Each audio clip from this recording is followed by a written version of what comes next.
They tell me that I'm never gonna make it. They want me to do something that could make sense. They hate when I keep dreaming I'll be famous, but I don't give a fuck, I'ma keep chasing.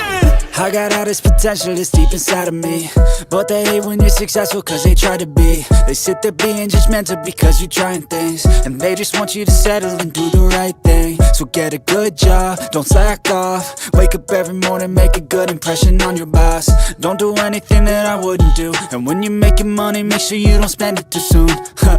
Fuck that, I'll do what I wanna do. I got a different path from everyone, and that includes you. Who are you to tell me how to live life? In these times it feels like nobody's right, yeah. So I'ma figure out what else we succeed, and then invest all of my time into that and proceed.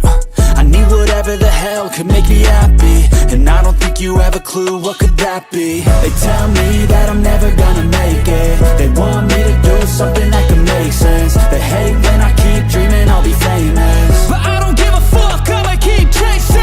They tell me that I'm never gonna make it. They want me to do something that can make sense. They hate when I keep dreaming I'll be famous, but I don't give a fuck, I'ma keep chasing. I think this life could be special if I get rid of the devils. They think that I am a rebel, I think they want me to settle. There's nobody on my level. They think that work is too stressful, I think that work is essential. The grind is all in your mental, and I don't think you understand what I'll go through just to be in control of my life soon. All the negativity, man, I'm immune. I don't really need a mask with all I've been through. I've been making changes for the ages. 5-10 year plans are contagious. I attack that shit, I'm tenacious. And if you ain't, get the fuck out of my way then. Got one life, I won't regret it. I will fight until I get it. I'll look back one day from heaven and say, damn, I learned some lessons. And say, damn, I had no questions. I had fun in every second, and the journey was a blessing, yeah. They tell me that I'm never gonna make it. They want me to do something that can make sense. They hate when I keep dreaming I'll be famous, but I don't give a fuck, I'ma keep chasing. They tell me that I'm never gonna make it. They want me to do something that can make sense. They hate when I keep dreaming I'll be famous, but I don't give a fuck, I'ma keep chasing.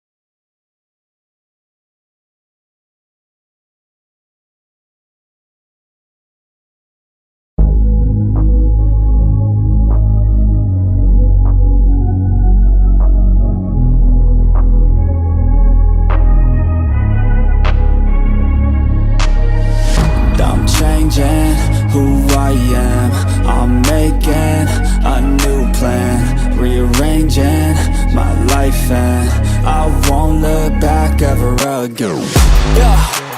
You ain't see me activated. You better hope that you never see me agitated. I think about my actions, plan them out, evaluated. That's how I end up on the top, man, I'm calculated. My mind's a weapon, my body is the engine. I'm never second guessing, I just do what I was destined. Cause I feel I got the blessing, persistence and obsession. That's how you keep progressing, I already learned that lesson, yeah.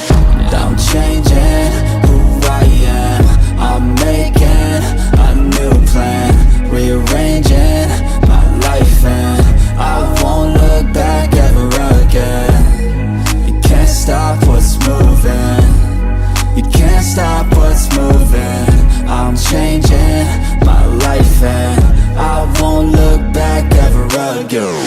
No fear, see clear, you deserve to be great. I know it feels like things get in your way. Push through those walls and the others will fall. Sit up, stand tall, you can get through it all. I need some energy, anxiety's no friend to me. I have a short memory, I don't really remember things. That's how I move on, that's how I stay strong. A new day's on, I'll keep moving right along. And I feel like the pain in the past, it needs to stay in the past. You gotta take off the gas, I wanna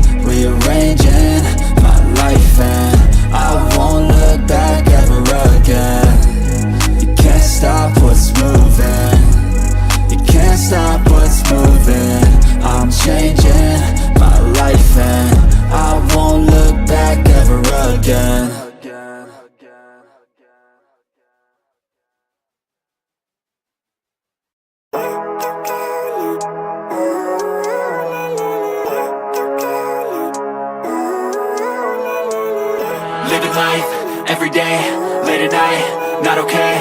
All I want, and I pray, all I need are some better days. Fuck me, I'm looking in the mirror, so foggy, but I've never seen clearer. I don't really think anyone can save me, and honestly I'm not really sure I want saving. I like to be my own worst enemy. There's no risk if you don't try at anything, so I'ma just keep buying everything. See you in the next life, have to be a better me. I don't think that my head's on straight, gotta flip it and grip it and go and get an x-ray. What's wrong with me? I just feel weight pushing on my chest and it squeezes till I suffocate. Better change my mindset, meditate. It's pretty cool that I'm alive and have better days. I could walk, see, hear, I should celebrate. Think I could change my mind, maybe elevate. Living life, everyday, late at night, not okay. All I want, and I pray, all I need are some better days. Yeah, all I need are some better days. Cause all I want, and I pray, I believe in the better days. I'm kinda stuck between a rock and a hard place. Do I work hard or live at my pace? You're only young once, yeah that's all great, but I also want a future where I'm okay. Living life is doing lots of cocaine. Wait no, it's living with no shame. Wait no, it's sleeping in on Sundays. I guess it's different for each of us and that's okay. Well I just wanna be happy. How to get there? Glad that you asked me. I think it's different for everyone. Some of us need work, others need fun. Some of us need purpose to overcome. But try to do what you love when it's said and done. Cause there's so many differences in each of us. Trust your gut, it can show you what you want. Living life, everyday, late at night, not okay. All I want, and I pray, all I need are some better days. Yeah, all I need are some better days. Cause all I want, and I pray, I believe in the better days. Living life, everyday, late at night, not okay. All I want, and I pray, all I need are some better days. Yeah, all I need are some better days. Cause all I want, and I pray, I believe in the better days.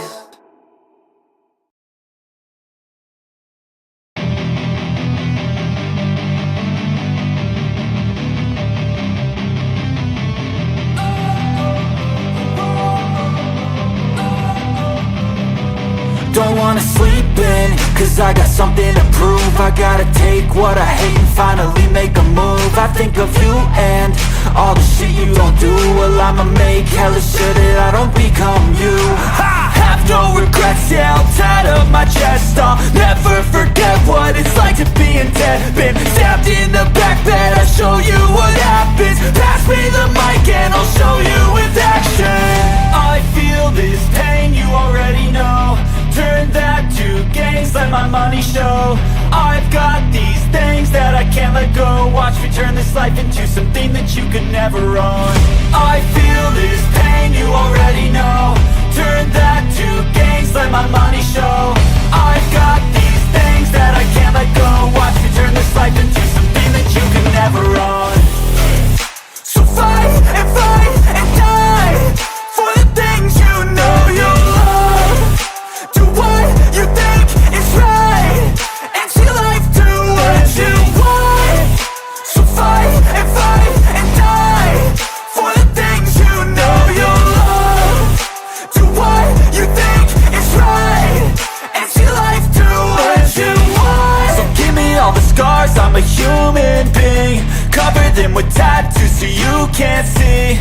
Knew it from the start, you had problems with me and the things I could be, I just wish I had seen. I feel this pain, you already know.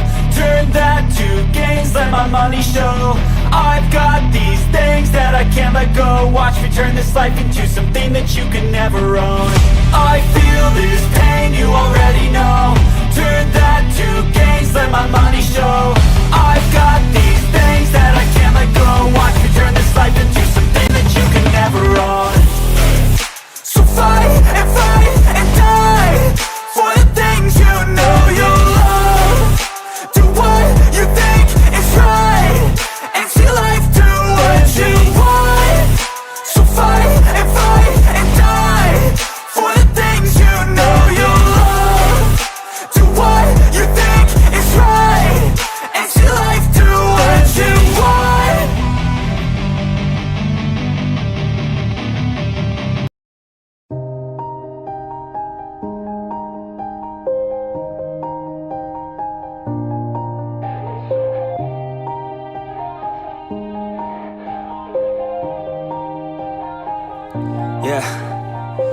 Everybody knows that I'm breaking down. Everybody knows I ain't faking now. Everybody knows my heart's vacant now. Yeah, she hates me now, I made mistakes but now I don't ever wanna be alone. I don't really ever feel at home. On my own, in the zone, that's the only way I know.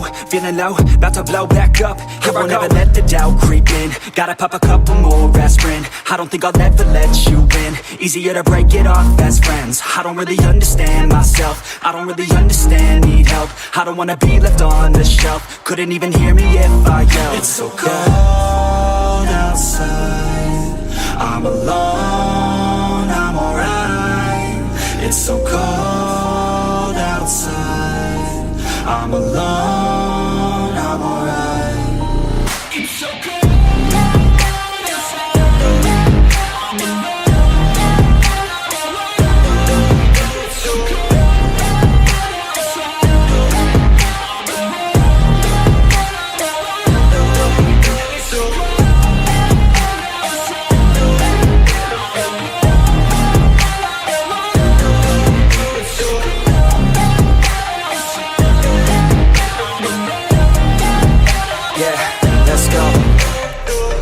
Break down, always feel like I could break now, but I never let it take me to that place now. I won't ever let my thoughts get away now. I got better things to do, picking fate now. I just wanna be the best, call me great now. I don't know if I'm okay or insane now. I remember better days on the playground, hoping I can find my way to even when I'm feeling down, I fight. Even when I don't know what is right, I'ma pick a side and I'ma take pride. I will decide my fate and I will never let them tell me who I am. If you try to shake me, I'll be damned. Planet on the ground is where I stand. Never give up, that was always the plan. It's so cold outside, I'm alone, I'm alright. It's so cold outside, I'm alone, I'm alright. It's so cold.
This is when Family Guy commercials peaked.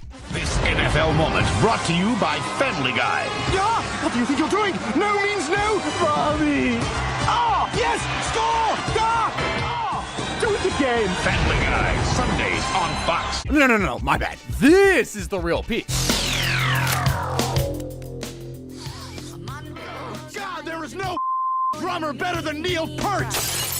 It ain't easy being cheesy.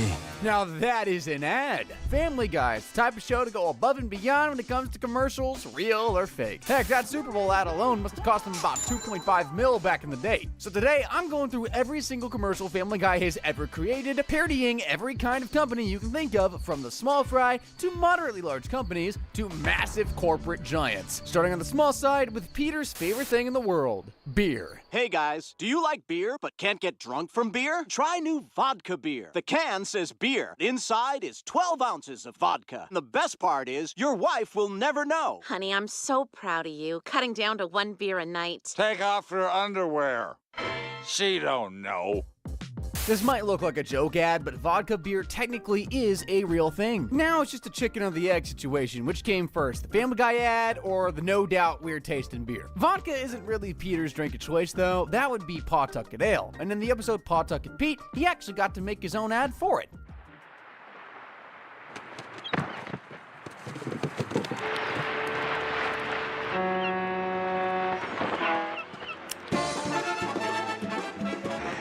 Pawtucket Patriot, the perfect beer for New England beaches. Pretty funny ad, but what I want to know is why everyone on the internet keeps talking about how accurate it is. Things can't be this cooked over in New England, right? Anyway, Pawtucket Ale isn't a real thing, and the show does have a lot of fictional brands to work with, but a good chunk of their parody ads are based on real-life brands we all know and love. Or hate. Yum, yum, yum, yum, yum, yum, yum, yum, yum, yum, yum, yum, yum. Scooter's peanut butter. So good, your baby will want to eat it in an airport bathroom. You've heard of Scooters, right? No? Well, that's because it's a parody of Skippy Peanut Butter. You've heard of Skippy, right? Who cares? By the way, the writers over at Family Guy love to do that with their parodies, calling the product something that sounds similar, like they did for Mentos, or should I say, Mentos? But first, here's some context. Have you ever seen those ads where someone's in a bind, so they pop a Mentos, and somehow this sugary candy blesses them with insight to solve their problems? Well, Family Guy took that concept and ran with it. When life is getting to you, Mentos freshen up your life. Cause Mentos puts the fresh in life. Freshness just can't beat it. Mentos Live. Mentos, the fresh maker. These commercials are stupid. They don't make me want a Minto. Totally ineffective. Must kill Lincoln. If you're wondering why Lincoln didn't get his brain splattered, this was the first season of Family Guy. They still had some restraint back then. Now, it's always easy to pick on the small companies, although that last one was worth $3 billion. Okay, maybe small stretch. But Family Guy does not stop there. Nah, from here we move on to the parodies, the moderately large companies out there. Remember when I said Family Guy had some restraint? Well, by season 4, that was pretty much out the window. They were much more comfortable doing stuff like this. Hey, is that new butter substitute? Sure is. True, it has half the calories of butter or margarine. Yep. Can I have some? Get your own. Take that, you... Oh, what the hell? Joke's on you, I have hepatitis. This is also a parody of an ad from the 80s. Well, except the stabbing part, the hepatitis, and the cursing. Although that probably goes without saying. This next butter ad has none of that, and should unironically be turned into a real ad. I replaced Peter's "Can't Believe It's Not Butter" with butter. I can't believe... Looking back, I think it may have been real butter. Your husband murdered 3 children.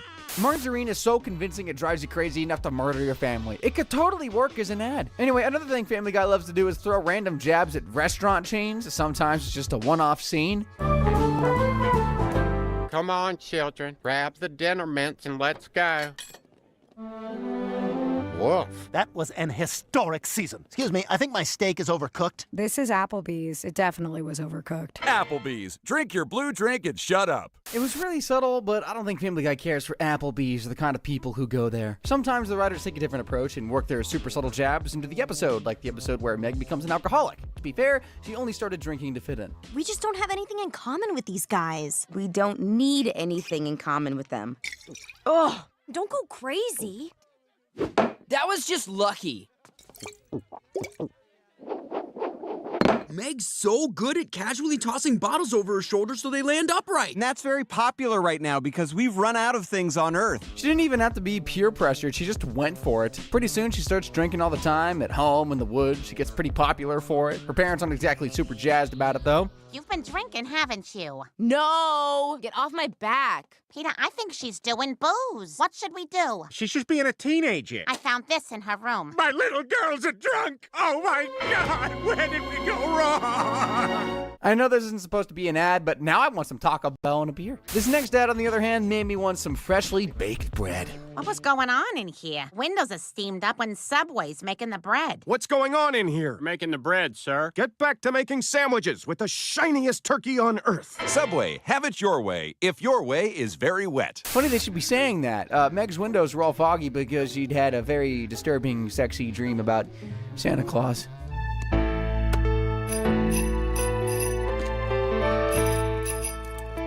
Are you ready for me, Meg? And she had that freaky dream because she had just gone through what can only be described as a life-changing experience with a mall Santa. There you go, Stewie. Santa's no one to be scared of. He's kind and warm. He makes everyone feel so... What are you doing? You look like Mom when she sits on the washing machine. What would you like for Christmas, little boy? Shut up, everyone! Just shut up!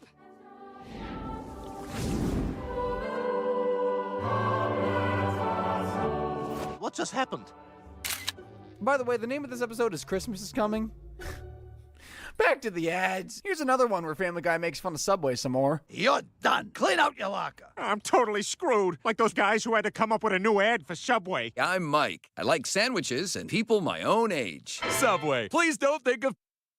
If you don't know what that's about, Jared Fogle, the Subway guy, popular for eating Subway sandwiches, I guess, kind of becoming the brand's unofficial mascot, was arrested in 2015 on charges of distribution and receipt of CP. Absolute complete disaster. By the time the next season of Family Guy came out, they just couldn't help themselves. But that's not even the crazy part. Family Guy actually made a real ad for Subway back in 2007. They called it Ode to the Subway Feast. Hey, tell me something. There's a delicious Subway food montage going on right behind me, isn't there? I can smell it. Well, that's gonna make it kind of hard to focus, but here we go. An ode to the Subway feast. Turkey, salami, cheese with roast beef, pepperoni and ham. Write this down, Chief. We got 'em all on freshly baked bread. The Subway feast. It's as big as my head. Beat that, Jared. Subway, eat fresh. Honestly, they should have just made Peter Griffin their mascot. He'd never do anything like what Jared did. God, what I wouldn't do to that. No, it's not even mine. I just clicked on it. It's not like it's gay corn. It was baby corn. Spoke too soon. Maybe they should pick someone else from the family to be their mascot, like Stewie or Brian. After all, they've run real-life commercials, too. Like this one for Wheat Thins. Hey, Brian, can I have some Wheat Thins? What? Can I have some Wheat Thins? They're Wheat Thins. Wheat Thins. Why are you putting so much emphasis on the H? What are you talking about? I'm just saying Wheat Thins. Wheat Thins. Wheat Thins. Can I be in your commercial? No, it's our thing. We're doing it. Notice how they saved some money by using only characters Seth MacFarlane voices. I noticed that. We've seen real commercials. Now, what does it look like when Family Guy skirts the line between real commercial and parody? The answer? This Outback Steakhouse ad. Are you a fat bastard who loves eating at Outback Steakhouse, thinks the portions are too small? Good news, fat ass. There's the Outback Steakhouse Extreme. We don't have a bloomin' onion. We have a bloomin' pumpkin. Elephant steaks. Wash dressing, you fat Outback Steakhouse Extreme. Punish your toilet. Makes me laugh every time. Tell me we aren't close to actually getting ads like this. This next ad, though, is a bit of a blast from the past, which, come to think of it, is a theme with these Family Guy parodies. This time they took the wholesome Pepper Ridge Farm ads and added a sinister twist to it. Remember those sweet, warm New England summers, sipping lemonade underneath a shady tree? Remember when you hit that pedestrian with your car and then just drove away? Pepperidge Farm remembers. But Pepperidge Farm ain't just gonna keep it to Pepperidge Farm self free of charge. Maybe you go out and buy yourself some of these Milano cookies. Maybe this whole thing just disappears. They should totally make blackmail ads a thing. Those cookies would fly off the shelves. This next ancient ad is so obscure that even the writers had to point it out. Let me know if you can figure out what this is a reference to. Please pass the all fruit. Pass the all fruit. Would you please pass the jelly? Did you get it? Because I sure didn't. Lucky for us, Peter Griffin is here to explain the joke. We're concerned that many of you Family Guy fans didn't get that reference. I'm going to take you through the actual commercial. Please pass the all fruit. Clearly the matriarch, she's got the most pearls. Pass the Polaner all fruit. Weird tension there. Here's where it all goes to hell. Would you please pass the jelly? If they know this guy, why are they surprised by the way he talks? And if they don't know him, why is he at the table? Now you have the information that would have made that funny had you had it going in. Oh, wait, maybe I should have explained the joke before playing the ad. Well, worry not, because the episode is going to give us one more chance to find it funny. Please pass the aspic. I'll have the aspic. I will have the aspic. Please pass the beef jelly. Oh. Aren't you glad we did all that work earlier? No, not really. I wouldn't call that one much of a knee slapper. Allow me to cleanse your palate with one of the most creative parodies the show has ever done. It's a play on the York Peppermint Patty ads. You know, the ones where you take a bite of the thing and you feel like you're on top of the world? When I bite into a York Peppermint Patty, I get the sensation of being on a frozen mountaintop. It has been 2 months since I made the tragic choice to bite into a York Peppermint Patty. Still, I have made no progress finding my way out of the mountains. The only food I have is the rest of this York Peppermint Patty, which keeps bringing me back to the top of the mountain. If anyone finds this, tell my family I love them. Of being on a frozen mountaintop! I think we can all agree Family Guy is pretty good at this whole parody thing, especially with this next ad I'm about to show you. They really captured what these commercials look like to a kid. Kids, kids, kids! Stretchy, fun! Hasbro's best thing ever! Sticky, bouncy, fun! Fly it! Yeah! Toss it! Swim it! Oh! Eat it! Whoa! Hasbro's best thing ever! Ah! It's so awesome! I want it! The only thing missing is the 3-paragraph long terms and conditions at the end. I don't know how they do it, but they make these products look good, like this run-of-the-mill unbranded ball in a cup. Hey, kids of America, it's Ball in a Cup. Who needs video stimulation when there's Ball in a Cup? Mexico's favorite toy for over 340 years. Toss the ball, catch it in the cup, dump it out of the cup, toss it, and catch it in the cup again. The ball is on a string and attached to the cup. There's no worry if you don't catch the ball in the cup. Why spend another day not catching a ball in a cup when you could be catching a ball in a cup? Ball in a cup, it's a ball in a cup. Ball in a cup, ball in a cup. Now, before we move on to Family Guy parodying some of the biggest corporations in the world, let's check out the significant chunk of Family Guy ads that are just straight up made up brands. Like this ad for all the animal lovers out there. Chico's Monkey Farm, come and have a howling good time. The only drive-through monkey farm in northern southern Rhode Island. After a prolonged litigation, we're finally open again. There's a fair amount of paperwork to allow for extra time. Keep your windows rolled up, cause the monkeys, they're known to strangle kids. Chico's Monkey Farm, now open pending how it goes. This ad doubles as a joke and a real-life warning. Those monkeys do not play around. Now, if you're an animal lover who stays at home because they don't want to get their ear ripped off, Dial Cross Species is the brand for you. Do you and your dog use the same soap? One of you is damaging your hair. Really? Dial Cross Species is specially formulated for both humans and dogs. You'll like that it gets you clean. He'll like that it smells like beef. Are you showering with the dog again? What the hell? Hey, far be it from me to spoil your fun. Shower with your dog all you want. Just use dog-friendly soap. It'll make your hair super shiny, trust. Among Family Guy's catalog of insane ads, we've got the classics like wacky waving inflatable arm flailing by saying that 3 times fast. Wacky waving inflatable arm flailing tube man. Hi, I'm Al Harrington, CEO of Wacky Waving Inflatable Arm Flailing Tube Man Emporium. Thanks to a shipping error, I am now overstocked on Wacky Waving Inflatable Arm Flailing Tube Man. I am passing the savings on to you! Attract customers to your business. Keep grandma company. African American, hail a cab. Testify in church. Just raise the roof. Come on down to Wacky Waving Inflatable Arm Flailing Tube Man Emporium, Route 2 in Weekapaug! He makes it sound so easy. Truly a classic. Here's another classic that really needs to leave funny joke territory and become a real thing. What's wrong? I want to, but I'm just so cold. There's no answer for that problem. Now there is. If you're anything like me, the #1 problem is that you can't just anywhere. Now you can. The yank it makes it look like you're sipping a beer. Meanwhile, your real hands are going to town. What are you doing? Let's watch a Scarlett Johansson movie. Sporting events. On the job. What's going on under that blanket? You'll never know. Family Guy's got the opposite of ads that should be made real, by the way. I'm talking about ads for some of the most cursed services that should never exist. Like frackin' fingernails for cash. Everyone has fingernails. Everyone wants cash. Send us all your fingernails. We'll send you some cash. It's just fingernails. Don't expect much cash. Our service never fails. Take the cash. Don't ask why we want your fingernails. We might be building a fort with them. You get the cash. We get to build a fort with your fingernails. If you ever see anyone on the internet asking for your fingernails? Just know they gonna do something a hell of a lot less innocent than making for it with it. I'm gonna continue this roundup of cursed ads with this one. Hey, are you lonely? Do you like to party with hot girls? Horsing around with fat guys. Give us a call. I'll be on the toilet wearing a t-shirt so long I have to hold it under my chin while I wipe. You know what? Who am I to judge? I'm sure someone out there is having nasty dreams about Peter Griffin. Another flavor of ads Family Guy loves to parody is everyone's favorite TV medical commercial. We've hardly done anything since we made that fiber commercial. Had to use code words for pooping. Wow, Brian, I've never felt so regular. You seem exceptionally active while maintaining proper body health. Just 2 spoonfuls a day to stay regular and active. More coffee, Stewie?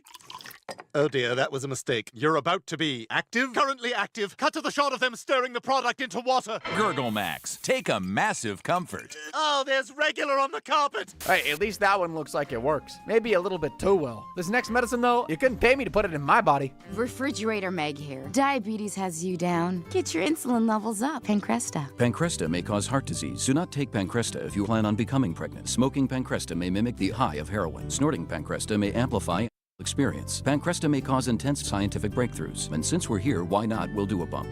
Lame losers should not take Pancresta. Pancresta makes opiates look like baby aspirin. If you're wondering why Meg looks like that, well, let's go on a bit of an ad-filled detour. In the episode Girl Interneted, the family go to StreamingCon 2019, and together they watch a live program about getting internet famous. But Peter has a challenge for the speaker. I bet you can't make my daughter Meg an internet celebrity. Dad, stop. Everybody hashtag FridgeBodMeg. Dad, I'm trending on Twitter. FridgeBod Meg. Hey, I guess no publicity is bad publicity. To celebrate his daughter's virality, Peter does a real quick ad for one of his sponsors. I say we celebrate by eating Triscuit pizzas. You can make them with ingredients you already have in the house. What does it taste like? Ugh, it's like I dropped a tomato in some hay. Triscuits. Make sure you have a drink nearby. I don't think Peter gets how this ad thing is supposed to work. While all that is happening, Brian and Stewie are having a drive, but then he makes the awful mistake of switching to NPR. My guest today is a music writer who has written a book about the history of hip-hop. Stewie's loss. Hip-hop has its roots in the Black Baptist Church. A nap was just what the doctor ordered. You can't write a history of rap without mentioning Gil Scott-Heron. I'm counting this as the worst commercial ever for NPR. With his car absolutely totaled, Brian is in need of a new ride, but after getting laughed at by the mechanic for owning a Prius, he decides to go for something manlier. A Hummer. That thing's big. It's night now. Back home, Peter decides to help Meg on her journey to become internet famous. Yeah, it's one of those episodes where Peter actually likes his daughter. They even have a bit of a daddy-daughter bonding time thing. Now that you're an internet personality, you gotta build your brand. Is there anything you can do? I can... Is there anything you can do in front of your dad? I can shuffle a deck of cards with my... We're taking your bedroom door off the hinges. After that traumatizing exchange, they decide on Meg eating like a complete freak to entertain her audience, and she transforms into Refrigerator Meg. While that's going on, Brian and Stewie are pretty much living inside a Hummer ad.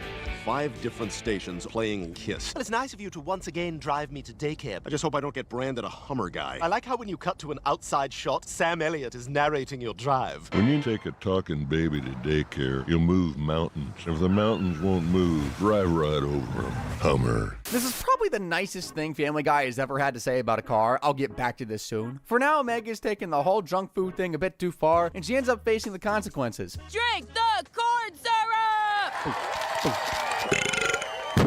We gotta get her to the hospital. She gets diabetes and becomes the spokesperson for diabetes medication Pancresta. Look at that, full circle. But what happens to Meg in the end? Well, she didn't stop eating, and that did not bode well for her feet.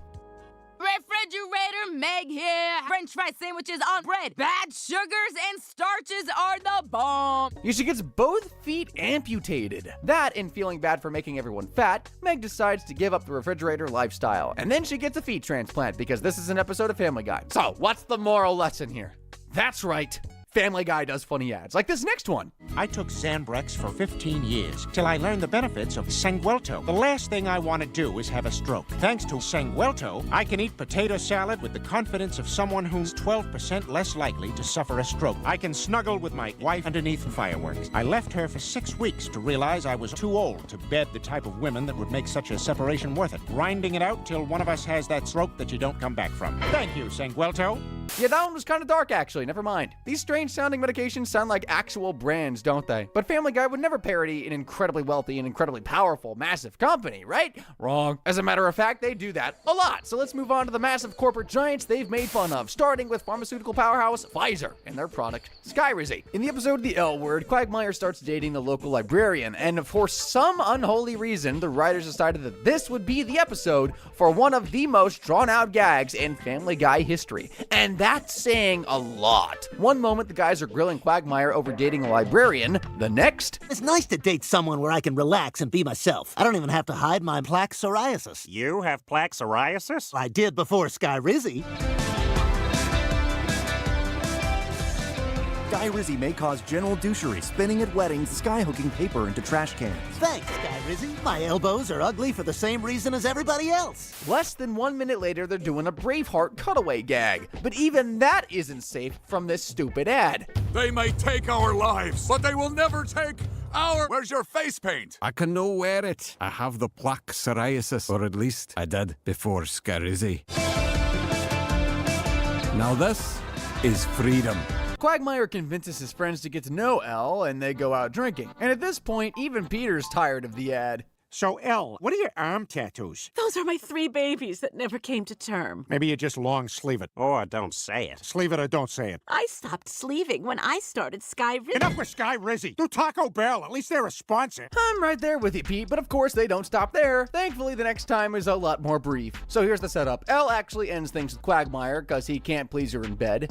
Shocker! You can imagine that absolutely shatters his reputation and confidence. So he decides to give it his all and please this librarian like he's never pleased anyone before, and it ends very poorly.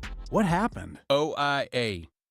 Induced aneurysm. Poor guy slept with someone out of his league. His elbows look perfect. Skyrizi. It might just be me, but nothing has made me want to use a product less than this episode. You know what? While we're here, why don't we do a little journey of brands Family Guy has outright made fun of, starting with Jeep. We're gonna see the whole country like we're in one of those Bruce Springsteen Jeep commercials. America is made up of a lot of states. Some of them really stink, but some of them don't. Buy a Jeep.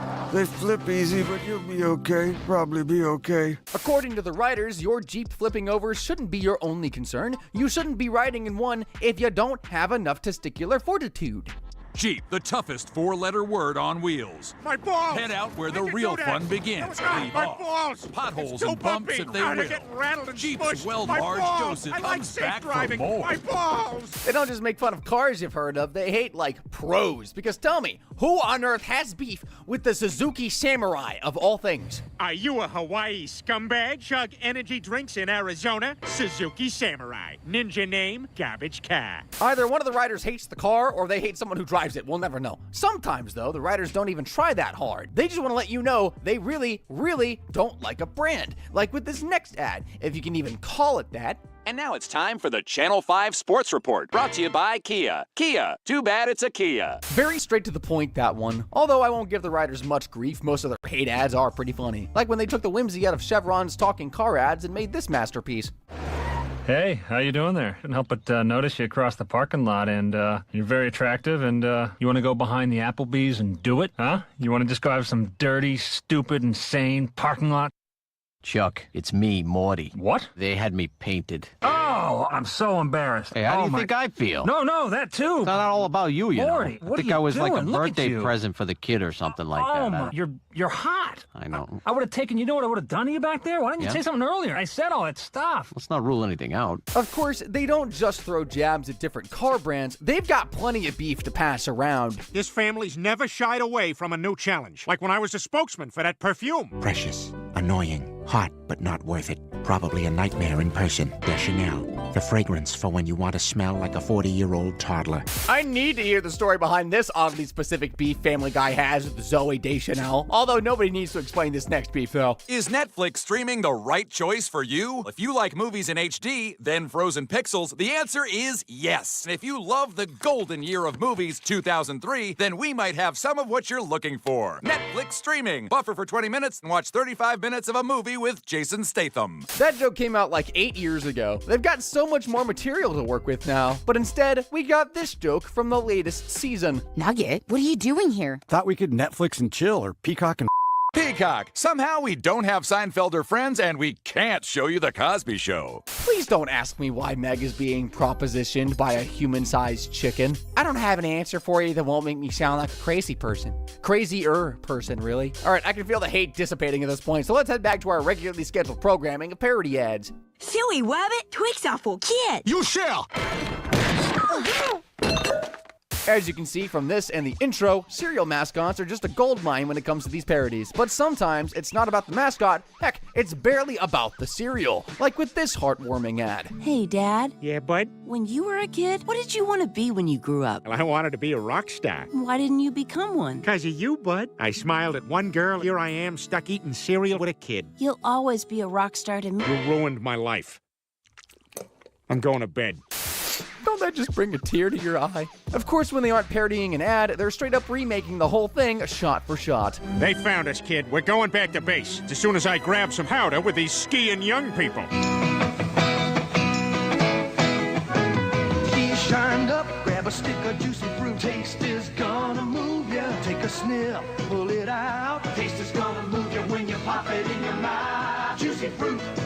The taste is gonna move ya. I'm not even exaggerating. This Juicy Fruit ad is a straight-up shot-for-shot remake of the original ad from like 40-ish years ago. Just look at it, side by side. Now that is commitment to the bit. It's not only their gum ad either. This next one, though, is just wild. Double the freshness, life is more fun. Chewing the great taste of double fresh gum. La la la la la la la la la. Fresh gum. Hey, we should go to the circus. I don't even want to know what the writers were on when they came up with that one. Clearly they love making fun of gum ads, and who can blame them? They can get pretty weird. So the writers decided to make things more efficient and parody every gum commercial at once. You pass me a speck of spaz? All out. You want a cube of fruche? No, I got a tear of laser dragon. Can I handle that? I don't know. Can you? Gum!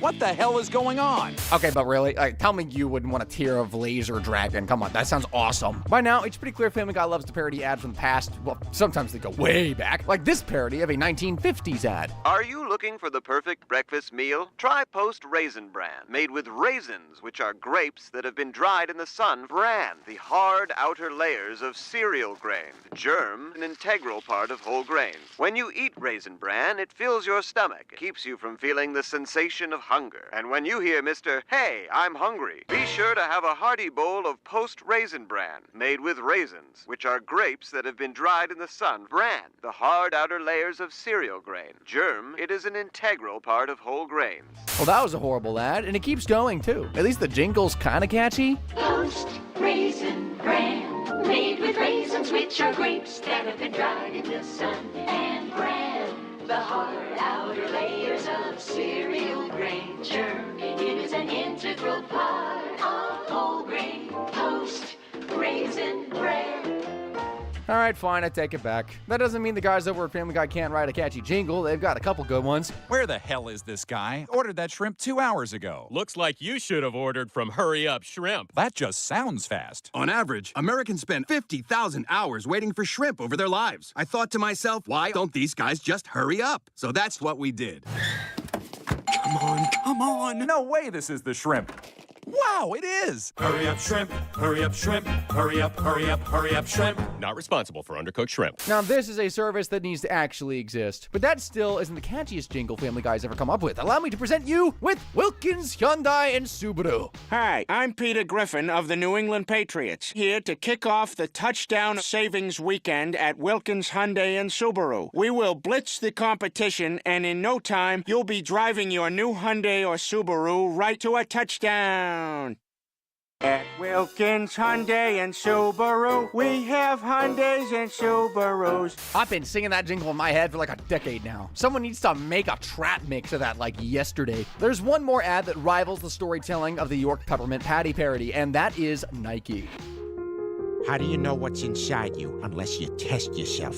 Don't do one push-up, do 100. Don't run 1 mile, run a marathon. Don't have one family, have a second family all the way across the country. Don't just have a second family, have a third family in Santa Fe with an alternative lifestyle. Don't spend any time with the first 2 families. Make a commitment to family number 3. Double down by announcing it at his war hero father's retirement party.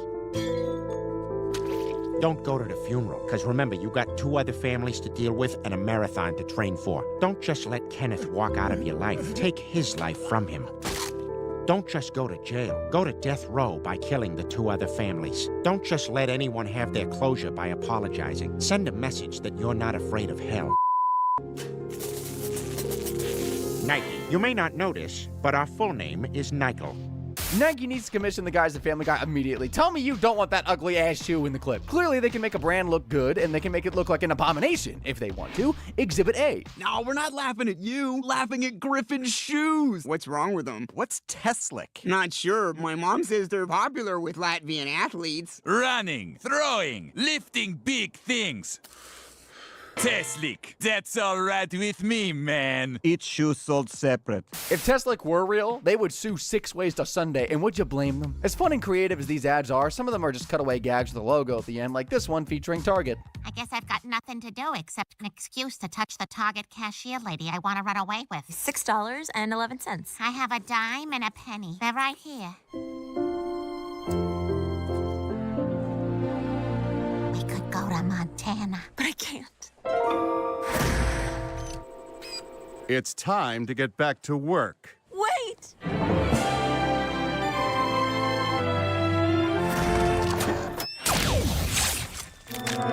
Cinnamon-skinned Target lady, no! Target. Due to lesbian fantasies, we no longer accept change. Or this admittedly pretty funny and not at all problematic one about diamonds. Then there's this kind of lazy cutaway gag, also featuring Target. Hey, how'd you get the money to rent this boat anyway? I got a part-time job at Target.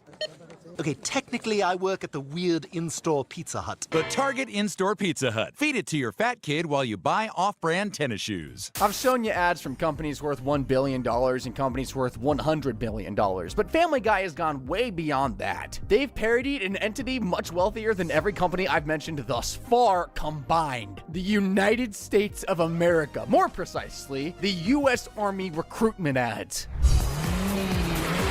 What's up, y'all? I'm Sergeant Extreme, and I'm Major Awesome. We're here to tell you how much the Army kicks ass. What can the U.S. Army do for you?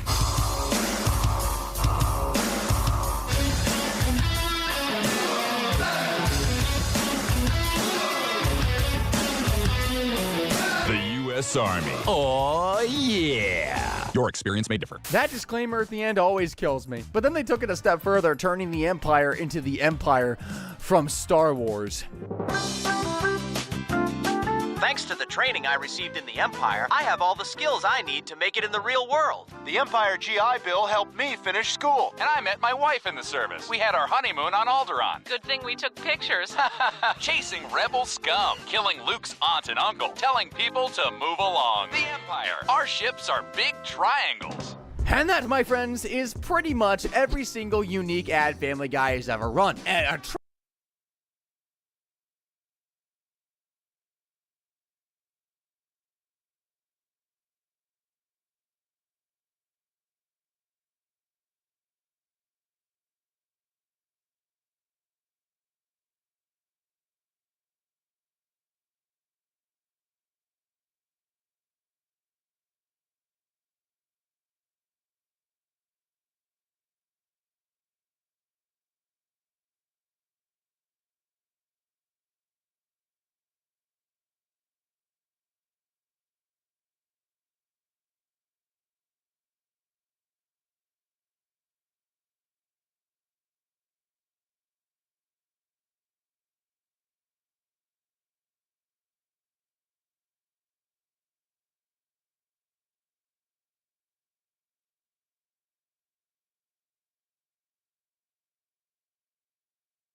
If you were to look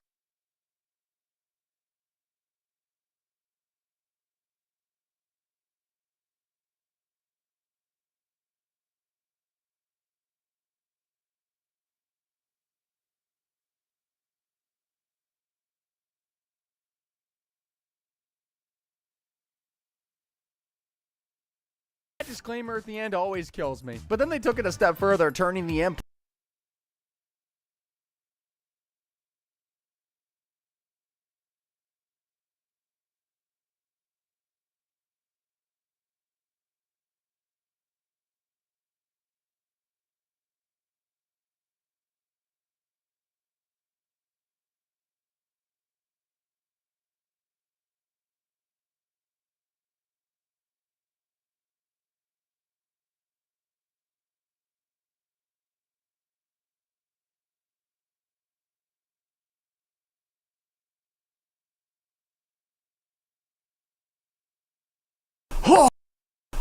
We are in a constant race against time to deliver you the gaming news before it's... We are in a constant race against time to deliver you the gaming news before it starts to spoil. Luckily, today's batch is only just starting to turn, so it's still safe. It's just right on the line. Don't worry, you'll be fine. Denuvo, the widely hated digital rights management, or DRM software, has been getting absolutely shredded by a new wave of hypervisor-based bypasses, allowing major game releases to be cracked within hours of launch. Titles like Resident Evil Requiem and Crimson Desert were made available on the high seas on day one. But mark me, lads, lest ye pluck a cursed bounty and damn your soul twice over. Because to use these bypasses, you have to disable core Windows security features like driver signature enforcement and credential guard, those sound important, so you can install sketchy software with more access to your PC than Windows itself. It's kind of like the digital equivalent of leaving your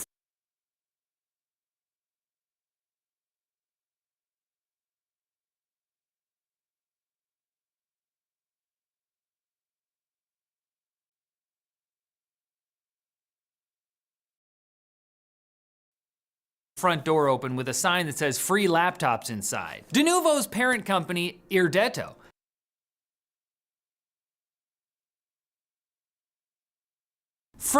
friends are the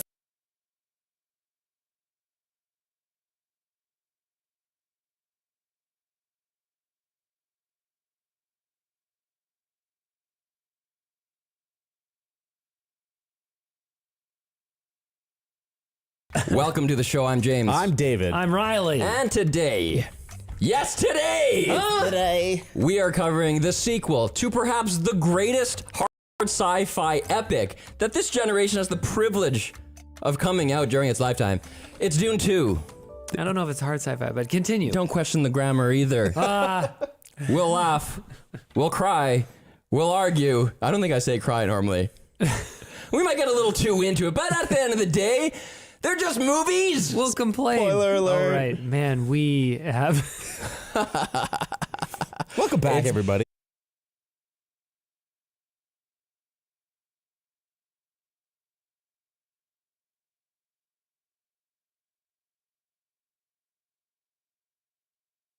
Thank you so much for being here, everybody.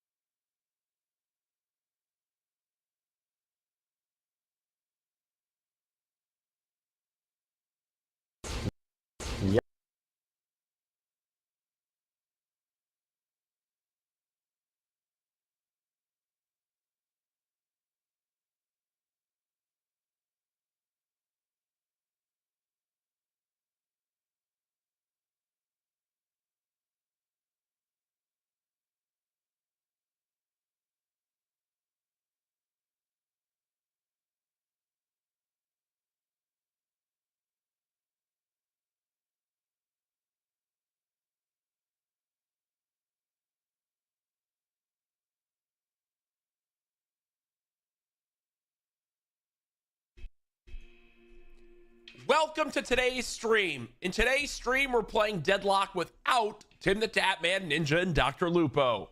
Just me. It's just me.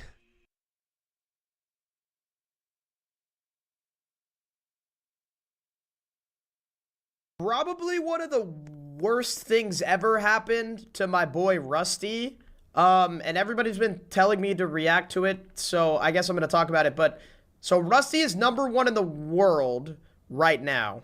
And that's kind of a problem because, well, if you go to his channel, he actually just got hacked.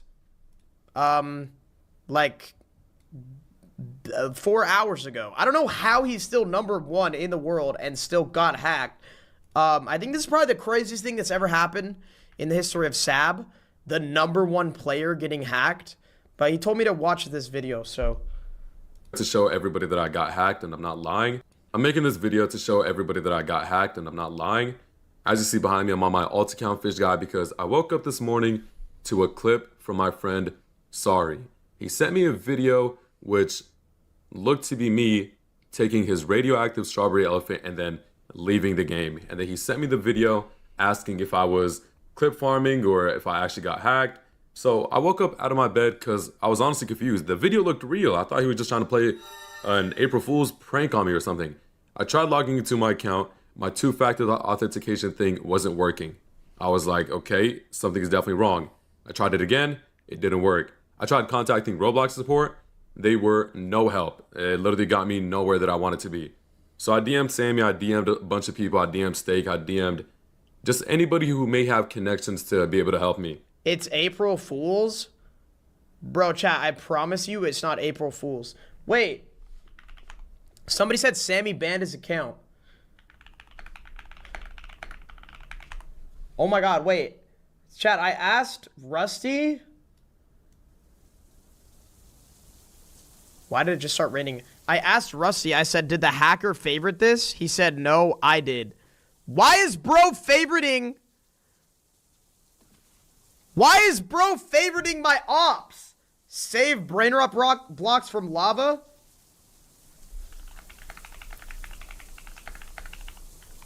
Why is bro favoriting my ops? Excuse me, Rusty. You... Alright. Who made this? Anyway, I'm getting distracted. Okay, so I guess Sammy banned his account so that whoever hacked it can't transfer all of his stuff, which I guess is really good. I just hope that he actually gets his account back because I want to see, he posted a base tour. I want to see his base tour after this. Let me leave this. And I have some people trying to help me right now. All the brain rots are secured. The hackers did all this for nothing. I don't know why you guys would even do that. And to be honest, I never even cared about the brain rots. I kind of just wanted my account back because they changed my avatar. I know I love Sigma Boys and they're my favorite brain rot, but I would rather much wear the monkey shirt with the propeller hat and the fat head.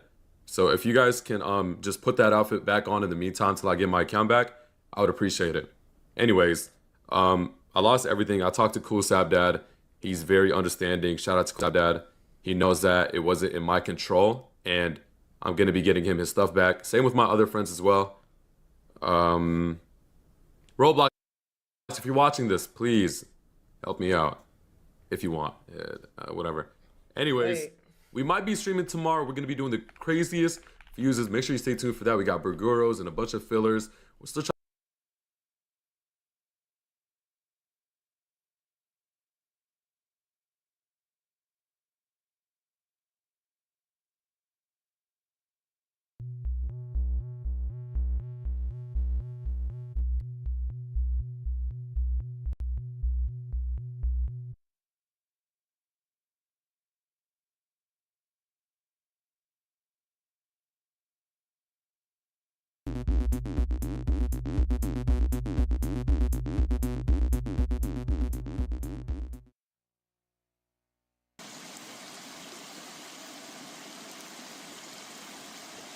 Hello. All right. I am at home today because, well, you know how we were filming in an unusual spot at the office? I realized that if I was going to not work on the PS2 stuff today, which was the initial goal, that I would have to mess with all of the camera positions and locations and stuff for a 2-hour stream, and then I would have to put them all back the next morning. And I realized that was kind of ridiculous. So I figured we would just not wreck all of the cameras at the office today, and we're doing a home stream instead. So what we're actually looking at here, I forgot to put this over there, is this. So over here, I have the Windows XP Shuttle PC that I built recently, and I'm going, yeah, sensible, I know, right? And we're going to mess with getting Wayback Proxy running on my server so that I can just have something like, well, we'll go over all of that for a moment. Chats over the capture, yeah, don't worry. An iconic website, I know, right? Don't see a PS2? It's right there. It's just black. All right. Philip Andrews subscribed at tier 1. They've subscribed for 29 months. Philip Andrews subscribed at tier 1. Afternoon to you all. Subscribed for 29 months. And says a happy tangential afternoon to you all. End of line. Philip, thank you for the tier 1 sub there and for 29 numbers. My brain wasn't ready for numbers. 29 months. There we go. Okay. So, here's what we're doing. Okay, let's dig into this a little bit more so that I can directly go over exactly what we're doing. Wasn't sure where you're going to stream this weekend because you sometimes get locked out around holidays. Like,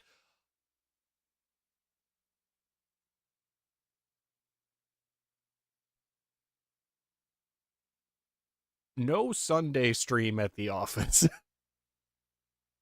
I forgot about that. Is that this Sunday? Yeah, no Sunday stream at the office then. Good call. I did not realize. Okay. Yeah. Okay. Anyway, Wayback Proxy. So this is a really cool project, okay? I actually showcased this in the Web Vengeance video that I did a while ago. In his latest video, that's really unfortunate, but okay. I picked this out of a hat. Just is like something I've been meaning to get to for a while. Anyway, I showed this several years ago in my video on using Web Vengeance with the Tiny Pentium. This machine. And the way I set that up is I might even still have it downloaded onto this computer. No, I just had it running on my desktop here. But I think it would be more fun to have this more permanently set up using Docker on my server and have 3 instances of it running with each of the main years for the different machines that I target. So the idea is, say, for this particular computer, we have it set to target 2004. For the Gateway Dell Optiplex GX110, we target 1999, and then for the Tiny Pentium, we target 1995. So I think that could be kind of fun. So yeah, that's kind of the idea that I have here. What's the purpose of running Wayback Proxy? So if we go over here, we can see the original Space Jam website, but this is running through archive.org. Now, in order to get to this page, you have to go through the Wayback machine on archive.org and then figure out what timestamp you want to be able to hit, and then figure out, what it can load at what times. And, it's, you have to go through the Internet Archive, which also means you're doing modern HTTPS stuff. Wayback Proxy, on the other hand, allows you to specify a target date and then a tolerance range, which we're going to disable because it's better to load something than nothing. We're going to set a target date, and then any HTML, not any HTML, any HTTP request you make, we will set up in our internet browser's proxy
In our internet browser's proxy settings here. So we go tools, options, and then somewhere in here, we're going to set the proxy stuff. It's probably this. Yeah, so we're going to set it to route all HTTP requests for one particular browser. I will probably use Internet Explorer on this instead of MyPal, which is a Firefox thing, because that will make it easier for me to actually access modern websites still without having to reconfigure everything. So we'll set this up so that, where is Internet Explorer? I didn't remove it. Oh my gosh, don't tell me this weird version of XP doesn't ship with it. All right, well, we might be installing IE6 on here today as well. I didn't think about that.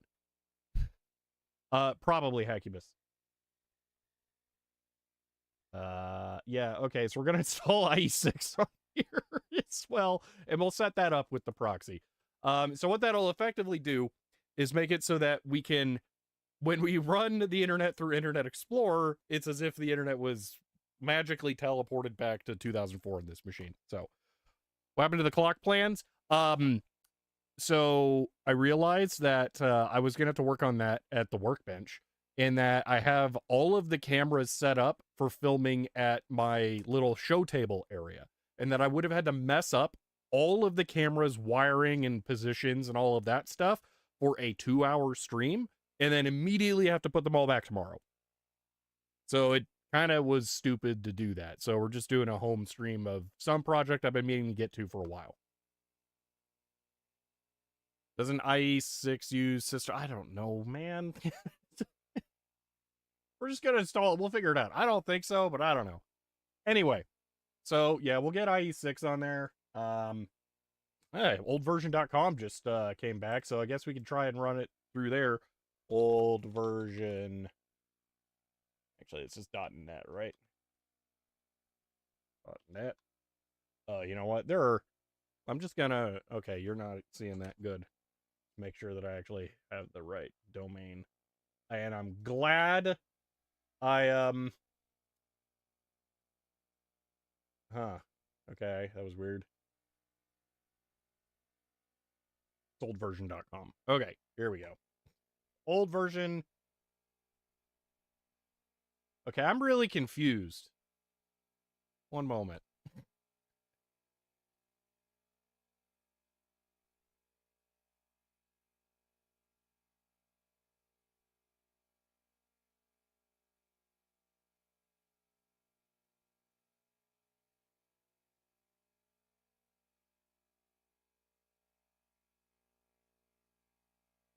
Okay.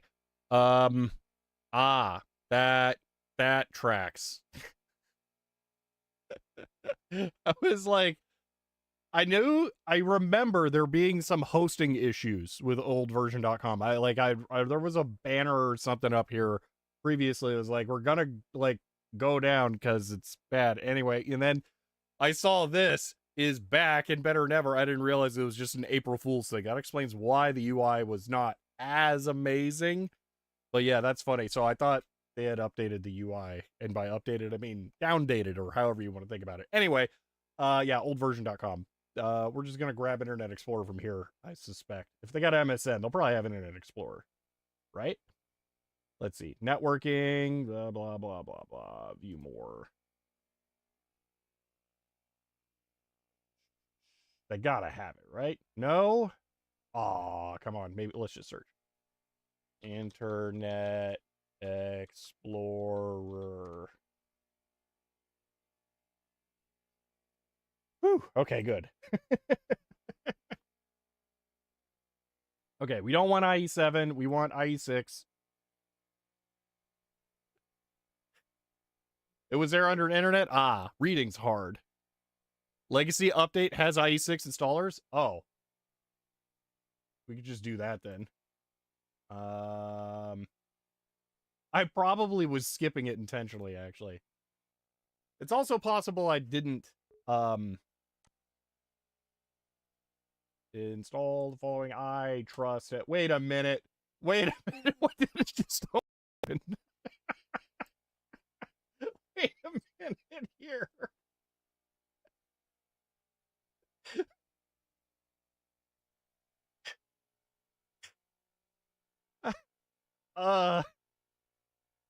What exactly?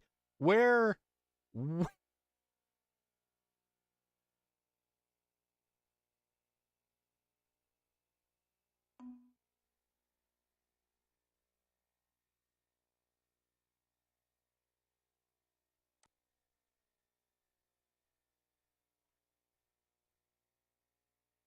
Does the Internet Explorer just not show up?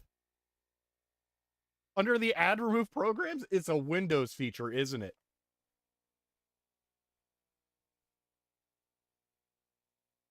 Well, it's not here either. What?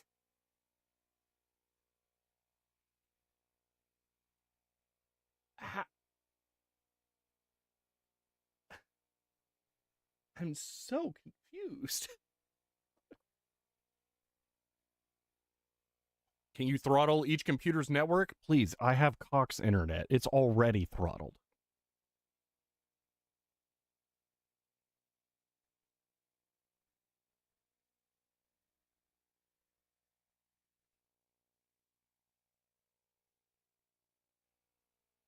I am very confused.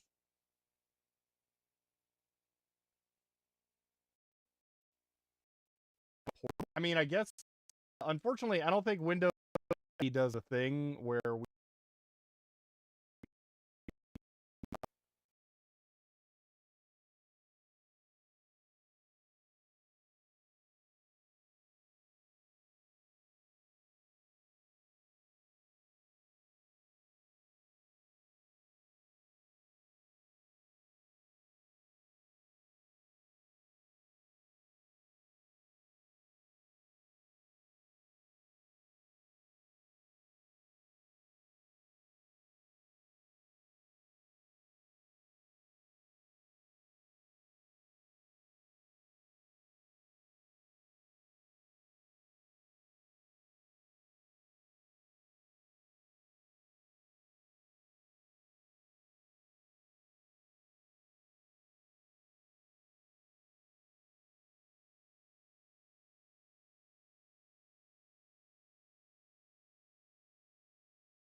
Yep, there it is. Why don't I have a system shortcut? Wait, don't tell me it's on the desktop too. No, it's not. Okay. How? Accessories. Not there. There's a possibility I deleted it, but I don't think so. That's so weird. All right, well, let's just do this.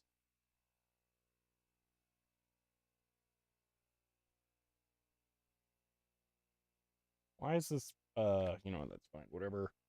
Internet Explorer. There we go. And now, boom, there we go. That'll work. Yeah, this is the pre-configured one because the search engine is set to DuckDuckGo. That'll work.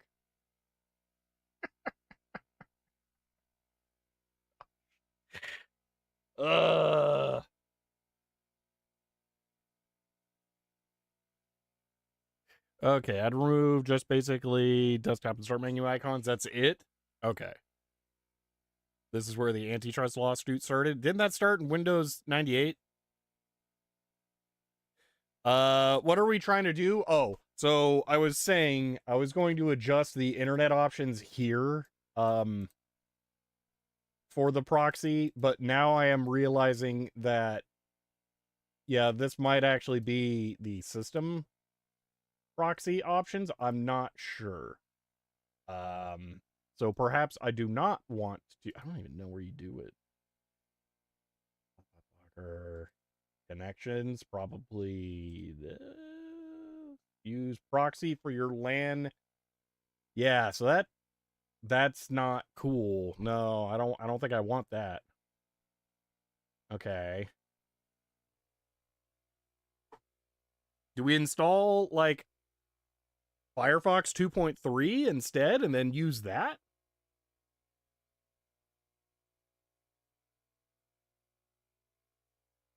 Turn off arrow effects? Arrow is Vista. And faster speed? What are you talking about? This computer is incredible.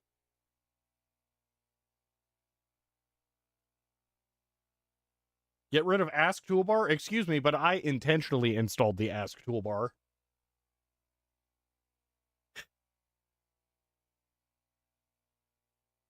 Netscape Navigator. Nah, I think we're gonna... Firefox does not use system proxy. Okay, we're gonna install Firefox 2.3. I think that was the last version before they did the ridiculous versioning.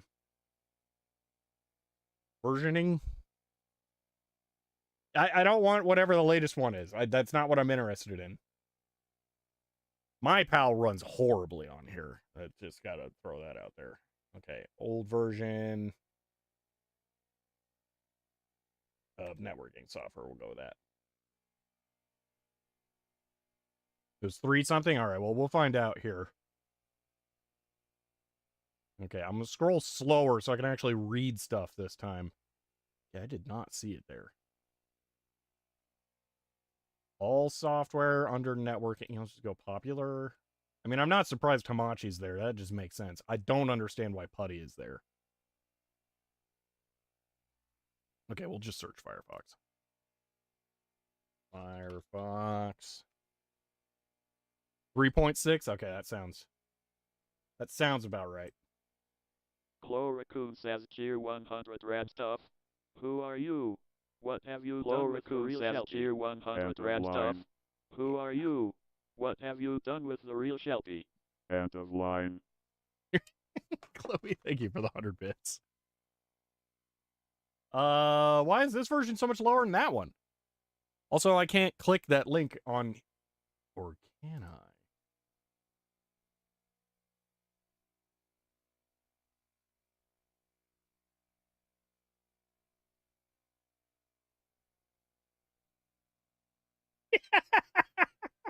There we go.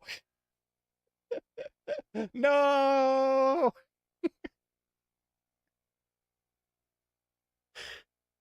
Anyway, there's YouTube there's chat on Windows XP just for kicks. Deck Talk is a bit dual personality today. What do you mean dual personality? Oh, wait, are you hearing an echo? I know why. Okay, fixed. remove the last bit, the number. Releases. Perfect. Okay. Oh my gosh, we're into the hundreds? Oh man, there's so many. Okay, so beautiful. Okay, so Win32. What's the EU ballot thing? EN-US. Perfect. That is exactly what I want. Okay, there we go.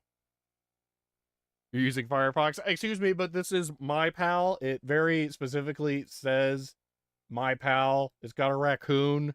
There's no Firefox here. I don't know what you're talking about. Here we go. Dude, we're going to have so many internet browsers on here.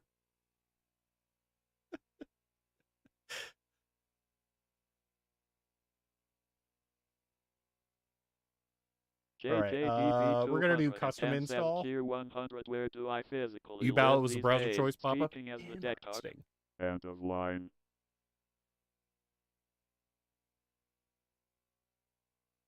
That is the virtual deck talk.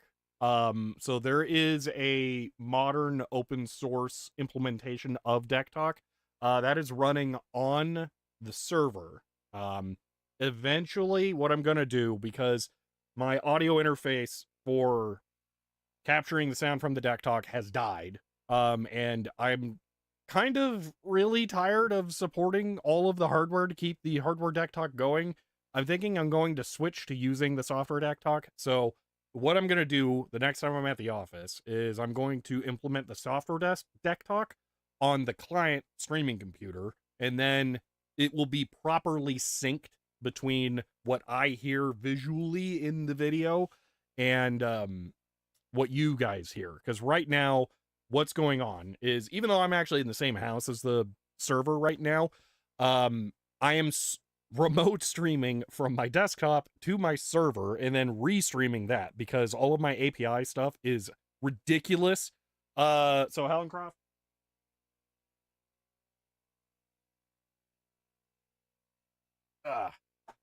I am actually working towards that. This is a USB audio card, but I don't think it's going to be worth trying to record the audio through this. And plus, then I still have to support all the serial stuff. But then the other problem is the deck talk has the really problematic interference issues with the serial adapters and grounding, where I'm using that audio transformer isolator thing. I don't know. It's just, it's been a lot of fun having the hardware deck talk, but it really is bad. It's not easy to sustain. Oh, I didn't want to set it as the default browser. Whoops. Oh well. Okay. Anyway, so yeah, I'm probably going to switch having the deck talk be on the client side. Randomly change the deck talk volume, which requires you occasionally open the dialogue. Yeah. That's like, yep. All right. So now let's open ye old-fashioned Firefox. There we go. All right. And this will have its own proxy settings. Security, privacy, advanced, I don't know, network, connection. Boom. Perfect. That's what we want. Okay. Like real hardware though, but yes, the software is easier as you go that way. It is 100%. Yeah, there's so breaking the fourth wall here. The way that I'm doing this is I have the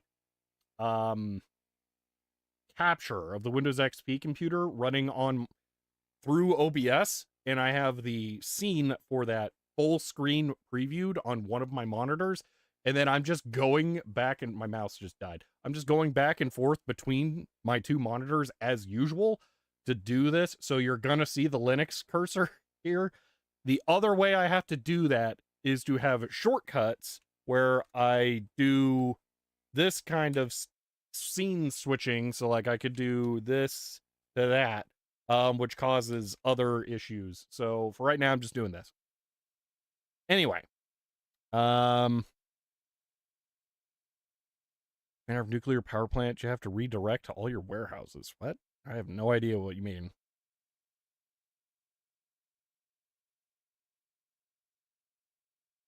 Okay. As long as the hardware deck talk exists, that is fine. Yeah, well, the hardware deck talk's not going away. It's just not going to be connected because it has not been fun to maintain it. Factorio? What are you talking about, Factorio?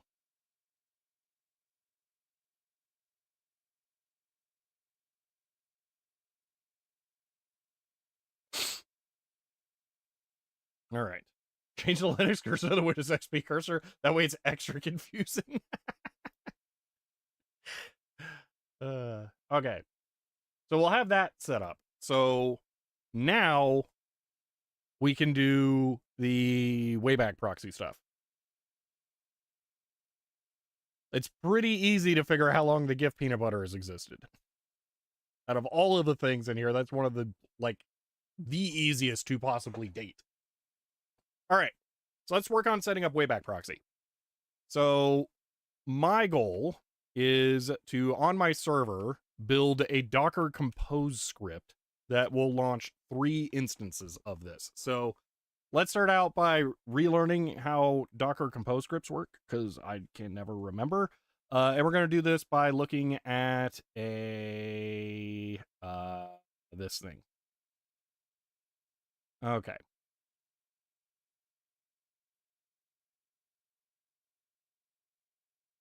So I believe that is for the version of this. We don't need, oh, we do need environment variables. Yeah, they have those listed down here.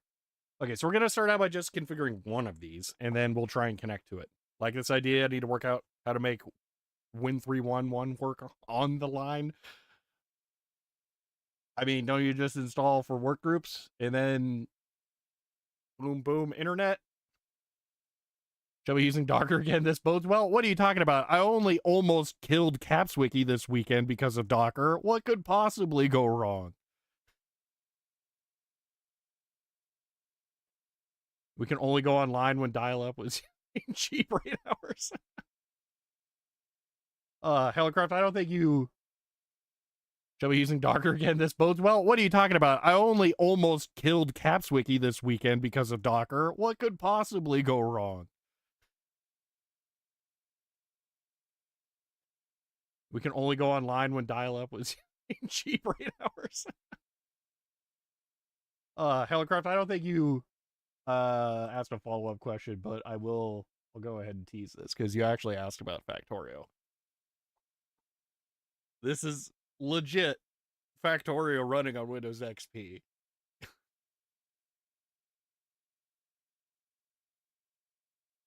And I'm probably going to make a video about this at some point. It's not fast.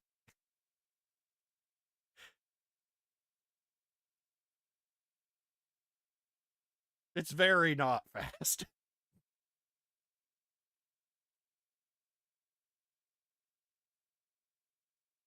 There is an SSD, yes. It's the problem is the sprites, like it shows. So, what is Factorio? It is a game.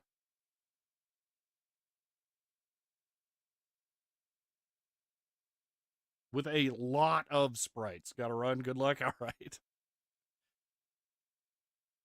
At some point, it will even load. Oh, I hear the fans ramping up over there.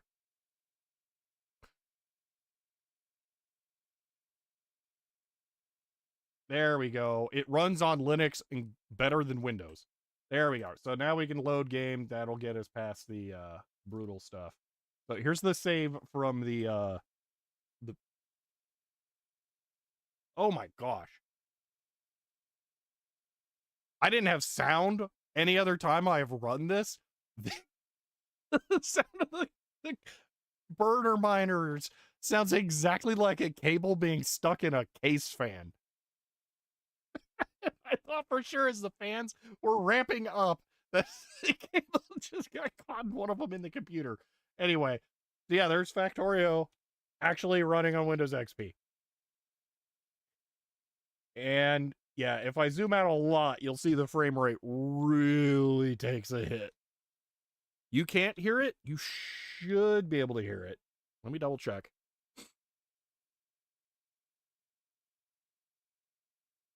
Oh, that's weird. Why can't you hear it?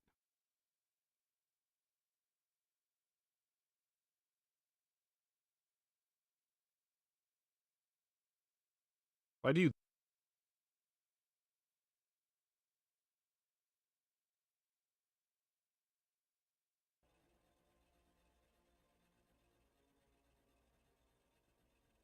There we go. Because I messed with the scene stuff that I was talking about. That was one of the things that breaks is the audio. There you go. Now you can hear. Hiram, you can also just buy it on their website directly with no DRM from Factorio.com.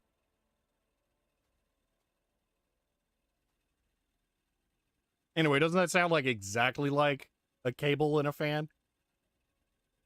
Anyway, though, you can totally play Factorio on Windows XP, and it's fantastic. Look at it. It's beautiful. Anyway, we're going to go ahead and quit because that's not what we're doing here. Still no audio. Still can't hear. It was just quiet. That's what I'm going with. Here, I will demonstrate audio is working.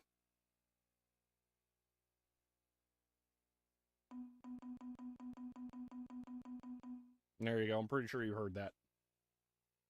Okay, back to the Wayback Machine. Or Wayback Proxy. Yeah, so I have the volume down to minus 30 decibel. That way you guys don't get deafened by anything. Oh, yeah, definitely try the demo first, Hiram. 0% quiet. Very quiet. Well, I can turn it up a little bit then. Here, I'll give you another demo.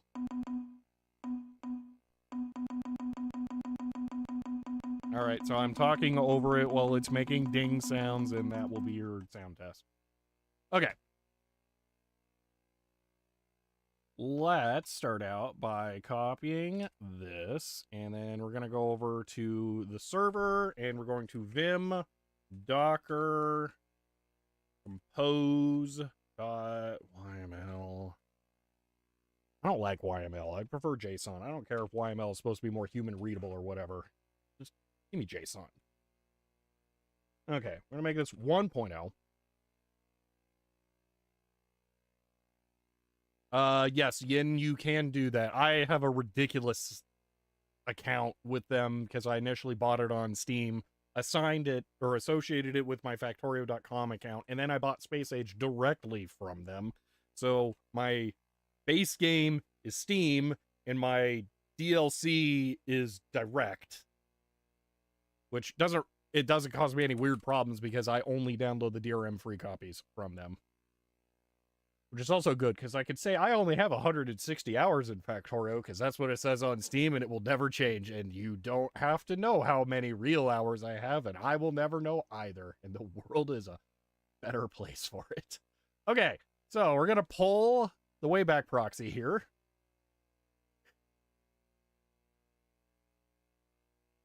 There, one moment. There we go. That doesn't seem right. CTTY null. Okay, I guess that's it. I got no idea what this is, so let's just ignore that. Well, Flarespire, I'm saying I don't know.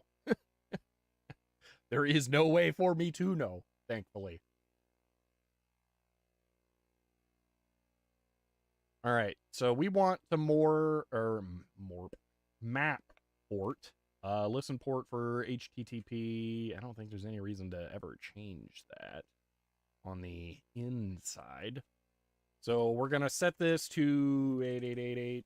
And then on this side, we're going to start out with it being 2004. So we're going to make the port that we access this copy of Wayback Machine 2004. Because then if I eventually, after I have the other two machines set up, or Docker containers, I will connect over port 1995 for the 1995 Wayback Proxy, port 1999 for the 1999 year proxy, and then 2004. And I'm not the first person to come up with the idea of the ports for this kind of stuff. I don't remember who did it first. I also don't know how they did it, if they're just running like 30 copies of Wayback Proxy at once. I I couldn't find a good solution for having dynamic years be accessed via the port, so I don't know. But yeah, this is how I'm going to do it. I'm just going to run 3 copies. Okay. Wayback Proxy. Oh, it's 1996 or higher. Well, I guess I'll set it to 96. Maybe I'll set the other one to year 2000 then, just to have even spacing. Steam allows Factorio to sync saves up to 15.82 gigabytes in size. That's funny. I'll just have it in my Nextcloud folder if I want to do that. Okay.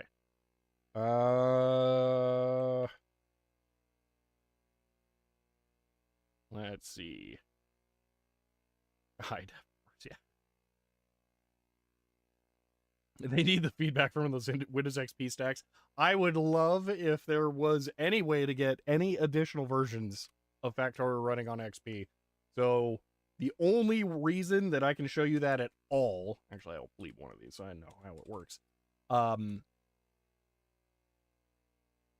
don't think I need DNS nonsense. I'm just going to delete that. It just so happens that the first DRM free version that you can download in the back history is actually, if I remember correctly, that one's not even the one that works on XP. There's an extremely old beta build that you can find through the forum somewhere. I forget exactly what the link is. And that's the one that works on XP, if I remember correctly. Or maybe there's some other different one. Anyway, there are very, very few versions that work on XP, but it's super cool that any do.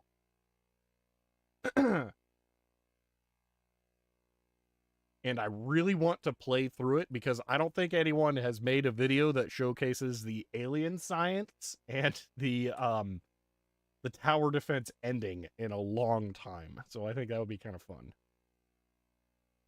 Okay, so environment variable time. Always forget Control-Shift-C is not copy in Firefox, and I need some water. Okay.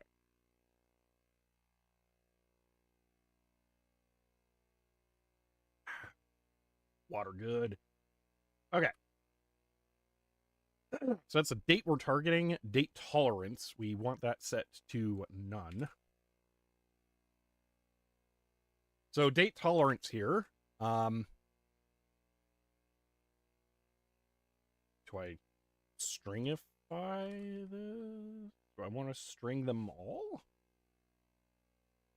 Well, I do want to set host, actually. Host address to bind to. I can also just do that here. I'm not so sure how I want to do this now, actually, because you can do that in the port spec, but I don't know if that's going to be the right thing to do, so I'm just going to do it here.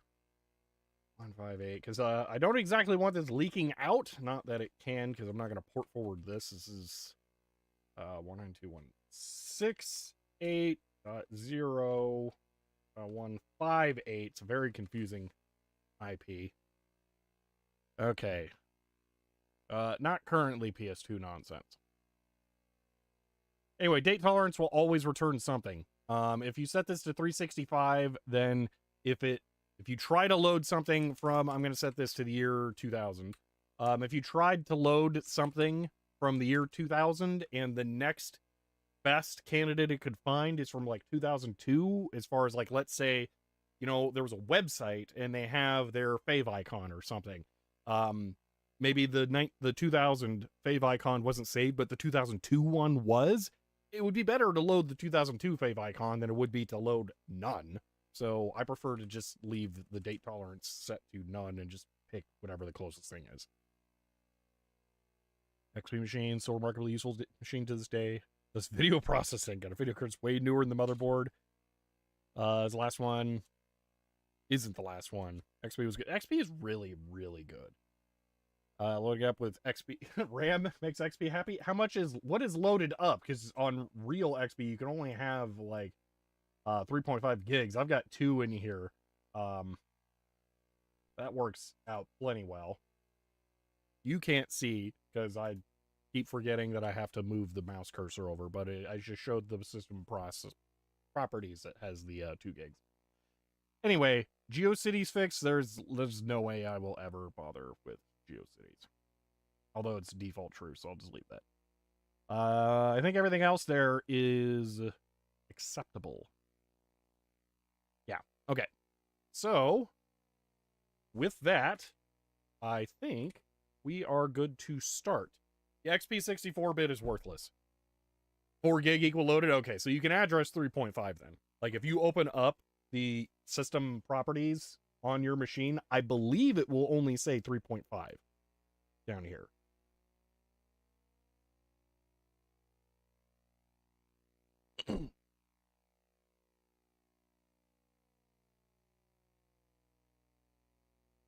Gary's mod on XP. Good luck with that without getting a cracked version.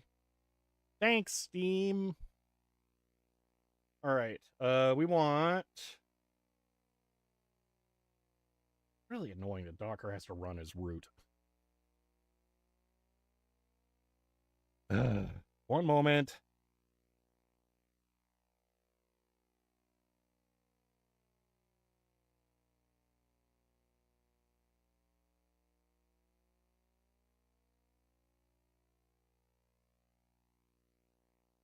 There we go. Look at all that stuff happening.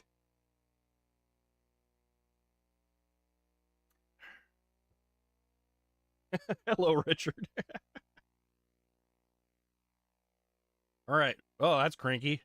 I don't think this is my fault. Using this config JSON file. Okay. Yeah, it just keeps throwing an error. JSON decode, line 4, 1, 2, 3. Is it this? None? 8 tolerance. Yeah. So they said none. Set to none to disable this restriction. Lynn Heim subscribed at tier 1. They've subscribed for 15 months, currently on a 15-month streak, and says hi. End of line.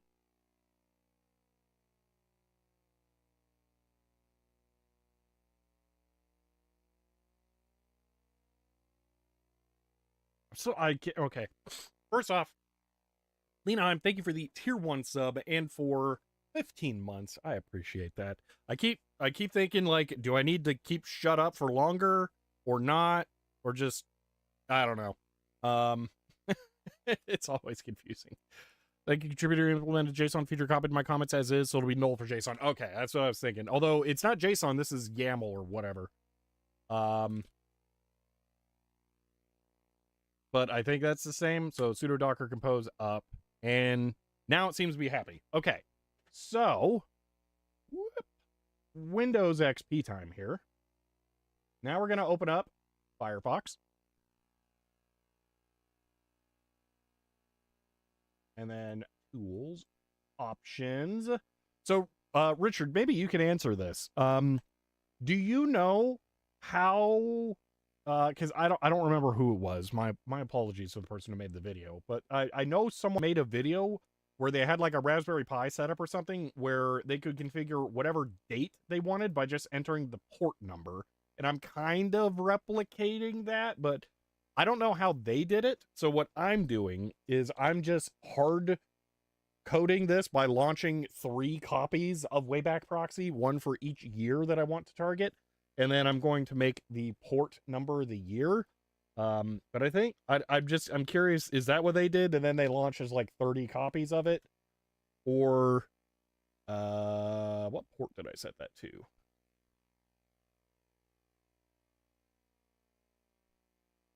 I can't see now. Did I map it to 2004? I feel like I mapped it to 2004.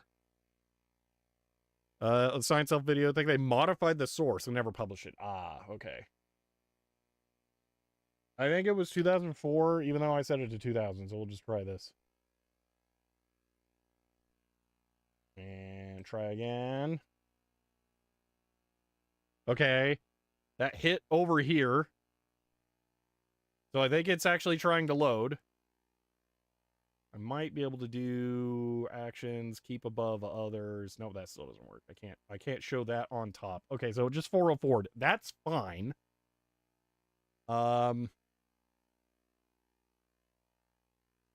You can use ports. Okay, so that was Michael JD. Okay.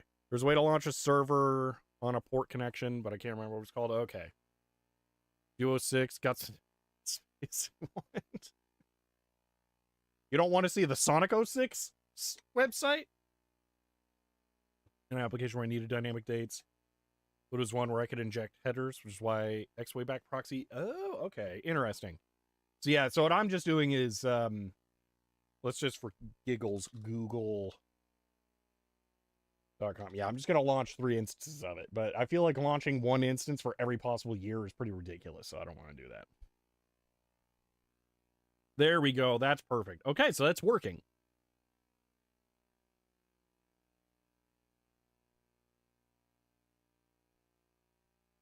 Yeah, on 64-bit can go to... Yeah, but no one wants to run Google 64-bit. Windows XP 64-bit. Windows XP 64-bit sucks. Well, Hiram, good news. This is 2004 now. Actually, it's the year 2000. But close enough.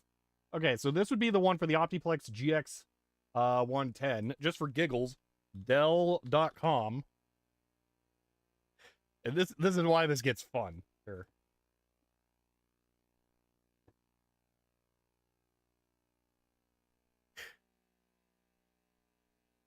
Beautiful. Okay. Can we find information on the Optiplex GX 110 machine? Home and office. You have an issue about date tolerance? All the startup scripts look like you can take a null. Have to look into it? All right. Oh, yeah. Dude, I want this laptop so bad. Like, I'm actually trying to find one of these. I think I've even talked about it before. Dimension 4100. I think I have one of those in the van right now, actually. So we're a little later than the Optiplex GX 110, but you know what? That's fine. We're gonna go desktops. No, this is not 2004. It's actually configured to be 2000. But I have the port set incorrectly, so we'll fix that in a moment. Dimension L. I mean, this might actually be too late. Maybe I want to set this back. Is it gonna be 98 or?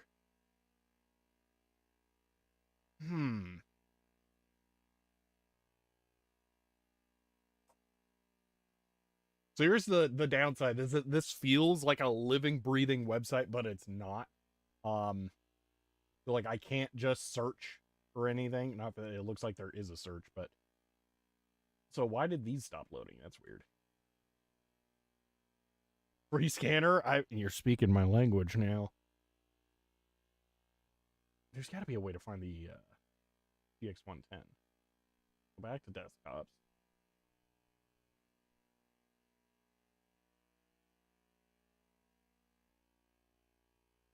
Maybe we want to go to small business.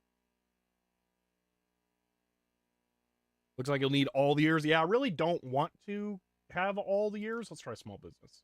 Maybe that'll do it.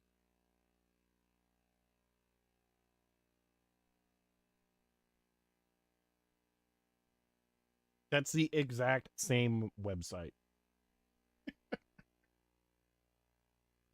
Here's the one that's the same case as the Micron Millennia that I have, though. Why is there no Optiplex? They got Dimension, they got Inspiron. Come on, where's the classics? There would be Optiplexes after this, too. That's the confusing part.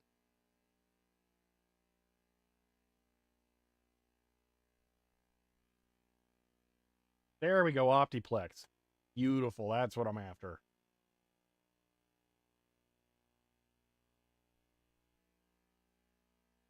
GX110. GX115. I don't remember seeing that one. Look at it! It's right there. Friend! Now I need to get the monitor for it. I definitely already have the keyboard. The keyboard is a Dell Quiet Key.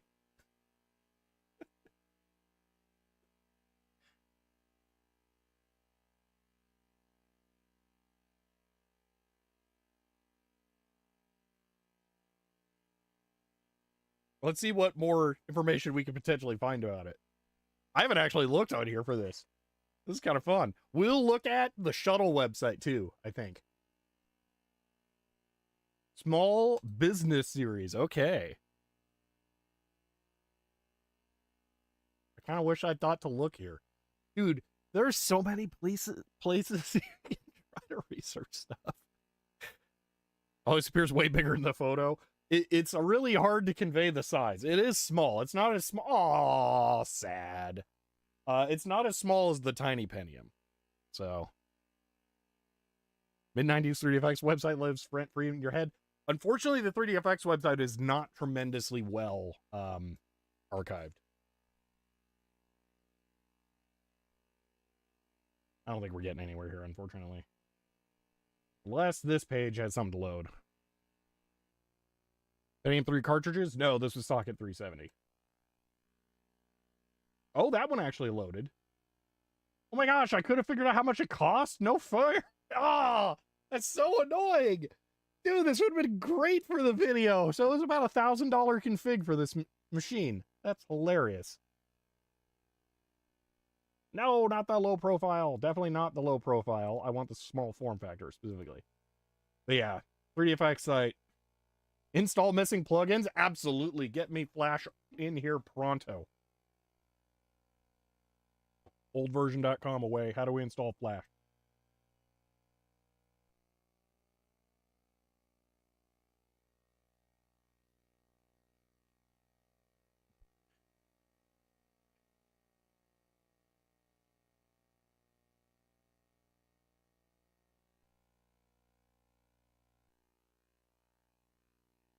Yeah, so we're just... Oh, wait. GX optional sound card integrated sound. So I'm this one. It was a $101 add-on to get sound on board. Ouch. Okay, here we go. Old version. Flash. Okay. I don't think I want whatever Flash get is. I just want Adobe Flash or Macromedia Flash. That'll work too. For 2014 dual Xeon. Dude. Well, you can't just go to it for old systems. I mean, I kind of don't blame Action Retro for doing that actually, because that's going to cut down a lot of people using the site when they don't need to, because he probably doesn't need to pay $1 billion in hosting fees for that. Okay, we need Flash for Windows XP. Flash 8 will probably work.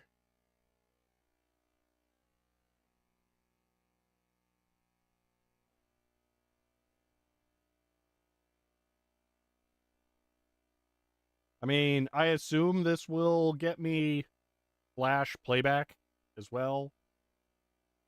I don't know. Well, actually, no, it'll definitely work in old Firefox. Again, this is one of the reasons why we want older versions of, software. But yeah, here we're going to need Flash.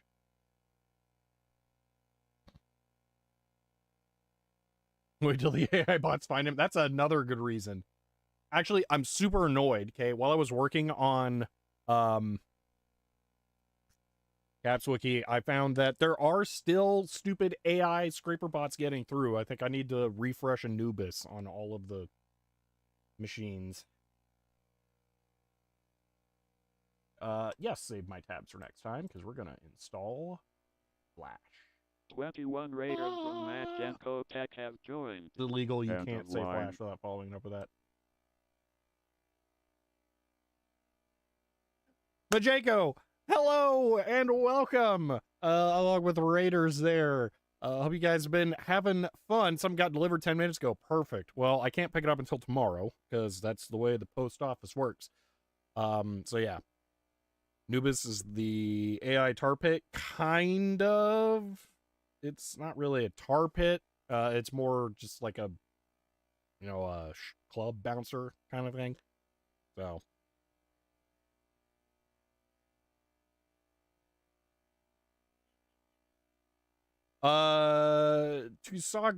oh my gosh, Hisui Kagura. Hopefully I'm at least close there. Yeah, so what I have here is I have a computer that's over here crying. No, that's running a proxy service that connects to the Internet Archive. And then I have an actual Windows XP computer running over here that is proxied to it, that allows me to connect to a proxy on the web browser to access a version of the internet that is trying to target a specific date through the Internet Archive's Wayback Machine.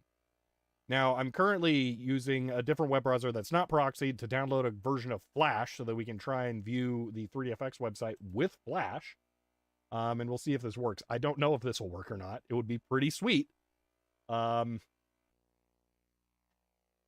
find out. Where did it go?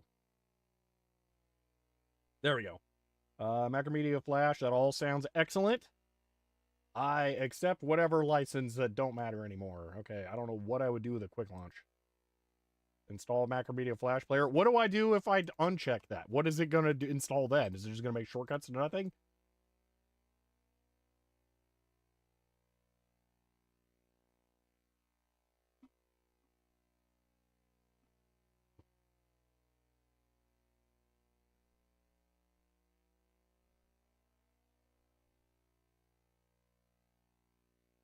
Hopefully this works. I don't actually know if it will. I don't remember. There wasn't a specific plugin I needed for Firefox to get Flash working, right?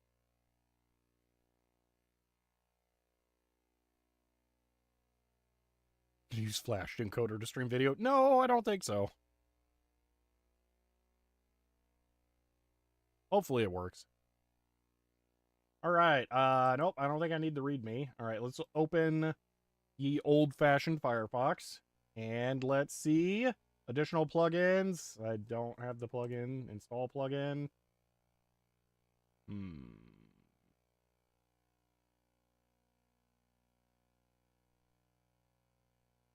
View page source. I don't think we can see exactly that.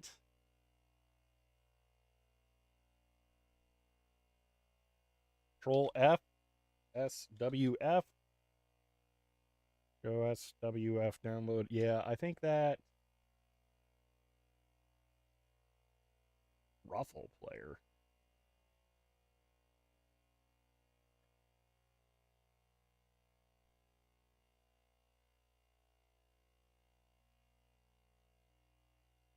Oh, well, that doesn't help that it's iframing everything.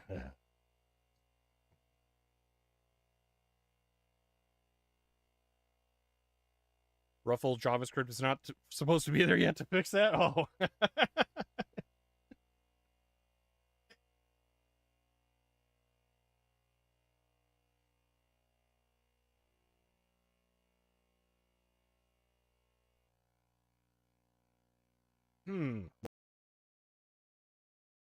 Why does this not work? Maybe we don't have... Let me check add-ons. Cannot communicate. I mean, that's fair. Microsoft plugins, Shockwave Flash. We're going to get an updated Docker image first because the third-party one is 3 years old. Holy moly. Okay. I did not realize that. Dumb question is Internet Archive filtering Flash stuff because they have their own Flash thing? Because I think that they have a Flash emulator. I don't know if it's integrated into the Wayback Machine. And if it would be, I'm going to say contaminating the site pages, but normally that wouldn't actually be a problem. Most people would prefer that, usually. Oh, while we're looking at that, let's go apply for a job at 3DFX. Ruffle the Flash emulator. Okay. I don't think they edit the HTML. The JavaScript player just scans for Flash tags. Okay. Maybe there's more of the 3DFX page than I thought. I don't remember seeing this before. This is clearly just site navigation, by the way, which doesn't really matter. Because you got to remember, all web development was horrible in the early 2000s, and everyone just used Flash for everything they were not supposed to. If you didn't live through that era, you do not understand just how nice it is to have HTML5 now.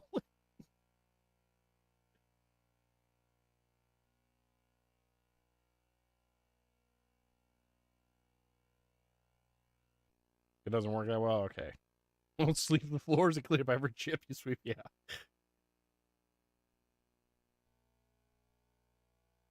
All right, let's look at the Voodoo 5 and 4. I don't like the additional plugins are needed, though. Why? Why does it keep saying that?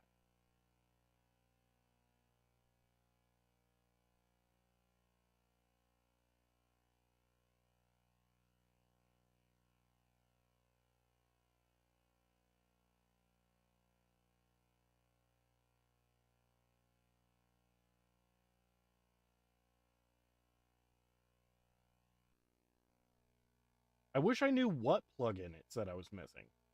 Could it just be an older version of Flash?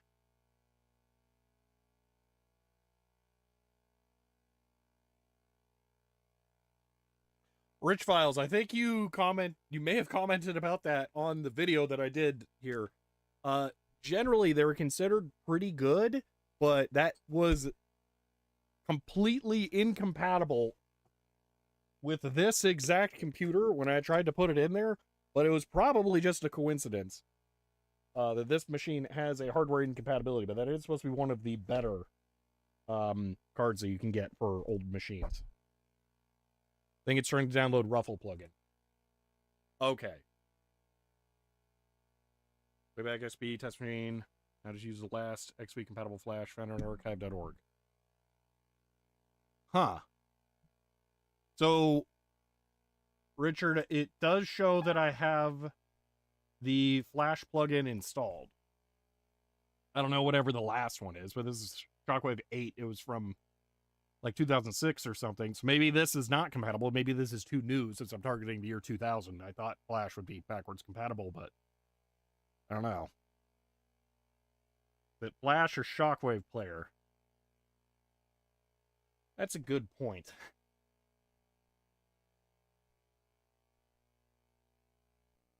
I really need to change the homepage on this.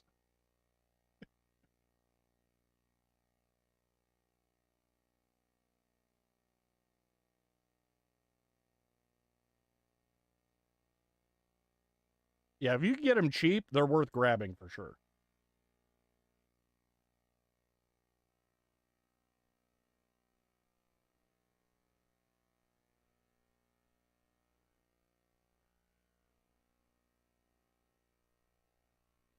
You know what? We'll just restore previous session for now. That'll work.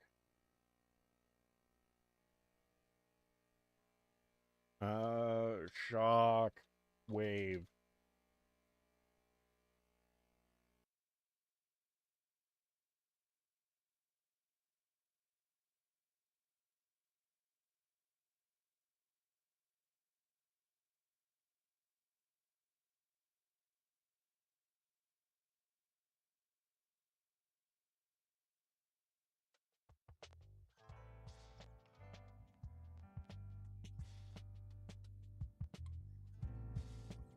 Welcome to Final.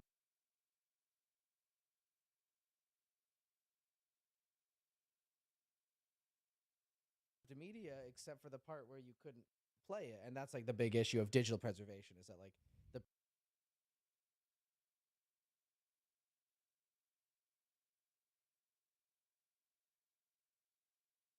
If you're like us, you probably have fond memories of the iPod. While it was revolutionary, it wasn't even close to the first MP3 player on the scene. These aren't iPods. If you're like us, you probably have fond memories of the iPod. While it was revolutionary, it wasn't even close to the first MP3 player on the scene. These aren't iPods. These are weird old MP3 players. Our buddy Dankpods flew all the way from the weirdest and rarest MP3 players made by PC brands.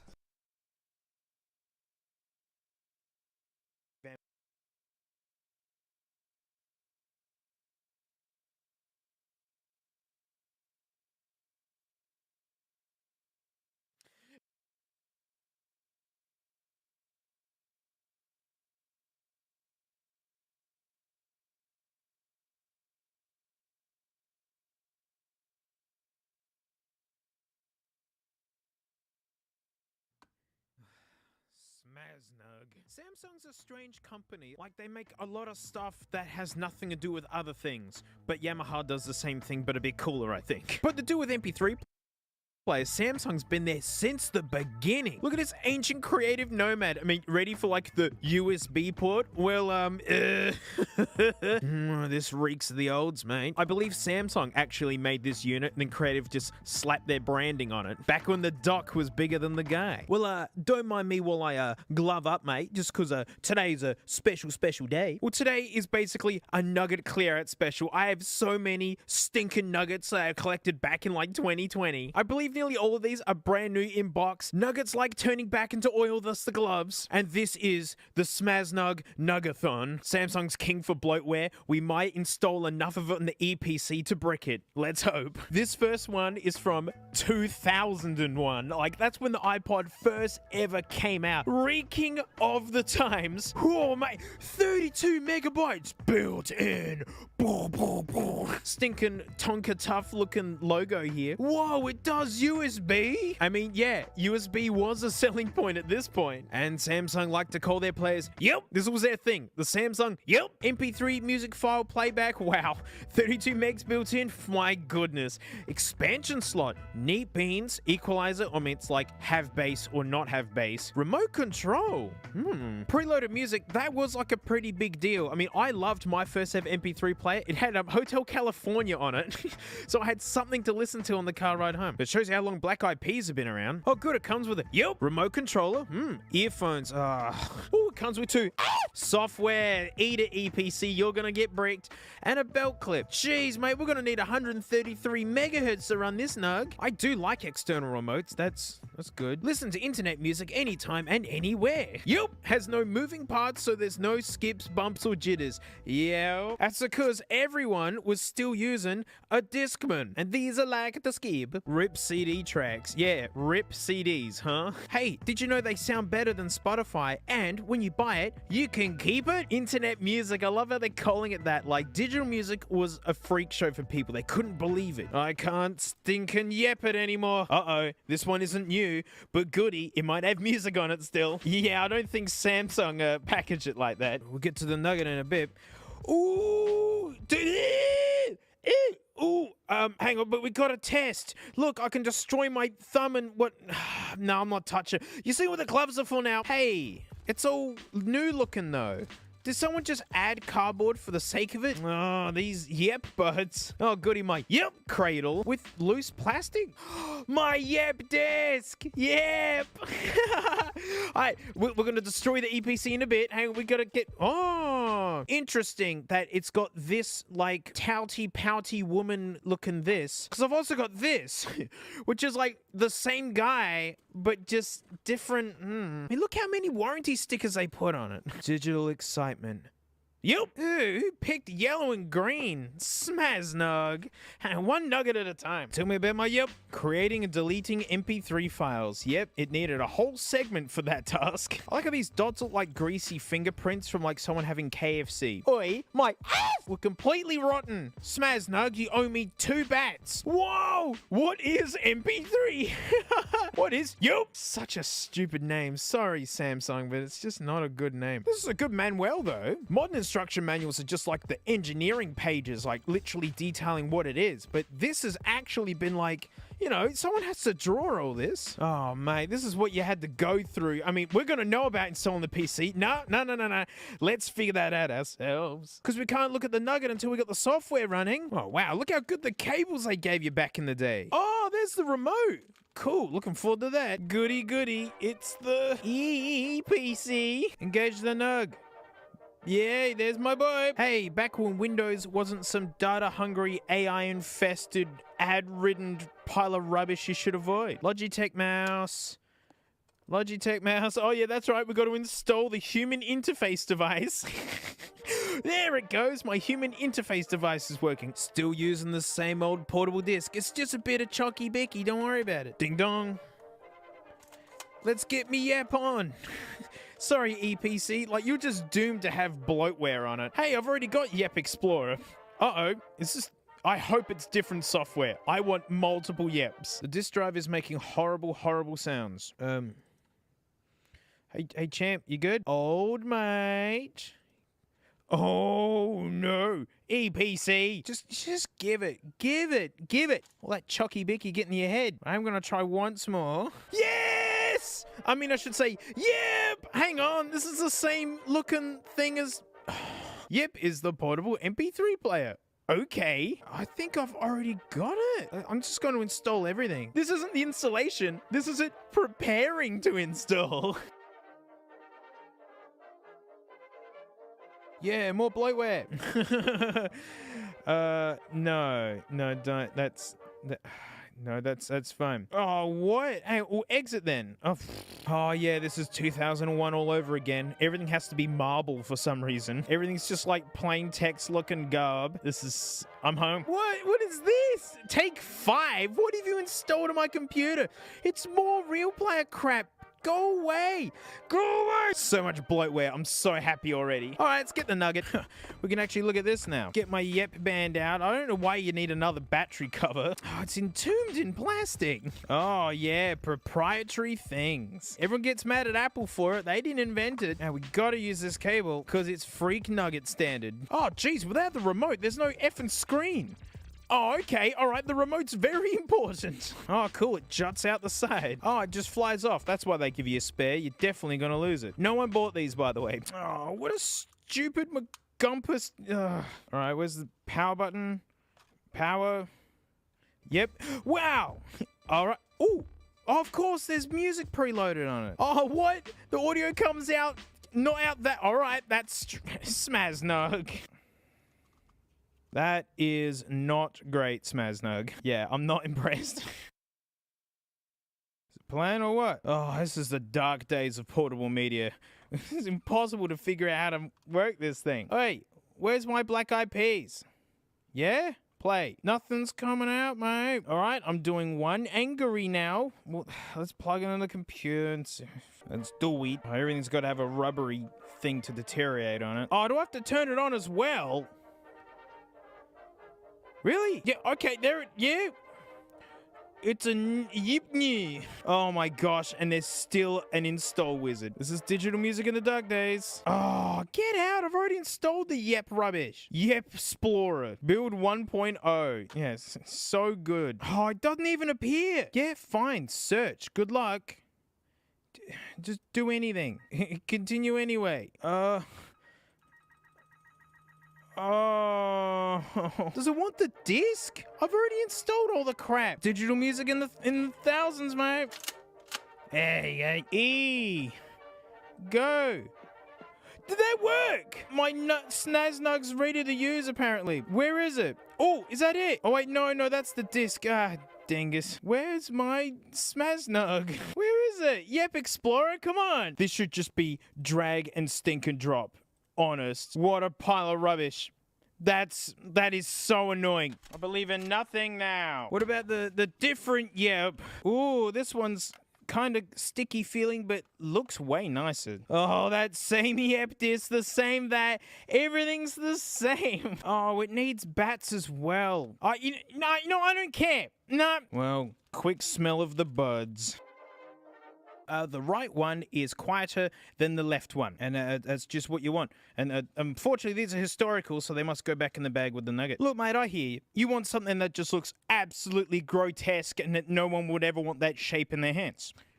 Yup, what is this shape? What is that? Who's this? It's got the same songs on it. Whoa, 64 megabytes this time. It's got a wow cradle and armband. Samsung is not good at marketing. Whoa, does date and time. Jeez, we had everything back then. It's got the same looking list of contents. It's got the same rip and internet and whatever on this side. Oh, I just realized. Look. It's got the same kind of screen going on. See, I told you, it's a Smaznug thing. This packaging is gigantic for such a tiny idiot thing. Well, here we go. Brand new, mate. Losing the collectible on this one, huh? Don't you love this crimped plastic packaging that's impossible to get into even with dressmaking scissors? Oh my goodness. Why? Why? I don't want to discombobulate the packaging. I'm so glad we're done with this style of packaging. I mean, not that many people suffered with this. No one bought these. Oh, hey, I should work for eBay. Hey, get it? Get it? old video. Oh, let my nug be free. Better be loaded with treasures. Oh, it's the same box. They're just reusing the same box. Samsung, you lazy dopes. Oh, it's all the same crap in it. Oh, no. Oh, that cable's took a licking. Oh, it's the WoW case. It's the same software. That's actually really nice looking. Oh, that's really cromulent quality feeling. What? It's just a small chain to hang from your nose. A yep chain. The following is missing from the README file. Oh, God. Why don't you just correct it? That's lazy. Hey, it didn't matter. No one bought these. There it is. This ambiguous egg-looking idiot thing. I mean, again, it's like the same quality manual, which is good. Oh, I doubt I'm gonna get this working either, because it's like the same thing. Yeah, it's a high-tech beast. Oh, here's the nugget. My brand new nug. I can't grip the plastic with gloves. There we go. These are the same buds as before. Oh, they smell like they've exploded already. Oh, why? This thing's turned into a real technological fart box over the past couple of decades. Do I have to use this cable? Oh, this is what the gloves are for, folks. That's gross. Let's just plug it in, watch it do nothing, and then put it in its box again and move on to the next nugget, because this is awful. Let's see in its WoW cradle and other poorly marketed items. And there you go. Is that it? Am I egging correctly? Really? It just covers all of it, does it? That's so good, Samsung. I'm so proud of you. Get the freaking bat in there. Oh! It thinks it's in 2001. Yeah, fine. Yeah, fine. Yeah, 5 songs. Come on, can we hear something? Is this volume up and down? No. Volume? No, really. How do you adjust the volume? I'm not getting the manual to check. What? Oh, you press and then the buttons. That is terrible. Why aren't I hearing anything? What's wrong with my Smaz Nuggets? Man, this primitive UI. This is why people just bought iPods. Oh, you remember this guy? Yeah. The speaker works fine. What's wrong with the Smaz Nuggets? You piece of crap. Max volume, and then nothing. Nothing. I did have a listen of these on that guy off camera, and yeah, like all mids, and just, yeah, terrible. Terrible, terrible. Miracle. Can we get a single Smaz Nug to work? Connect. Yes. It said connect. Found new device. Yeah. Yes, do whatever. Just do it. Yeah, just search. Oh, the old days were terrible. Can you see why a lot of people just stuck to their CD players for a bit? Can you see why those who decided to jump on the digital bandwagon got an iPod? This is no longer talking to the computer. It's just playing music to nobody. Yeah, there you go. And now it's making doo-doo-dung noises, and it's no longer saying connected, and it's no longer appearing on the thing. Good. All right, this is its Yep disc. Yep, it's the portable MP3 player. Install it. Install everything. Yeah. Install. So much Yep trashware. This is so current Samsung. Go Samsung. Do what you do best. Install the everythings. Oh, we gotta restart the thing. All this for this.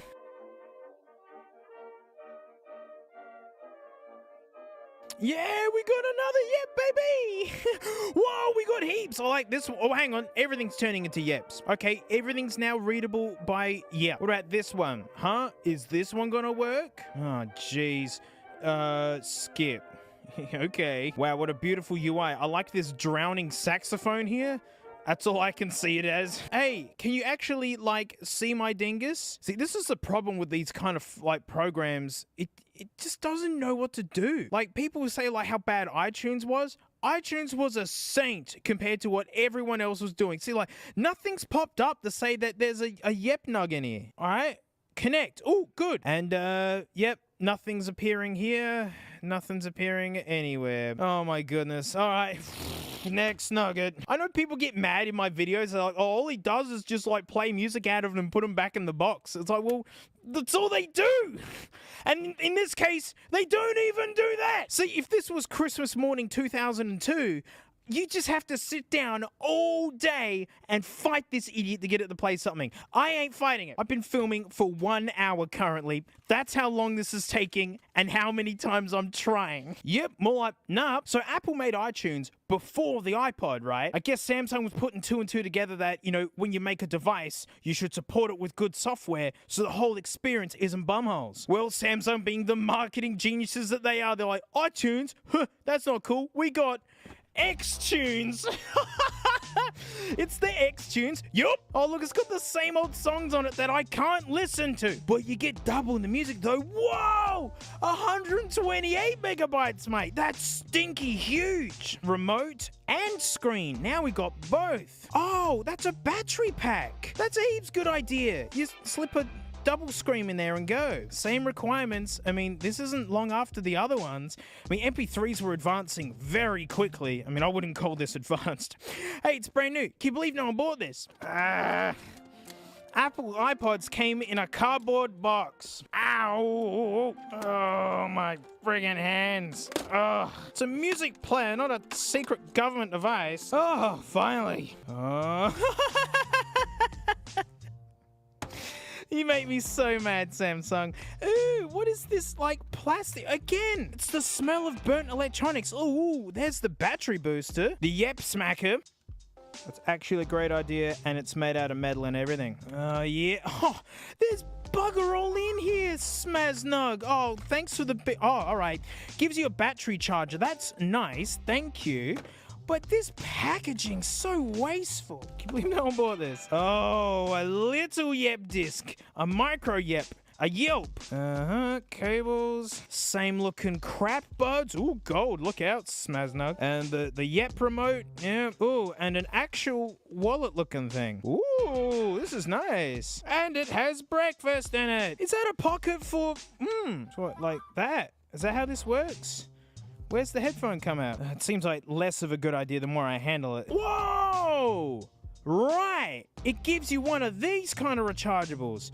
Interesting. That's pretty... Ooh. Huh. Right. So that's so you can power it on triple screens or the chewy ones. That's quite well featured, but we only care about one thing, and it's disgusting. We've got to get more Yep software. Oh, this ominous little Yep disc. I used to love these mini CDs. There we go. Yep, it's the digital audio player. There it is, all hooked up in the side like that. So it does fit in the case with it. Install everything, mate. Let's ruin this computer. Yeah, just do it. Yeah, get it on there. I don't care if it's already got Audio Manager. Put it on there twice. Look at these cables they used to give you. Big ferrites in it, big length to it. Now you don't even get headphones. Oh, this is crap. Look how many little fiddly panels for it to like break off. This is way too fragile. Well, that's booting up. I'm going to put this in there. Will it turn on? Oh, low battery. I just put a fresh one in there. What? Oh, we just fired up there. You idiot. It's a... Oh, man, these Smaznugs need to use a lot of power. Yeah, that's a brand new book cell. Take it back. This is really dangly and like kind of crap. Come on. Yeah, that's it. Come on, baby. Hang on. I'm going to wait on you. Oh, no. Why'd you turn off? If you can't run on a single AAA, then why... Have my book cells been sitting too long? Is that the issue? All right, no arguments here, because that gumstick battery is absolutely cooked. This is the best we've got. Whoa, look how low the battery is. Oh, man, we got to hurry. We got to hurry. We got to hurry. There it is. All right, I don't care about the dock. Just anything. Can we hear anything from a Smaznug? Why not? Why not? And it's out of battery. Gosh! Only these ancient Smaznugs are having an issue outputting to... I'm getting so upset. This is worse than a Nugget Lucky Dip, and they're brand new Samsungs. Oh, does it need the... And look, it can't do anything without the battery. And you saw me put a brand new battery in this, a battery that has sustained many a nugget on this channel. No junk. Next. Nice one, Smaznug. And the headphones are the same. They're all the same. They all sound the same. It's not getting better. Yeah, it's just such a dumb looking shape. And look, there's the screen. Actually, there you go. The exact same screw. There, that's the link. The missing link. 128 megabytes, mate. That's up there for Yeps. The same music we haven't been able to hear, and now it says 64 megabytes below Techno series. Wow, this font, that's so edgy. Looks like Quake or something. It's the same requirements. It's the same crap. Ew! Ooh, is that the remote for this? 3D sound effect. Settle down, Samsung. Settle down. Yep, it's the same guy. Samsung's very good at doing that. Just taking the same nugget. Oh, it's the same packaging. It's the same. Damn it, Smaznug. Wow, I haven't seen an egg bag in years. Hey, someone been in here. Someone's been in here. Whoa, a smart media card, finally. Oh, weird. Yeah, these are so dainty. Like, this looks really neat. 64 megabytes. Yeah, the exact same Yep buds. There's the toxic looking snowflake. Proprietary, love to see it. Hey, is this another one? I get two. Oh, that Yep disc. Belt clip and our Nug guide. Whoa, what is this? Someone, all right, this is used. Yeah, and someone bought one of these things. Oh, I wish I had the price on it. That would have been really funny. These were gratuitously expensive. Yeah, the freakish user's guide. Oh, it's the same art style. Yeah, I mean, I like to see that. It's just the same old idiot. Same old idiot. Hang on, someone printed something? 2005? Oh, that's cute. This is someone getting Real 1 going, and they folded it up and put it in the box. Oh, that's so good. Wow, color printer. I love time capsule stuff. Well, here's our Smaznug. Oh, it's heavy. Hey, it's still got its peel on it. Huh? So did someone use this or not? Now, Samsung, these are brand new batteries, but they have been sitting for a couple years. Is that good enough for you? Is that good enough for you, Samsung? Is that good enough for you? Whoa, gold contacts. Get back, hunky cat. Oh, that's right. You slot it in the top. Hang on. Uh-huh. That's so good. Does play turn it on? It does! Welcome to Yep! It's got music! Come on! Come on! It works! We've got music out of an MP3 player! It's copyright as heck, mate, but like, it's actually doing it. It's playing music. Oh, Thousands music. It actually has instruments in it. Oh, that's better. Pop that, and then play. Yeah, okay. Uh-oh, it's died. It's gone. It's gone. It's gone. It's just balked on me.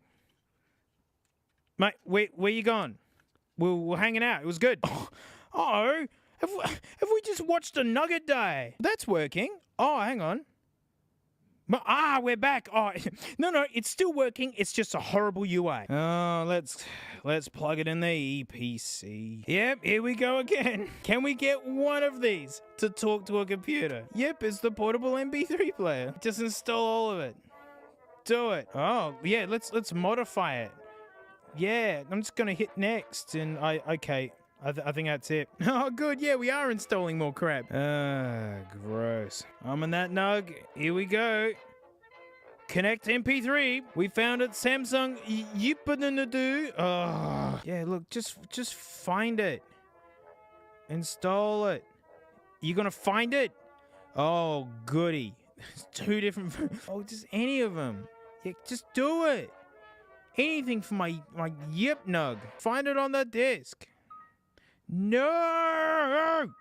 I have a working computer, I have the software, and I still can't get a freaking... I'm starting to wonder why people didn't buy these. We're still going. This one's cylindrical, and it's just like a bog standard looking... Yep! And I think this is where a lot of bootlegs got their rip-off from. She's looking cool. Hey, same music I've almost been able to hear. And yeah, strange packaging, I guess because it's meant to hang?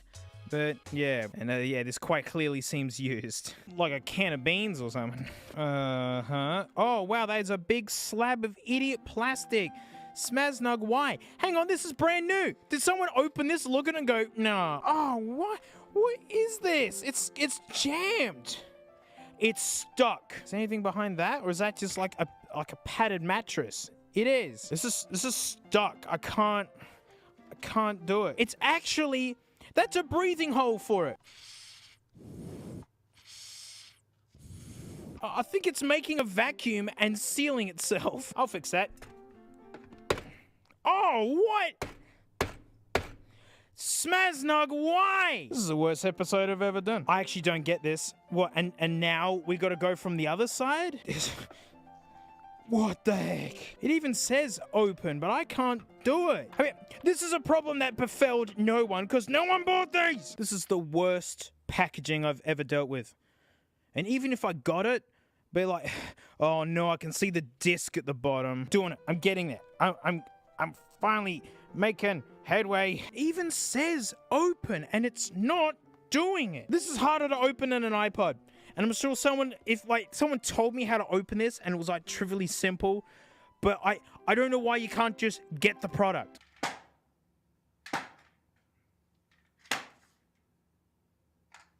Hey, if you smash it on the floor like the idiot that it is, yeah, you get some headway. Oh, is that the CD stuck at the bottom? Ah. Oh. So, yeah, you get some crappy crap and a clip thing. Wasteful packaging. Yeah, that goes in there. Oh, the Yep manual. And, yep, it's the same style as all the other ones, which means to say that it's fine. I like how it's all curly, so it's really hard to read. Crappy lanyard. Crappy buds. Oh, that one looks pretty good. Oh, this goes back in the box so well. Oh, sad. Like, this is rigid plastic, you idiots. Goes back in, so good. Oh, gosh, here's a nugget.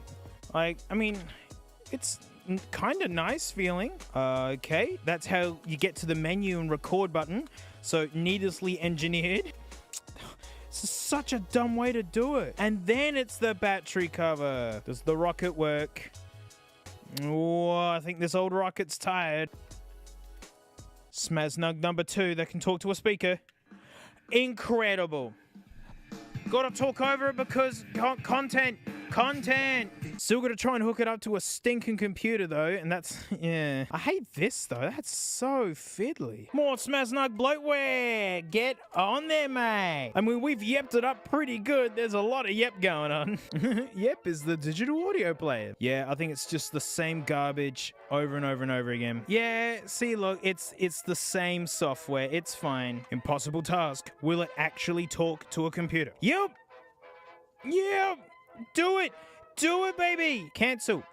Where is it? If I know what I'm doing wrong, right? I've installed the idiot software, and still it just goes nah, and nothing appears. Oh gosh, I think the only chance I got is these kind of newish ones. You know, they might actually just talk over USB and not require fancy ho-hum whatever software this is used. Or is it? I mean, like, it looks factory wrapped and someone's given this to Goodwill? I hope this is brand new. Look at this crappy box though. Like, it's round, so is a music note. What the frig's an og? This is looking brand spankers.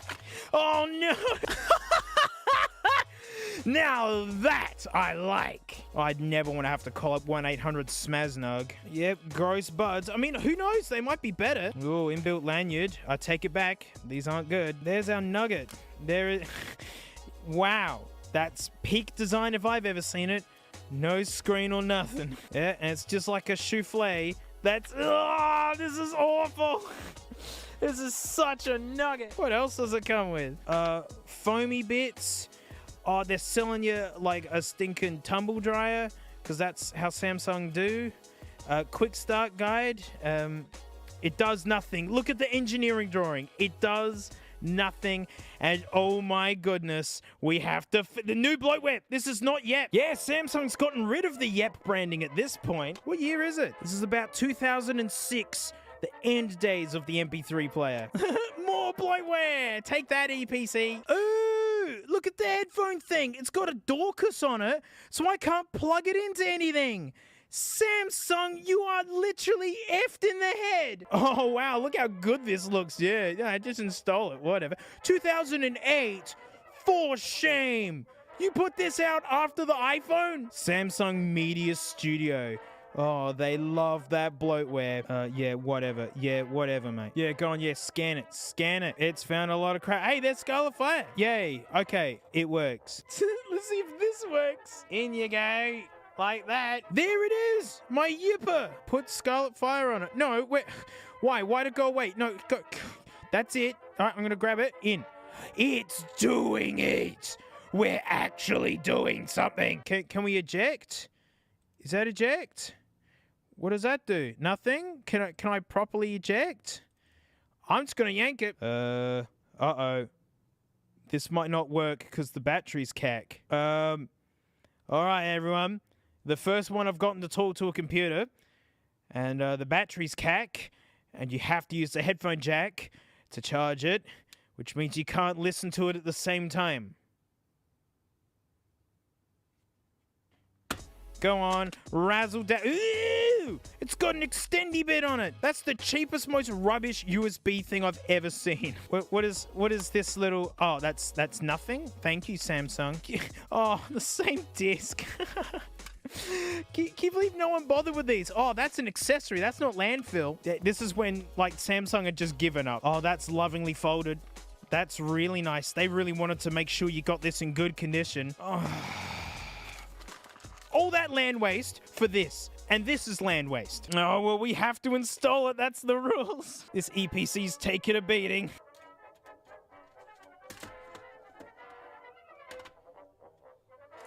Oi! Look how much Samsung we've got on the desktop now. This is good. Hey, the headphones can actually plug into things. Incredible.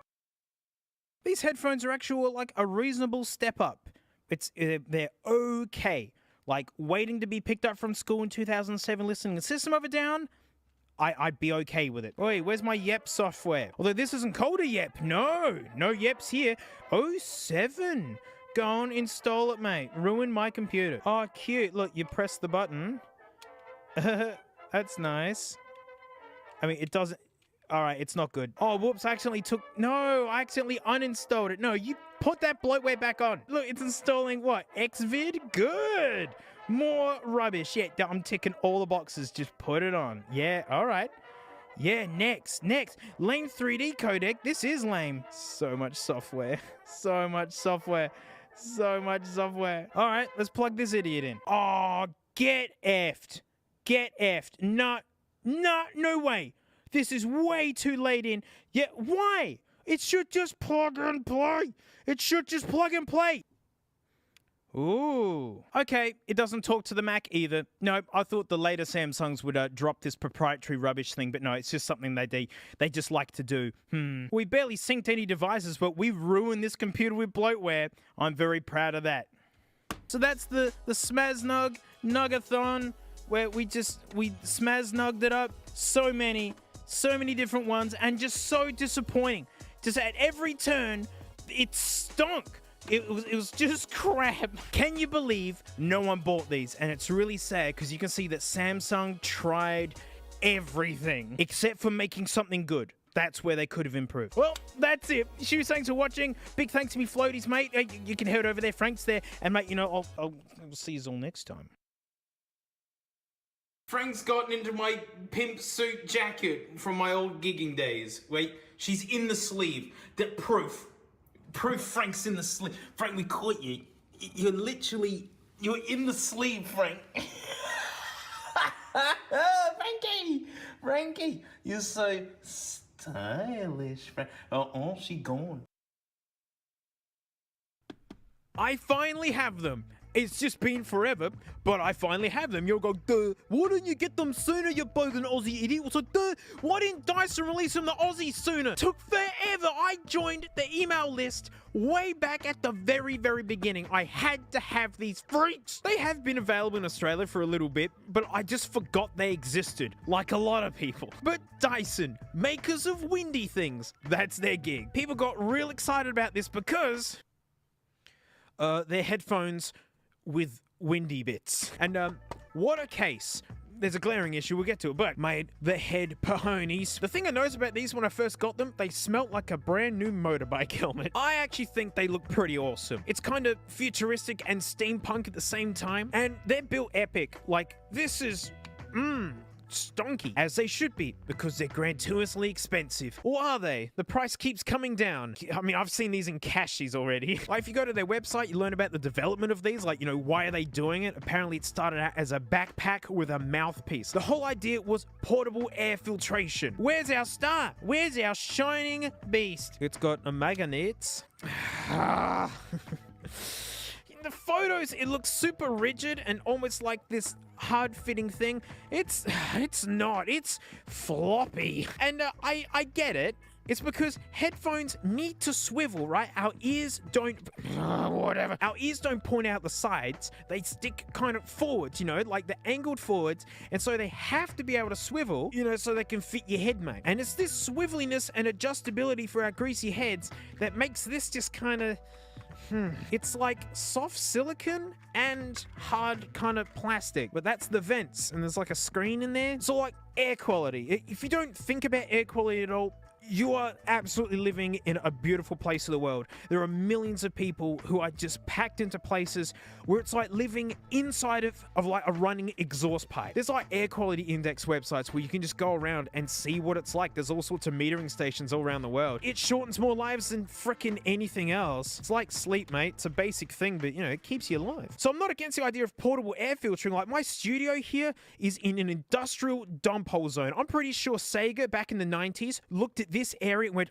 there we go, the second stage for Sonic 2. Yo, you can see my warehouse from there. And I've actually got one of Dyson's stick fans, right? They're ridiculously expensive, amazing on electricity, and it's got that screen in it that does monitoring. And what it's showing me is at like 3 in the morning, there's like a factory or something that fires up around here making something terrible because it like graphs all the VOCs and chemicals and things, and you see a boom. And also to get the eggy smell of this area out of here, I had to like get into carbon filtering. People mention how nice it is in here. I had to work for it. So yeah, as someone who squats in an industrial zone, I get it. For my car channel here, quite often we're wearing respirators, like the proper like gas mask looking things. And the problem with those is that they get so swampy, you could pour out a glass of water from the inside of them. Vomitronic, right? And Dyson was like trying to get some sort of air filtering where it's not onto your face. And then not only that, the air coming in is fresh, not just you pulling it through yourself. But this is a brand new tech device, which means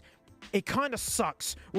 You need the stinking Dyson app to do anything with this. Sure, the app does add features like, you know, special monitoring thing, which I will talk about, but it's more passwords. It's more like trust that the company isn't going to F your data up and you're going to have user issues. Talk to Optus. They know how to make people hate them. But you can't even turn these on and just do basic stuff. Like without the app, these are a lead weight. So it's already a mega to me. When I did finally fire these up and get this flop-tastic, beautifully engineered visor on, the first thing I noticed, right, you know, air quality. Apparently these have carbon filters. I just like, you know, carbon filters, that's how you get rid of smells. Carbon's reactive, smells are chemicals, chemicals bond to carbon, very friendly.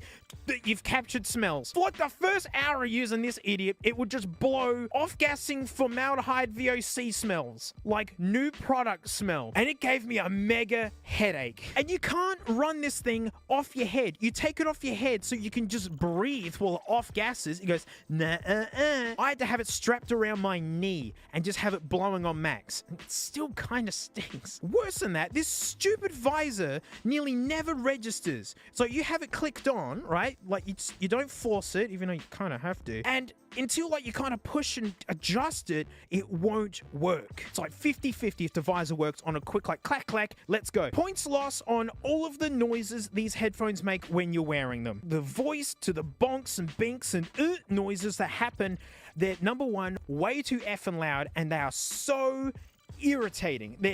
I don't know how they picked some of the most irritating noises I could have, startling me that they're too noisy. If you want to adjust your face, you got this stupid visor in your way that's very floppy and not very reliable in its connection. So Dyson sells these to like anybody. They want this to be everyday wear. Like, oh, can't leave my house without my super suit. But then it's like, is this actually going to filter air while you're walking about? Because they're talking about like being on the bus and the person next to you smells bad. Fire up your air filters and make the smells go away. I get like this is adjustable. Yeah, look at it adjust. There you go, be amazed. And it does sit quite close to your face. Aerodynamics are weird. Like this car is more aerodynamic than this car, right? The wind doesn't care how good it looks to our human eyes. It just does what it does. And maybe with the airflow creating a barrier with it being close enough, but for walking about and stuff, I don't know. I thought these were for people sitting at a desk and they were effectively cabled headphones, but not for audio, just so you can even give it power for it to run, because when you got these fans going, mate, with the noise cancelling on, kiss your bats goodbye. But yeah, they are Bluetooth headphones, which means it's got a stinker microphone in it. I guess, you know, we've got to have a listen to that. So like this one time, mate, I figured that like I wasn't happy and fulfilled in my life because I wasn't getting enough wind in my day. Like doctors don't bring up enough that like people need more wind, mate. And so like I'm gonna find a way to get more wind, hey. So I found this place that's like a little bit windier, and I'm feeling like a little bit better. So maybe if it's like super windy, I'll feel like super good, mate. And mate, like I found the windiest spot of all, and I gotta say, mate, it feels actually it's okay. I mean, cause like the plastic smell that's coming through, and like it's taken a long time to go away. And actually, the more I smell it, the more I don't care about anything else. Is anyone else tasting purple? So it does well to cancel out the fan sound for the most part, because the mic is so garbo and terrible that it would actually take a decent mic to hear it. So well done. You crapped your way to victory. All Bluetooth mics sound the same. Where's the revolution, right? We're just stuck on a loop. The highest fan setting though, that's when it was noisy. There was like this whole bunch of static sitting underneath it. But bad news, this is not the point where, you know, bust out the freakish ears on a stand and we compare them to the Herdo 600s. But these wouldn't let me play anything. That's right, sitting on the ears? Nope. You're not wearing your headphones. There's settings for calibration, right? Because apparently if you change the ear cups on these, you can just explode their brain. They go, I don't know how to be headphones anymore. I actually tried calibrating these on the ears. Nah, I even tried to make sure I was touching them in some ways. Or is it a capacitance thing? I was able to put them loosely on my knee and get them to work. I could put them on my head and pull them off my ears for a point and they'll keep working.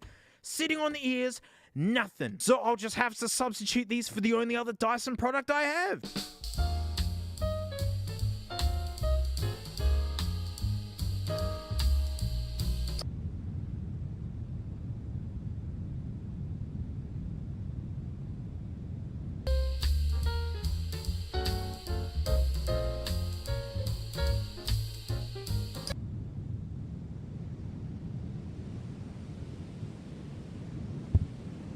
Memes aside, the fans do ruin the sound. I was hoping to get that recording.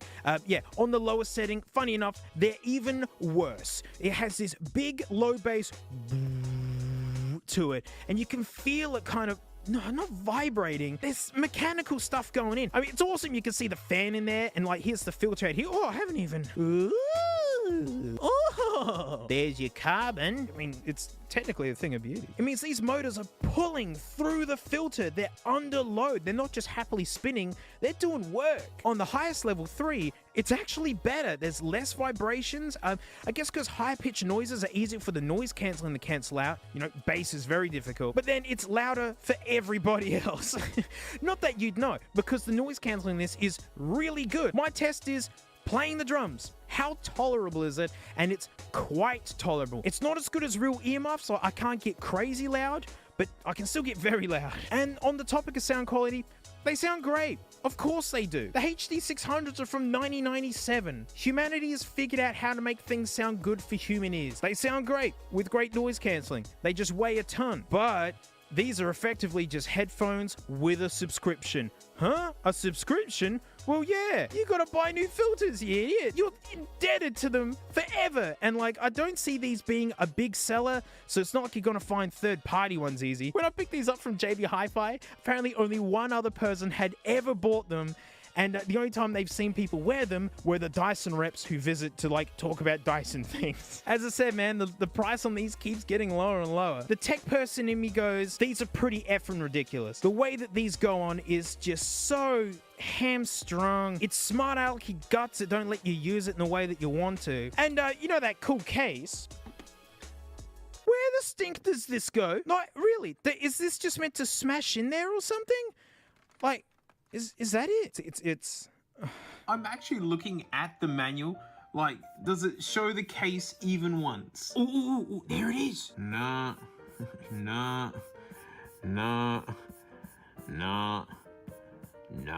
It was Ucho, mate. She's not happening. I have no idea. I gotta get the tears out of it somehow. and then it's gonna smell. Like, that looks like an old pair of undies stinking. Nah, and that's the end. I don't know. Like a hard case, especially one this big, shouldn't be that confusing as to how you actually meant to get it all in there. Credit though for having one of the most beautiful USB-C charging cables I've ever seen. The thing that actually impressed me about these was the monitoring, the same thing I value out of my weird blade-looking fan guy. You can figure out how many pollutants are on the very bus that you're squatting in. And for some people, air quality is insanely important. You know, the older I get, the more open-minded I am to medical conditions where like you just can't stop coughing all day because of a particular reaction. But if you put on these like quite comfortable headphones that sound nice, now you can breathe more comfortably, then this is worth every dollar you've got. Then it's amazing. But as like a tech for tech kind of thing, like, oh, just get it, it's the latest thing, you know, turn heads like the Cybertruck. I don't know what they were thinking. Maybe they got excited, just another means of selling air filters to people. And the idea of everyday people suiting themselves up with stuff like this, you know, when really I thought this would be for, you know, like accountants and like executive people who work on oil rigs and like mines and stuff where it's really gross and dirty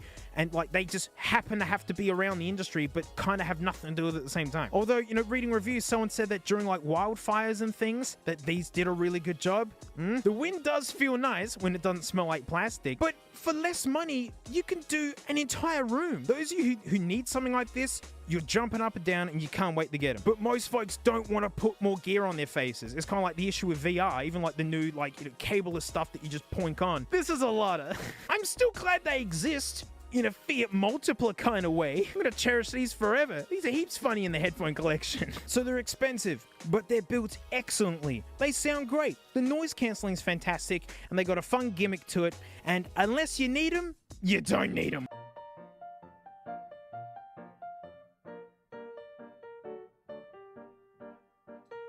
And that's it. Thanks so much for watching. Shoot, thanks to me floaties, mate. You know, extra vids, Frank's there. And you know, like, I'll smell us all next time. Oh, Frankie!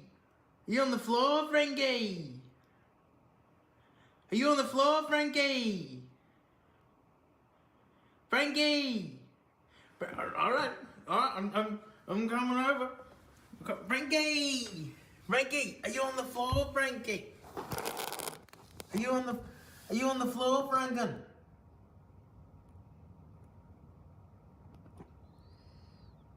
Really would like an answer about this floor Frank thing. There it is, mate.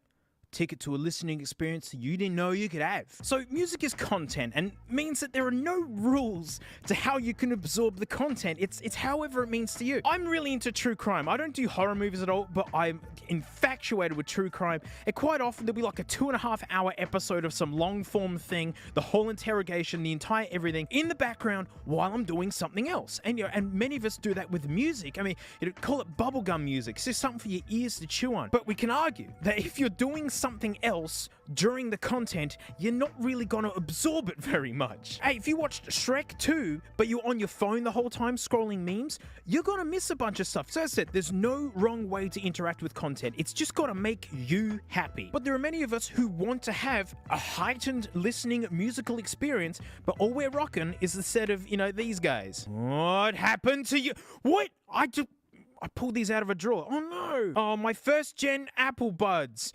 They weren't good anyway. The thing about like audiophiles and critical listening is that everyone thinks that you need incredible gear to pull it off. Having really expensive gear is nice. It certainly helps. You're going to hear more. But where we lose a lot of the fidelity, a lot of the everything in the music that we're trying to hear is us and our environment. Now, back to this. So if you're watching a movie, it needs your eyeballs, it needs your earlobes, it needs everything to be focusing on it.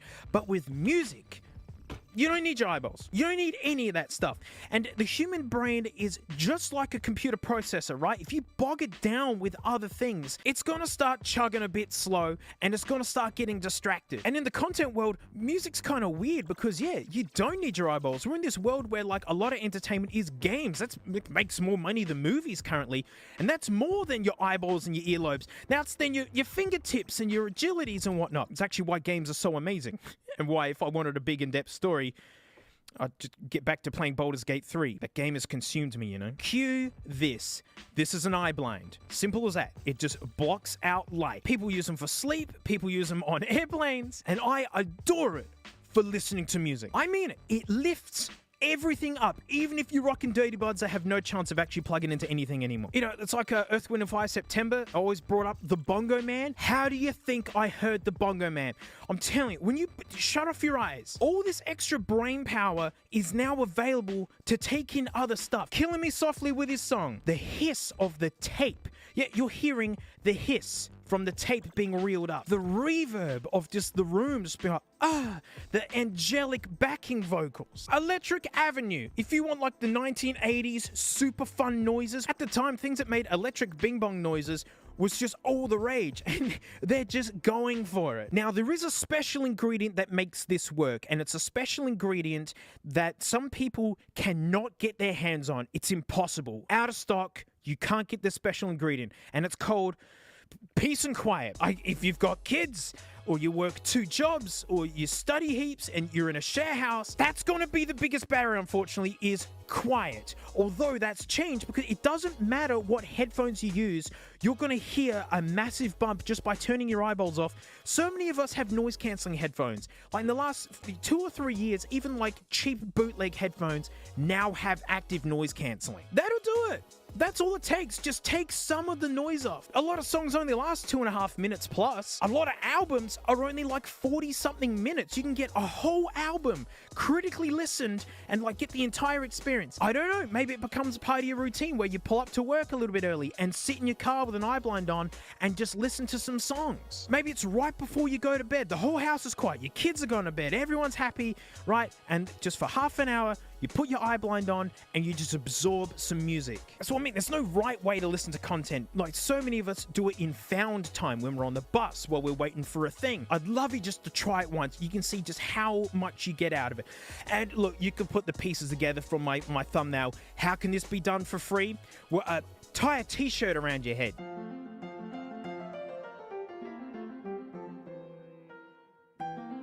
When I'm reviewing headphones, I'll honestly have my hands covering my eyes. That's how I do it. If you're wondering, well, why don't you just shut your eyes? That's even less. No. Keep your eyes closed in a bright room for me and tell me how long it takes before you just want to open your eyes so you're not keeping them shut. And also the bleed of the light coming through. I mean, stand out in the sun with your eyes shut and look towards the sun. All of a sudden, you're seeing red. You're seeing the inside of your smelly eyelids. I'm into telescopes, and I realized looking through telescopes, keeping one eye shut was annoying. I was focusing on keeping my eyes shut until I realized, just cover it, dummy. And everything was so much easier. And this is what this does. It means that you don't have to focus on keeping your eyes shut. You just literally sit there with your eyes open in the dark, absorbing your music. So this was just a quick doot for people who want to get more out of the music, and you've literally got free time, a quiet space, and a means of blocking your eyeballs. If you want some inspiration for some music to check out, soundtracks, Lord of the Rings, oh my goodness, video game music. Even going back to 8-bit, 16-bit era. And that's why I wanted to do this quick video just to say that, yeah, with Dirty Buds, listening to 16-bit game music, turning off your eyeballs, you're gonna lose it. So mate, do it in the comments below. What's some music that you've known forever that you can hum backwards that you've now blocked your eyeballs and discovered new things? Big one for me was the Bongo Man in September. That's why I kept bringing it up. And you can't unhear the Bongo Man. Who's your Bongo Man? Tell me your Bongo Man. Where are the Bongo Men? And like, that's it. Thanks so much. Floaties, my vlog's there, Frank's there, and I'll see you all next time.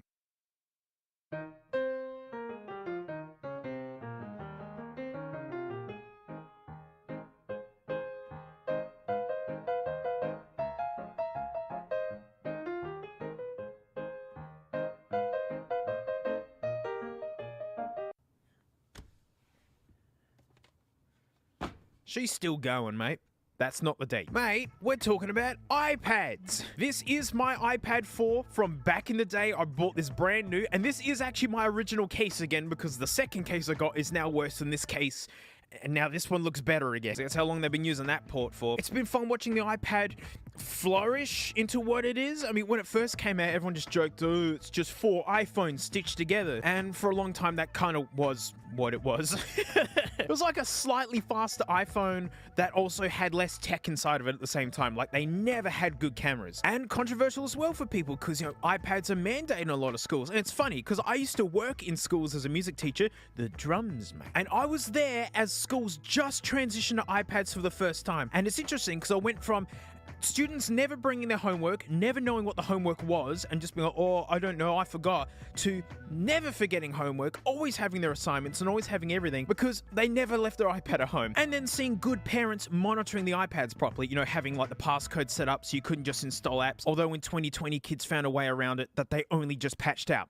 And for the most part, like, this is all a computer needs to be. I mean, honestly, the phone is now the everyday computer for people. Sitting around at home and I just want like general information or some quick shopping or whatnot, I'm never grabbing a laptop. It's called your toxic phone. But that's a regular iPad. We're not talking about the regular iPad, we're talking about the iPad Pro. Currently, in my opinion, the most useless, overpriced piece of tech that you can get, except maybe the Apple Vision. Now, ironically enough, as I say that, my whole like content creation journey started with a 2015 iPad Pro, the first iPad Pro. And that was honestly, in my opinion, the best jump the iPad ever had, purely because big screen. I worked as a musician, doing gigs and touring and all that sort of stuff. Finally, it was worth reading off of. It was like an A4 piece of paper. But then every now and then we'd be reminded that you sometimes just can't beat the reliability of a piece of paper. GarageBand and iMovie, that built this entire empire, and they're the best free apps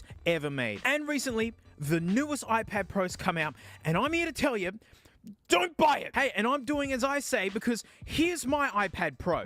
No, it is not the newest one. What is this, last year's one? This has got an M2 in it. Like, they've jumped to M4 now because, I don't know, Apple doesn't know what they're doing. And I've had iPad Pros since 2015. I may not get the newest one every year, but I've stayed reasonably up to date. Look, I even got the keyboard case, the original one. Look at the use this baby's got. This is years old, and it's been kind of terrible because all the weight is in the front, so it just wants to topple over constantly, and you can't use it on your lap. Because again, all the weight is in the screen, which I think is the big deal with the newest one of these, having a really thin like body to it, so it kind of stops doing that. Oh, and really fun for like the first several years, like the volume was all messed up. Like, they fixed it now, but for a long time it was backwards.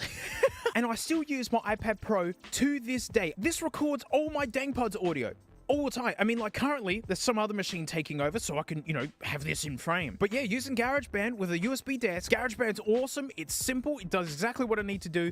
And I like that I've got a backup of my audio on another device. And I've tried to actually adopt this for some real editing, some actual kind of work, because that's how Apple keeps selling the stupid iPad Pro. And I'm here to report it is borderline useless. Oh, what? Is there not enough power in here? Is it because like it's so thin and there's no fan or something? No. These are monsters. These have heaps of power. These have the same processors in them as the desktops do. And like, the newest iPad Pro is the only one that has the M4 in it. So if you want an Apple thing with the latest architecture, it's called an iPad Pro. So wait, it's thin, powerful, beautiful screen, all the bips and bobs you can want. So what's wrong with it? How can I say that it's literally useless? iPad OS. iPad OS is like the Apple version of like Windows Vista, stinking Windows 8, Windows 11. iPad OS made sense in the early days when it was just an embiggened version of an iPhone, but currently it's the biggest barrier to actually getting stuff done. Let me give you a very small example. So I have a whole gaggle of different channels that I do, and they all have different things they require for filming and stuff. Let me give you an example how I want to use an iPad for garbage time. We're amongst my dumpy car channel. This isn't a video yet. My car channel is just a dumpy car channel. I love dumpy, dumb, slow cars. They're so much fun, but I love getting the data on them, like the fuel economy, cruisability, then the 0 to 60 km/h launch times, and the G-forces. How could the slowest car almost have the most G-forces? Tony, you're a nugget. So something I'd love is to be able to capture the dashboards of all these hilariously cheap, silly cars, because they've all got a vibe.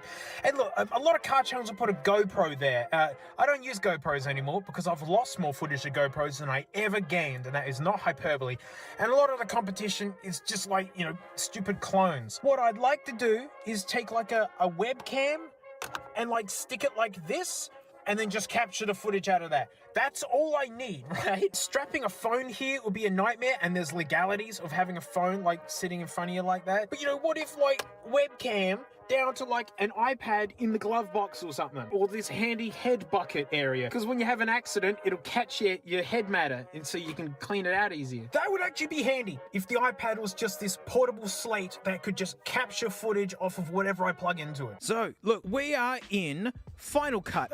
See, that's the problem with tablets, is that they get covered in schmutz. So webcam, chunk, expensive lightning cable, double chunk, to import video, okay, or no, camera. Okay, no, that's the, oh my goodness! You can see my Borg-tastic setup and my unkept hair. So let's just say I kerfuddle with this for a little while. I tried Google searching the problem, which is impossible now. Like, Google is dead. Like, you know, it's just sponsored spots and just absolute spam. You want to find information on the internet now? It's impossible. So I actually called Apple. It was a Sunday as well, and I gave them a ring to ask, what can this thing do? And admittedly, I actually got passed around for like 20-something minutes. It was really annoying. But I got a really lovely person who did all the research for me, went through, like, and they reported back to me that you can't plug webcams into these at all.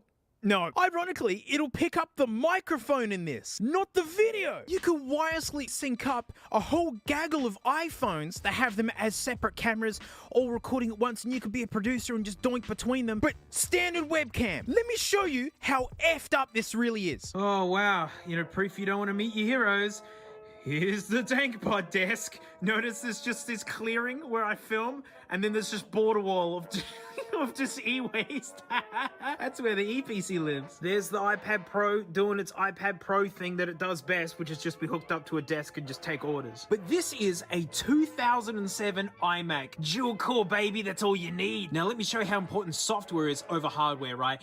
This computer is so slow that Geekbench don't mention it.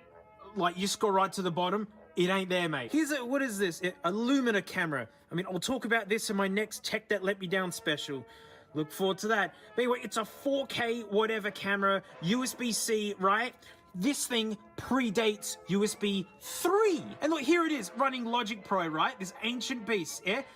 Casually in the background. Oh, what's this? It's something I prepared earlier. It's happily reading off of this. Right? This ancient nugget that is so slow it doesn't even appear in like benchmarking scores, happily reading off of this while running Logic Pro.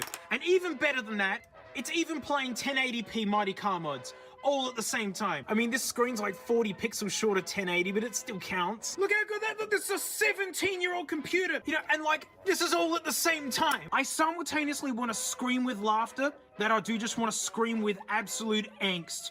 Because, like, this $100 out-of-date pile of rubbish is outsmacking a $2,000 Apple slate of rubbish. And this is even an Apple thing!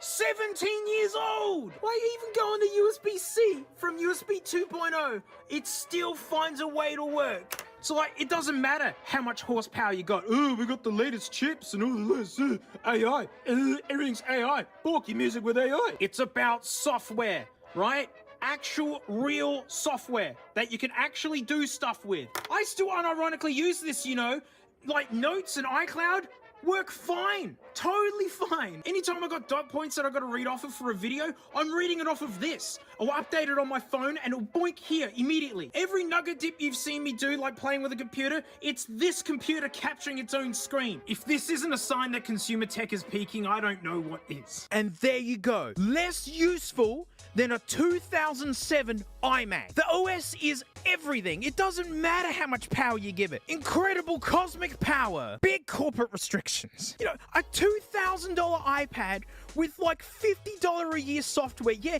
not even buy it outright like it's meant to be. And it's the most balked, useless experience there is. And take it from someone who's worked out of iPad Pro since they first came out. Yeah, for the poor sods using Adobe, and I beg is to escape, and it's hard to escape. Took me 2 years to escape, right? They give it away to students while they're learning, and then once you've learned Adobe, you can't unlearn it. But like the Photoshop app, which is, you know, you can use the pen on these amazing screens. There's no pen tool in iPad version of Photoshop, which is like such an important tool All the software for this miserable slate is all balked. It's like intentionally designed to suck. No headphone jack. And that's why the new iPad is completely useless and it's just an absolute balk factory. Unless you're a digital artist, I understand it. Like the screens that they put on these, the technology inside of the pencil and all that. If you're a digital artist, that's different. The expense of this is akin to an instrument. But if you're looking for a powerful computer, consider a 2007 iMac. You can get more done with it. And you're never going to buy these for the cameras. The cameras on iPads have always stunk. They're like 5 years behind what they put in the iPhones.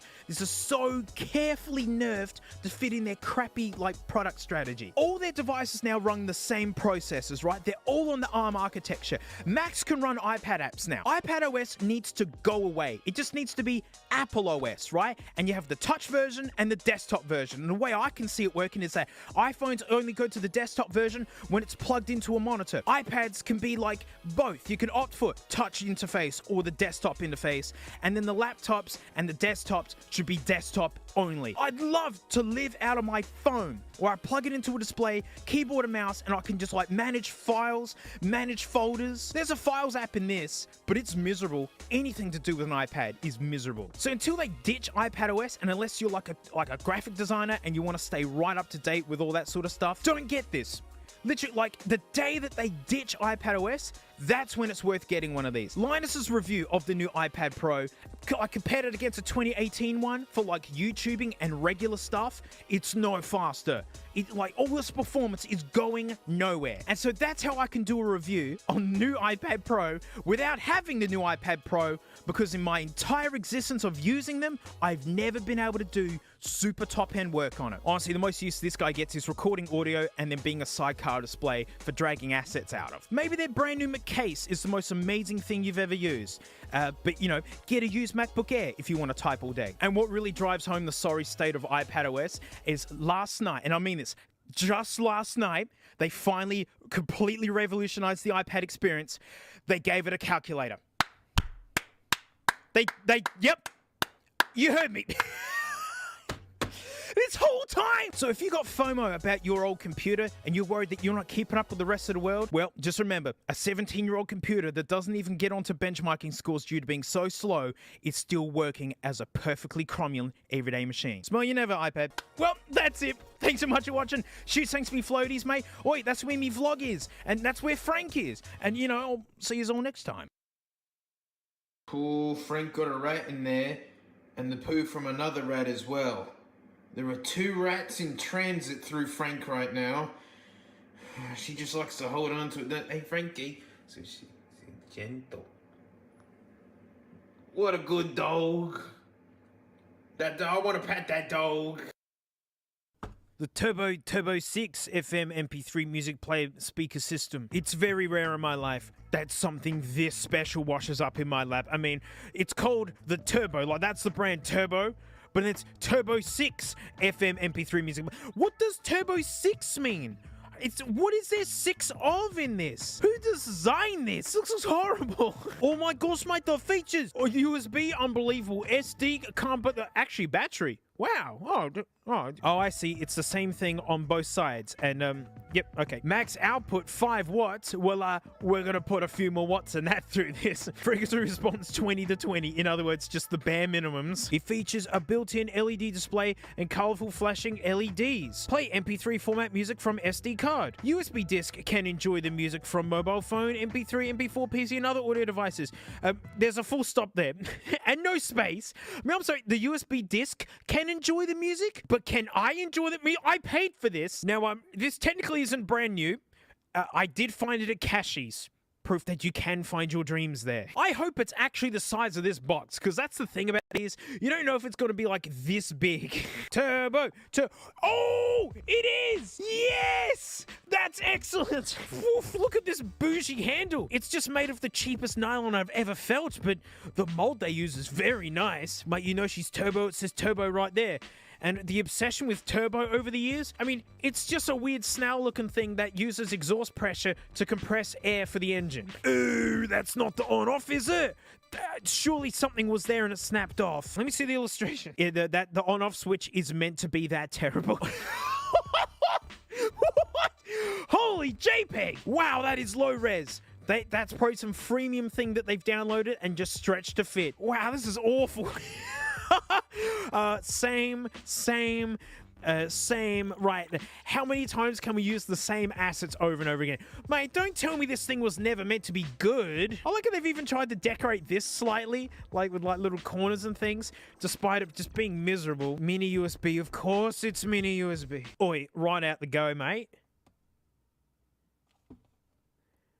Oh, please awaken. I want to smell the turbo. There's a light. There, yep. Or is it just really dim? I mean, I've said it. Whoa! Whoa! It's got dazzling lights! Oh, it's making back. Huh? What if we change the mode? Ah! No, don't! Go away! Oh, that was awful. Ah! Stop it! Wait! Oh, wait a minute. Is the power also the aux in? Ooh! Ooh, why would you do that? I put some tunes on an SD card. Whatever's the safest way to... Yeah? Ah! Gosh, no! How do you turn it down? How do you turn it down? Why is it so loud? What? Stop it! What? Why? Why is it... Where's the volume? Is this all it does? It just smashes at max volume? There was no pause. As soon as that went in, Scarlet Fire began. I actually don't know how to control... Oh, what? The volume is also the forwards and back? This whole stinking chassis and you're sharing buttons like this? Oh, what? You hold it for volume. That's maniacal. That's... I love you, Turbo 6. Oh, wow, it even remembers what it was up to. Power on. Auxiliary mode. How's it compared to the original? Hey, we're doing it proper old school, eh?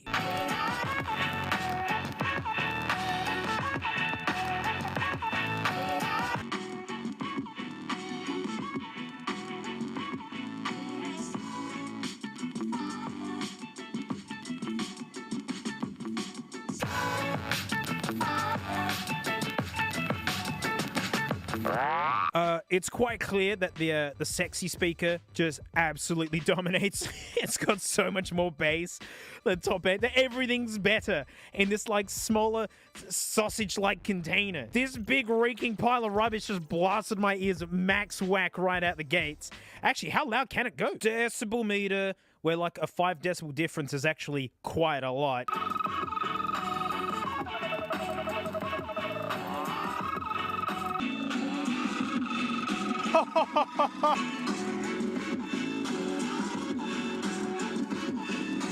Well, it doesn't sound good, but at least it's really, really loud.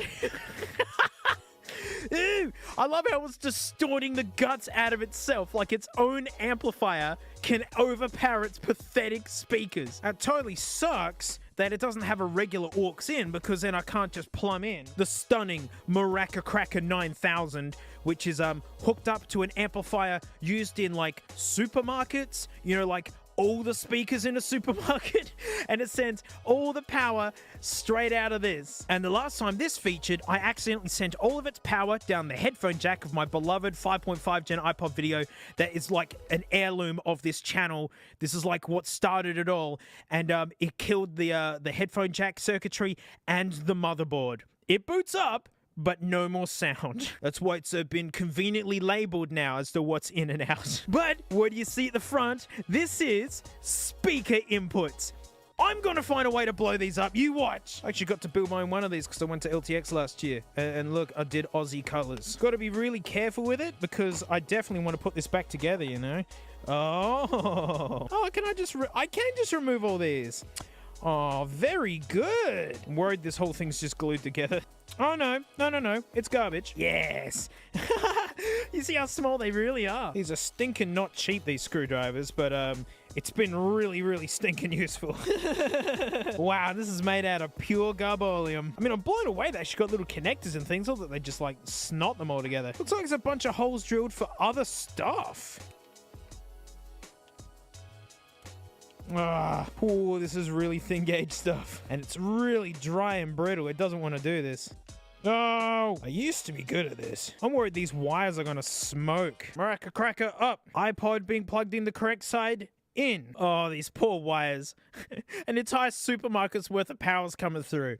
Like, beep, beep, here comes a whole food land. Oh, dear. Oh, that's scary.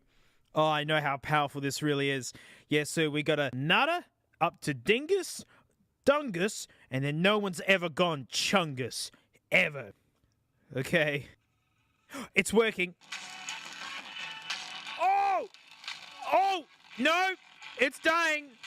There's smoke! It's smoking bad! That's it! That's full Chungus! Oh! It's smoking really bad! Oh my goodness. How can it smoke a whole bunch and then just keep working? Excuse me? Hang on, I gotta test him on its usual prey. It's the first time I've ever tried blowing up speakers. Vintage Smaznug buds.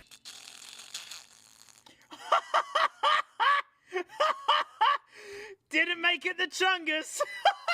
To be fair, it is called the Maraca Kraken 9000. It is designed for poppin' dirty buds, and pop 'em it does.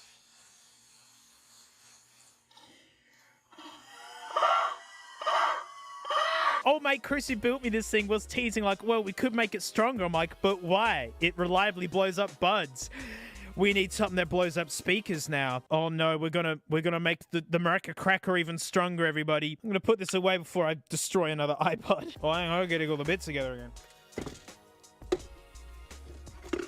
Oh wow, look, there you go. It's like a ship in a bottle, you know. And look, its speakers are in there, and its control panel. Technically, I guess I could go back to caches and say it is still complete, but it has been thrown on the floor now. Oi, my sausages! Well, that's it. Thanks so much for watching. Huge thanks to me floaties, mate. Thank you for supporting me. That's where my vlog is. That's where Frank's vlog is. And you know, mate, I'll see you all next time. Well, this just doesn't make any stinking sense, does it? Look, the noodle goes in here, and then it comes out here. I don't get it. Oh boy. This is gonna change everything. Well, I mean, that's what we said like 10 years ago. Oi, mate, back in 2012, a video landed by Cheeky Google, and it just showed this, well, I don't know, this strange existence where you've got like a heads-up display and everything kind of boinking at you, portraying this perfect mid-20-year-old's day where everything goes perfect like a dream. But it is fun to watch this video, like with the hindsight of technology now, to even still go, that's rubbish, mate. Come on, what? This like strange existence where like icons can flash in front of your eyes with no like housing or screen around it? But we know if it was like today, like you wouldn't be able to see where you're going thanks to all the ads. Handling tech history. Handling tech history. Gosh, get out. What? Get out. I'm actually trying. This was meant to be quick and smooth. I'm trying. I'm actually trying. Oh my goodness, mate. I'm staring at the future, and it's called Google Glass. Released in 2013 to the tune of 1,500 Freedom Eagle tokens. Poor mate, she was worth it though. You were sporting these back in the day. You were the tech wizard. So it's really fun to finally get to hold a pair of these and finally find out what does it actually do. Like, I quiz so many people like, what do you think this does? And people are like, oh, it's like AR, right? Where like you're looking and like stuff pops up and whatnot. What it actually is, okay, is a smartwatch mounted up the top of your eyeball. That's what it is. Oi, 2013, mind-boggling. All right, that was amazing. Except for the fact that it has a 5-hour battery life. And my favorite feature, the best one, and it's a feature I never knew that I wanted from glasses. The ability to not fold up. This is it. Like, this is its case. This is how you get it. It's got like this hard bit at the end, and it's a bag. That's the case. So there's a sporting handle, right? I never thought Google Glass would hand me the largest egg bag I've ever seen. So it's micro USB, very typical for the time. You could plug headphones into it. You can get sunglass so I haven't actually looked at these. Whoa, it's so weird with that cutout. Or you can just pull the glass out and just have the nose bridge rest and the camera, and that's it. You don't have to have anything in it. And these are just like safety glasses, basically. They're not lenses, but you can have lenses and always have a camera on your face and like a little bright dot that's there. It's very clearly on and doing things. I'll talk about that in a bit. Will this actually still turn on? Oh, wow, the battery's... Oh, no! Oh, it turned on? So while this idiot's booting up, you can adjust it for your greasy face of choice. so you can actually see it. Because yeah, there's like this cut in it, and that's what the screen like reflects onto. It kind of goes pew pew. Ah, look at that from the front. Can you see that? Very clearly, something is on and being shown to the wearer. You've heard of inconspicuous. Well, these are conspicuous, and these are touch controls on the side. Like you swipe and you go up and down. Oi, iPhone, mate. Mate, come on. Oh, they just come straight out. Oh, that seems good. It's not made to. Can we get a slight look? Come on, my baby. Come on, my iPhone. I need to see things now. Oh, it's such a tiny dot. Like, it's a color screen, and the resolution is surprisingly good. It's not helping that it's see-through. Oh, you're almost seeing it.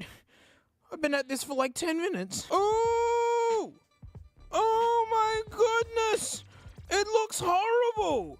Oh, in real life, it's pretty chrome. Oh, can I actually... Oh, this would be good. I've actually got the camera working at the moment. But oh, there you go.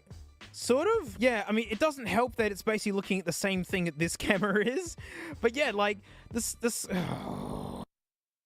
Yeah, there you go. It's telling me to install a dead app that you can't install anymore. Which basically kills these. Oh no, spoilers. So all I had to do to get this picture for you is to bend the frame horribly.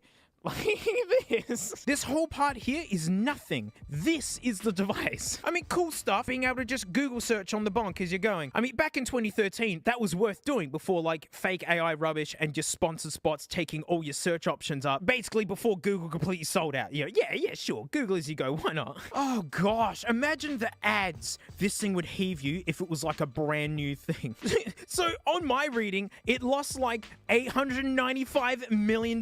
People didn't want this. It basically failed by 2015, right? Which is funny enough, the year the Apple Watch came out, which is it's like, what replaced this? You know, with a smartwatch, it's on your wrist, it taps at you, it's a bigger screen, you can actually see more on it. It's actually why I got an Apple Watch when they first came out, so I can have GPS navigation on my motorbike, so I can see what turns I need to take as they're going past. The first gen Apple Watch was slow. There were enterprise versions of this that lasted until last year.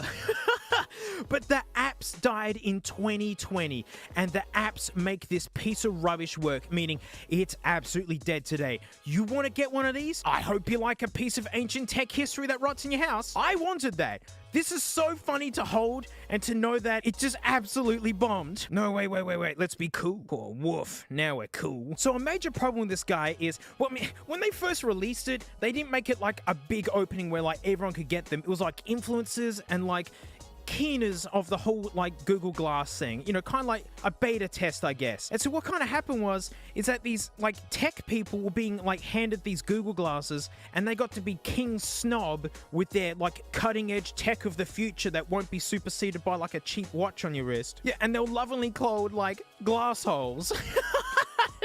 Like, people couldn't stand it. And because it stunk. Like, the thing about all this, like, super future tech and AI and whatnot is that it doesn't understand or respect, like, social human norms, you know? Oh, wow, now you can really see it. Look at that. You can clearly see the screen is on and doing stuff, and there's this camera staring right down your throat. Like, people don't like being constantly recorded. And this was at a time before, like, everything was, like, stolen and put up on the internet just to be, like, sifted through by strangers. This is nightmare fuel today. I'm so glad this thing's dead and buried. And so, yeah, like, anytime you'd roll up with this and see, like, an active camera just looking at people and, like, facing about, it just made people uncomfortable. You didn't want to have these people around. Socially, this just got a bad rap. People were worried about security, about having these cameras just staring and just taking it in all the time. Hey, this ain't a dead genre, mate. Microsoft HoloLens? But Microsoft makes spyware, so, you know, just don't touch that. Ray-Ban makes some. But they don't have the, like, crazy screen. That's what made this cool. You could be Vegeta and be like, it's over 10 million. That's the meme, isn't it? Yeah, I think the Ray-Ban ones are just spy glasses for spying. It sounds super cool to have notifications and whatnot popping up, but then it is not inconspicuous. It's conspicuous, and your eyeballs are clearly staring into it. On paper, this works amazing. In human situations, it's just ridiculous. Google just didn't really have an idea for what to specifically do with it. It's like, it's neat, it does stuff. This was released today, it would just be full of ads and just spyware and just, you know, the bleak outlook of tech right now. All this tech, but nothing to actually do with it. There are people out there who know how to like flash firmware or like really get into the nitties of this to get it the kind of work. Hang on, is that something? Hang on, did that just fall out of it? It did! Don't tell me this thing's a piece of crap. The main purpose of this video is meant to be, don't get one. Don't get one. Okay, what does it fall out immediately? That's in there for keeps. $1,500 button, baby. But yeah, this flopped and burned very quickly. Like, yeah, this went away fast. Released to people 2013, gone by 2015. And let's just be glad that it did, because this, in today's tech climate, would just be the worst. So if you see them cheap, don't do it. It is not worth it. Unless you want tech waste to put on your shelf to giggle at, which is exactly what I'm after. Oh, this case, can you believe no one bought these? And that's it. Thanks so much for watching. Huge thanks to me floaties, mate. That's where me vlog is. That's where Frank's vlog is. And you know what, mate? I'll see you all next time. Look at this. I caught Frank being very long. That's so long, Frank. I'm so proud of how long you're being. Is this it? Is this the plan? You're gonna... No? Alright, I'll just go then. I actually hate these. Yeah, you heard me. These things drive me nuts. And it's not that they're not built excellently. It's not that they don't sound great. It's not that the noise cancelling isn't amazing. It's just typical modern tech. It's so intrusive. You can't turn it off. It just enters this like sleep state, but only if you actually put it in its stupid case, which is not good. Oh, you piece of shit. Oi! Just them! Right there! Pulled this out. I used my iPad to collect the audio for this. It robbed the signal and just balked my entire audio recording. Oh, I hate these! Like my car's Bluetooth head unit does it too. I'll have a phone call and all of a sudden I hear nothing. Why? It's just sent the signal all the way to across the room to a pair of headphones, not on my freaking head. Oh, what a privilege to have no control over this idiot for 900 Aussie dollars. You know how I fix the audio problem so I can have these in the video and open them? I just deleted them from my Apple account. Because, yeah, this is the last video you'll ever see these in. Hey, let's introduce the actual headphone. Look at this. See that squiggle there, mate? Focal, French brand. In my office, those monitors there, Focal Shape 65s. I've had them for years. They sound amazing for how, like, dense they are. And Focal makes some really smelly sets of headphones, like, really smelly. So a lot of people were really stoked when Focal announced they were making Bluetooth noise-cancelling headphones, akin to AirPod Maxes, basically what every modern headphone company's making. Mate, you thought AirPod Maxes were expensive? These are 1,200 Aussie dollar coins. And I wasn't looking for these. I hate Bluetooth. Drives me nuts. But I did LTX last year, like the Big Linus Expo, and it was amazing. Never been to an expo, especially one where I was actually like a creator there. And headphones.com, amazing booth. I got to try those, like some $50-something thousand Sennheisers. They're nuts. They would be. And creators were being given sets of Focal Bathies. They look stinking neat. Focal love doing this sort of dots and thing. Bummer though, I was hoping they'd be made in France. They're not. And combined with that, these were some of the worst smelling headphones. And I know I say smell a lot for literally anything that like hits your body with your senses. I mean, smell. Open them up. I'm like, gosh, Focal, like, have a chat to the factory, mate. Proper case. Oh, my book cell. None of this whitewash nonsense. Cable storage, USB-C because it's not junk, you know, Apple. It comes with a better aux cable than this, but I've got it somewhere else. But, you know, hey, aux cable. Yeah, they're head ponies. Although, that said, they are pretty chonk. Like, look at the chonk factor there. Oh, can I take this out of its case without destroying everything that I'm doing? Is that okay, Apple devices? I've ditched Windows and Apple's next, I'm telling you. Yeah, the Maxes may look like the slab side of a toaster, but wow, did they get them thin. And look how deep the ear cups are as well. Like, that's some magic going on there. But also, who cares? I'd wear Ultraphones out and about. Look at this. Controls.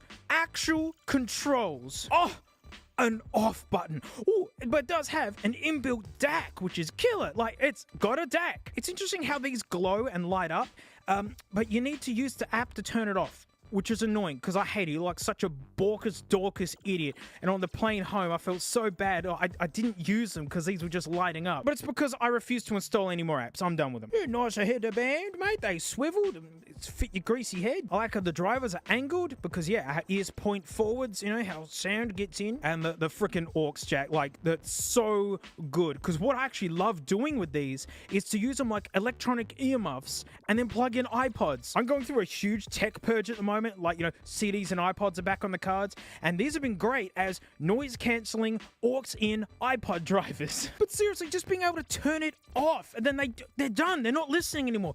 Not these freakish dingus idiots. Look, the crown and the whatnot, these are wonderful controls. But then how about some more, mate? I know you can get a cable for this out-of-date proprietary standard, but like, I tried to hobble my own together with a headphone adapter. Like, didn't work for me. But yeah, it's just having extra steps like that. It's annoying. Well, who gives a dingus stink about any of this, mate? Let's have a stink and listen. We got the Herdo 600s by old mate Senny Sen. And, you know, we got the freakish ears on a stand.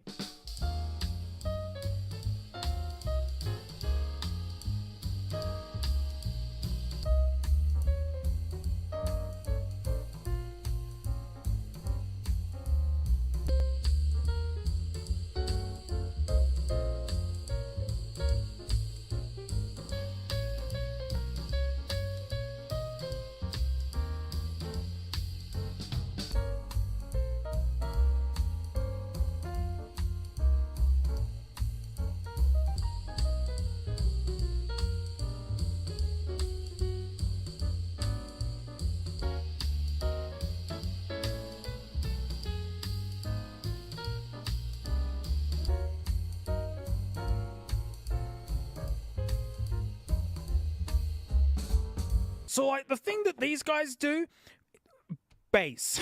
It's flat right to the end. But what that means is from the most subtle orchestral bass drums to like big fat mid bass, like kick drums and whatnot, you hear it. And it's respectful to the original artist. Like, if it's got ultra low sub bass in it, you're gonna hear it. And that's something that people fall into, is that you know, we all like bass, right?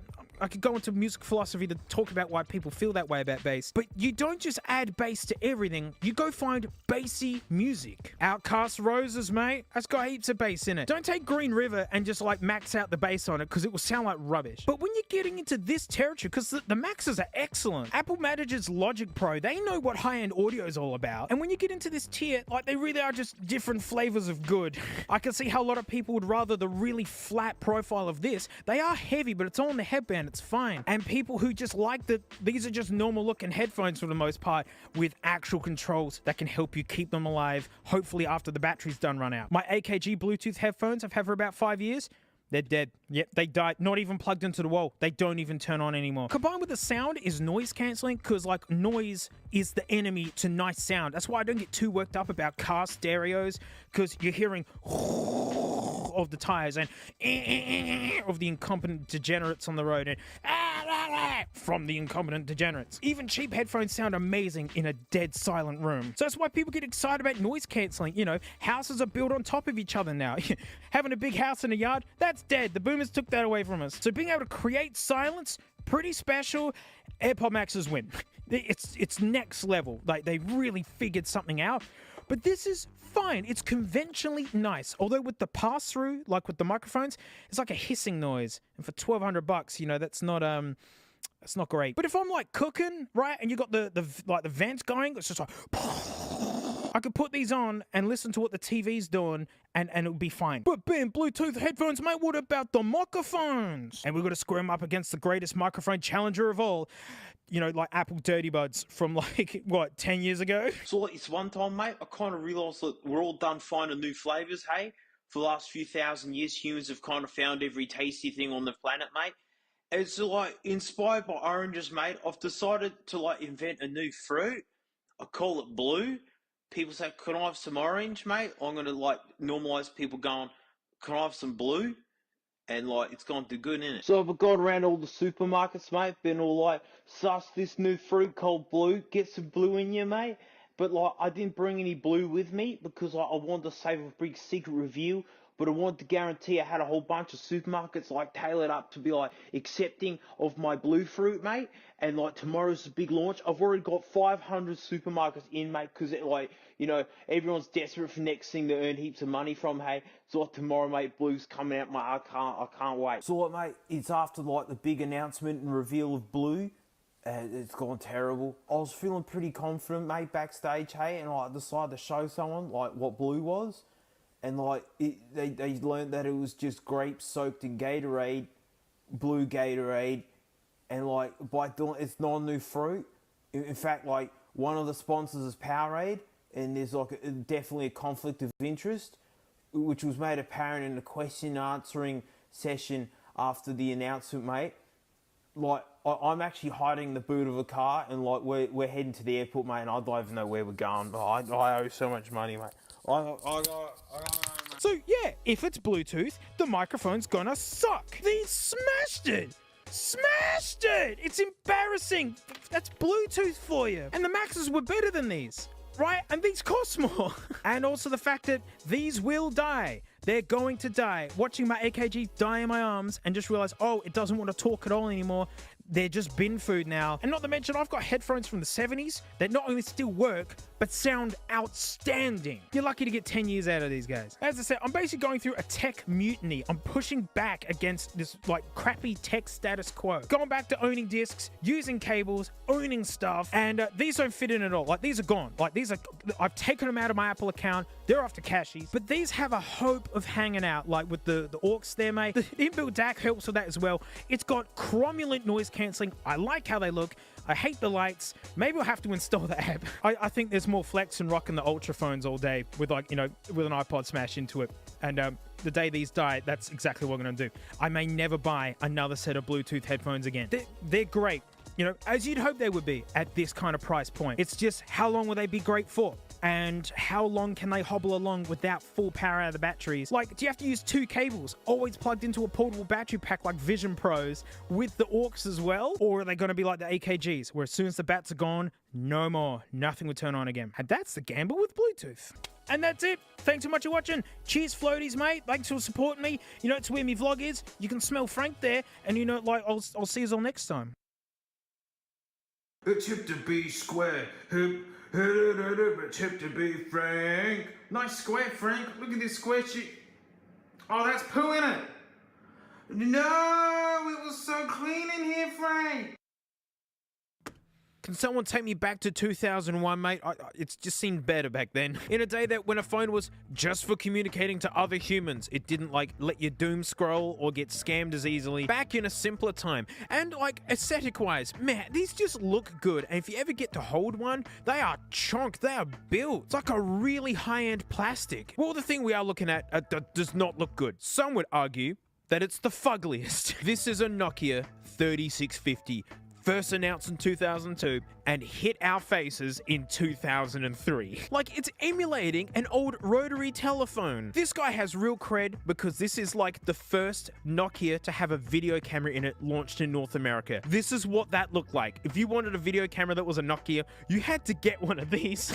I never saw one of these. It turns out it wasn't very popular. Maybe because it's completely fugly. And that at this time, this guy's only like 2 years old. And in fact, I think in 03, I got one of these, hand-me-down. Although that said, having a camera phone back then, really high-end, super bougie, even if it was this uggo. Right, mate, look, you got your buttons in a ridiculous arrangement, and it's worse than you think. We'll get into that. Power button up here, and look at this, yeah? You press this, and excuse me? Mate, these were the days of custom phone cases. It's so fun. I used to love going into town to get another phone case from Nokia. Also an opportunity to get fluff stuck in there. Et voila. Oi, let's fire up, mate, because she totally works. Bing, bing, bing, bing, bing. Come on, right, you're gonna. She takes a bit to boot up, mate. You're gonna. It's not broken. This is how it's meant to be. There we go. Like, yay. 504. All right. 2003. Why not? Yep, take me back. Unbelievably, I actually do have an original Nokia charger for Aussie stuff. Look at this. It's just like this barrel jack thing. And they had like 3 or 4 different versions of it. Yeah, there we go. So the thing about this keypad is that's how you text. There's no touch screen. That does nothing. And T9 texting is, you see the ABC. So A would be one press, B would be B, and C would be ABC. Does that make any sense? But like, it's like memory for me. Like T9 typing, like I've got a memory going. This just throws that out the window. Quit. Let's get in there. Contacts. Are there any contacts? No contacts. You got a calendar, messaging. Anything in here? Or did they... Wow, someone who sold this was actually being responsible. Too many times have I gotten a phone and it's actually full of, like, personal information. And so, lucky it landed in my hands, I delete it. Well, multimedia message? Wow. That is high-tech, mate. Let's see if I can write the Dorcas Bringus. Oh, no, it's got predictive text. No, I'm doing this classic. Help me. Help me, dang it. Oh, no. Oh, we're gonna have to go into settings. Oh, goodness. Messaging, like, settings. Reports? Oh, wait. Okay, hang on. It says ABC there. Hang on. It must be, like, one of these. Oh, writing language? Oh. What? What happened? Is it fixed? Oh, it is! We're doing it! Where's the space bar? Okay, there is. I don't even remember what I was typing.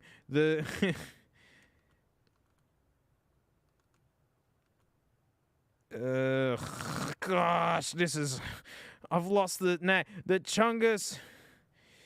Oh, no. Oh, I know how to T9. Ring. It's torture. This is going to make it look like that you couldn't type quickly on T9. This is because it's in an idiot shape. Well, that was awful. Camera. Oh, yeah. You know, actually, hang on. Where's the video camera? Oh, wow. Oh, so it's compatible with monochrome phones. Wow, this was a way to relate to your friends who just weren't as bougie as you, or fugly. Real one player. Those were the days. Services. Yeah, you got Uber Eats. There it is, video call. Okay, I'm gonna make a video. Okay, learning a limitation of the first ever video camera that Nokia put into a phone in 2003. You can record for maybe 10 seconds. Can we, yeah, play it. Okay, how do we turn it up? Oh! Oh, wow, the lag. Oh, my goodness. Like this one time, mate, I went back in time, like to 2000. Uh-oh, I'm gonna have to be creative. Wow, this has Bluetooth. Ooh, and infrared. Ooh. So this one time, mate, I went back to like 2003, because like it's fully mad then. I'm like, yeah, I can play Need for Speed Underground 2, and like that's all I can do all day. But then like Monkey's Paw made it. It means that I also have to go back to school, mate, because I'm like 13 again, and so I actually don't have time to play Need for Speed Underground 2. Actually, like fully sucks, mate. Like school's worse than paying taxes, hey?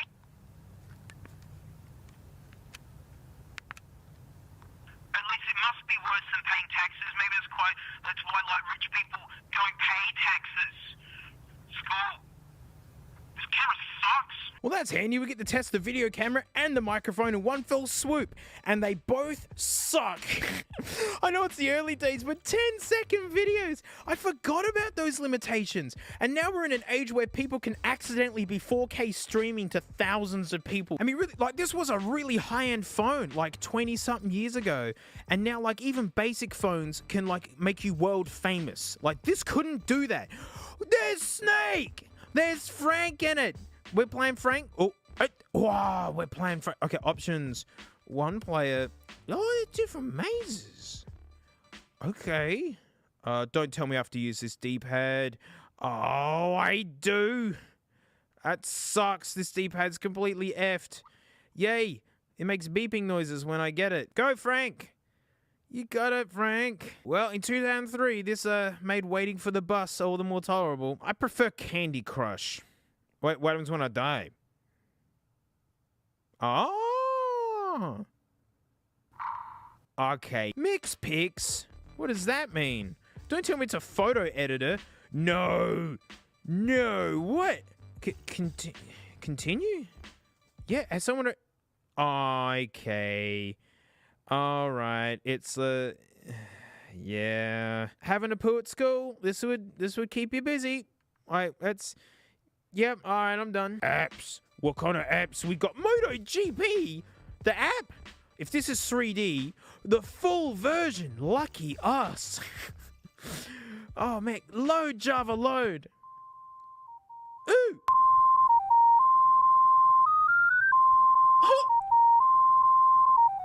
That's horrible. Yeah, quick race.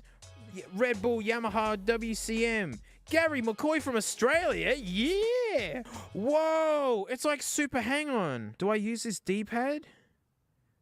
Okay. Press 2 or up. Oh, see, like this rotary keypad, now it doesn't make any sense in these controls. 2 to accelerate, 8 to brake, 4 or 6 to steer. Look, down here. This is so crap. Oh my goodness, this is tortured. This is awful. This is the steering, 4 and 6 and 2. Yep. Again, if you're waiting for the bus, I don't know if it's better than the Snake game. I appreciate the effort. Connectivity. Oh, yeah, Bluetooth. Yeah, go on. Like, what can you hook up with? Well, I know it's not going to do it, but, you know, this is an ancient phone. I think this is an 11. Like, it's like 5-year-old phone, and you see, like, what a 5-year-old phone is nowadays. I'm sure, like, an Android thing would happily talk to it. Apple's way too stuffy. Nah, Apple just doesn't do. Infrared. Like a TV remote. I nearly never got anything to work over infrared. Extras? I mean, we've already done the recorder. Composer? Whoa!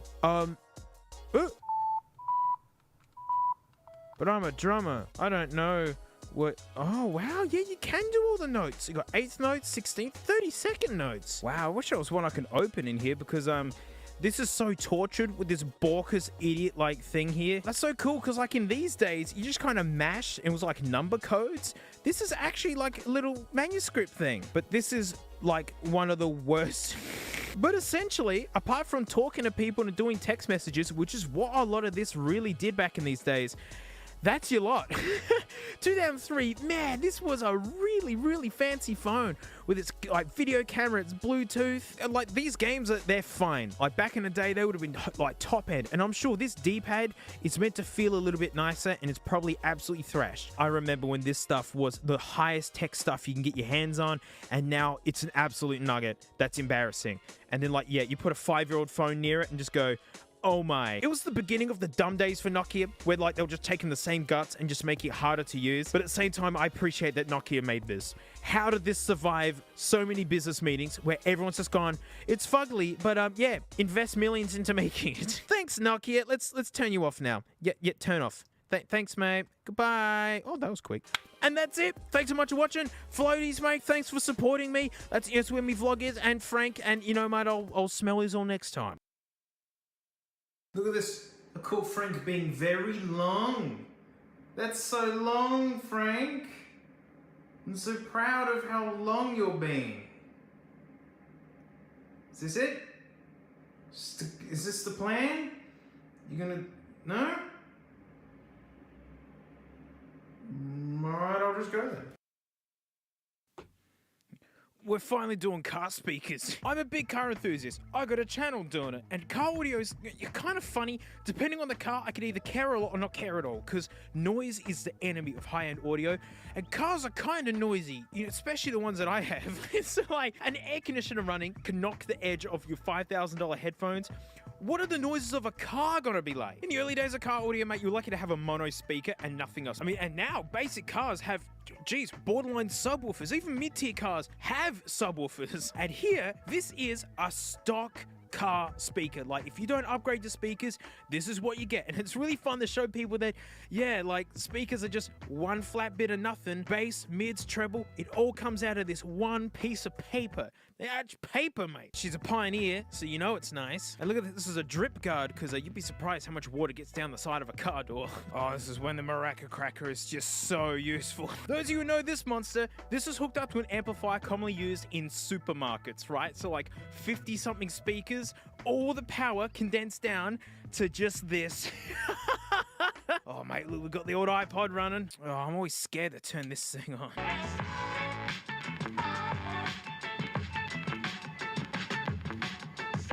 It's a amazing how cromulent a piece of paper can actually sound. Well, we need something to kind of measure against, you know, something that's a little bit better than this before we start getting into some mess. It's a Sony. I love how they're still making explodes. Yes, explodes. Extra bass. Three-way speaker. Let me smell you. These are littler ones. These are only 4-inch, whereas this nugget's a 6-inch. Oh, there's our little guy. Cute. I love 4-inch speakers. And so this guy is 3 speakers in one. You see him? Like the mids and then the ultra trebles. That little thing is a speaker. And I've just seen that this has been sitting for sale for quite some time. I want to hear the little man.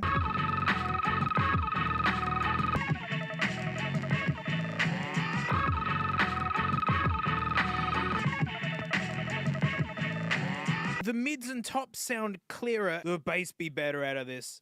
I mean, that's just big speakers for you. End of story. You don't want to hear good things. You want to hear the planters. What's a planter? Huh? Well, they look snazzy, mate. Oh, they're 2-ways. Hell balance. Dome tweeter. Wow. Shallow basket. Oh, wow, they've actually got a graph. Whoa, it's got no bass at all. Yeah. No such thing as sub bass out of this lad. I think these came from Cashy's online store. I think they're like $5. Oh. Whoa. I like how the screws got loose in the bag, but since it's a big magnet, they're all contained. I like how this just rattles on top, you know, possibly guaranteeing to damage the speaker. I mean, I like the snazzy cutouts in the suspension part, whatever it is. I don't know if they do anything. That's quality plastic molding right there. Well, time to smell it.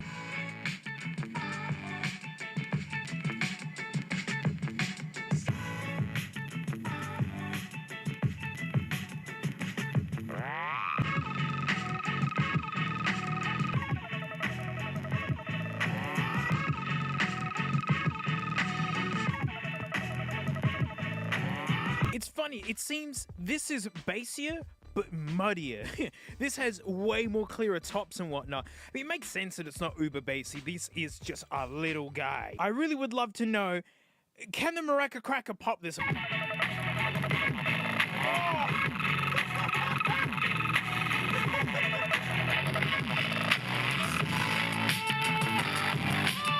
Wow, like car speakers, even crappy ones, they just take it. They just absolutely take it. Oh, now I just want to feel better at myself and blow something up. Come on, I need some smoke. Oh, there they go. So long, LaFonies. All right, we need to get some bigger speakers out to tackle the 6 inches that have got the bass made responses. Isn't that a nice photo they took and then like poorly cropped out for me? Does it say anything?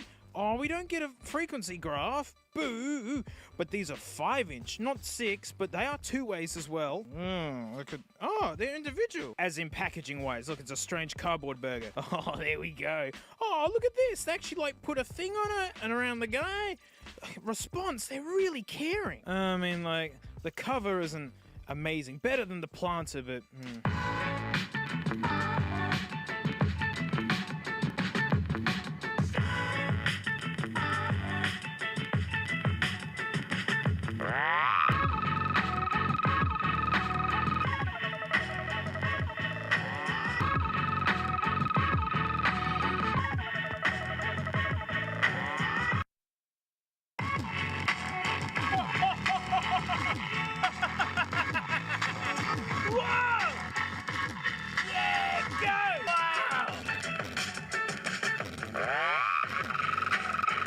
This guy can take some abuse, huh? And it kind of sounds the same-ish as this guy.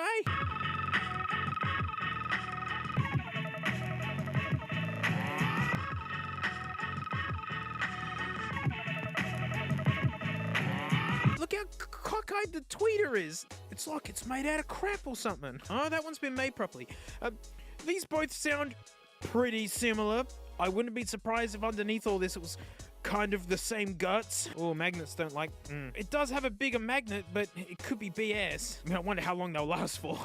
Wait, we gotta hear some proper stinky bass from a car speaker, though. Not bootlegs, but big uns. Oh, Kicker 6x9s, 3-way speakers, the big old oval, yeah, 6 inches by 9. Love how like that's clearly like a Nissan, and they had to take the badge off. That's cute. Oh, that's a big one. Oh, look at that with the middle ones exposed, so your kids can reach in and poke them. Oh, gee, and like this clip-on cover is just next level. You can see like this isn't just garbage. Big magnet. 6x9s are great. These are the ones you normally have in the back parcel shelf with like these smaller ones, you know, up in the door or up on the dashboard or something. So this should more than make up then for like the lack of bass from the little guys.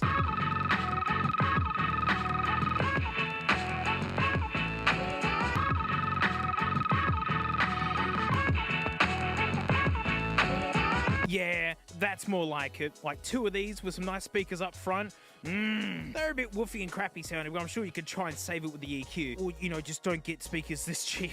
But really, my biggest surprise was the stock ones. They're okay. They're just okay. Hey, let's try and blow this one up.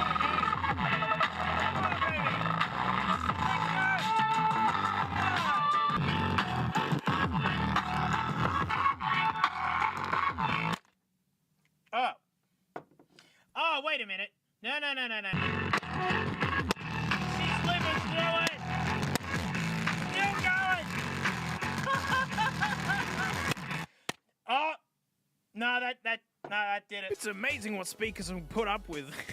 It was still making noise. Oh, well, see, look, paper. What'd I tell you? Oh, look how filthy the iPad is. Oh, no. I know this isn't the best representation to how to get the sound out of them because they're meant to be mounted in a thing that creates back pressure and whatnot. But considering that none of these have any of that going for them either, I figured it's fair. And so, yeah, car speakers. Tony's not getting any speakers. It's just not, you can't even hear yourself, let alone music. And that's it. Thanks so much for watching. Cheers, Floaties. Thanks for the support, mate. Me vlog's there, Frank's there, and like, you know, I'll smell you all next time.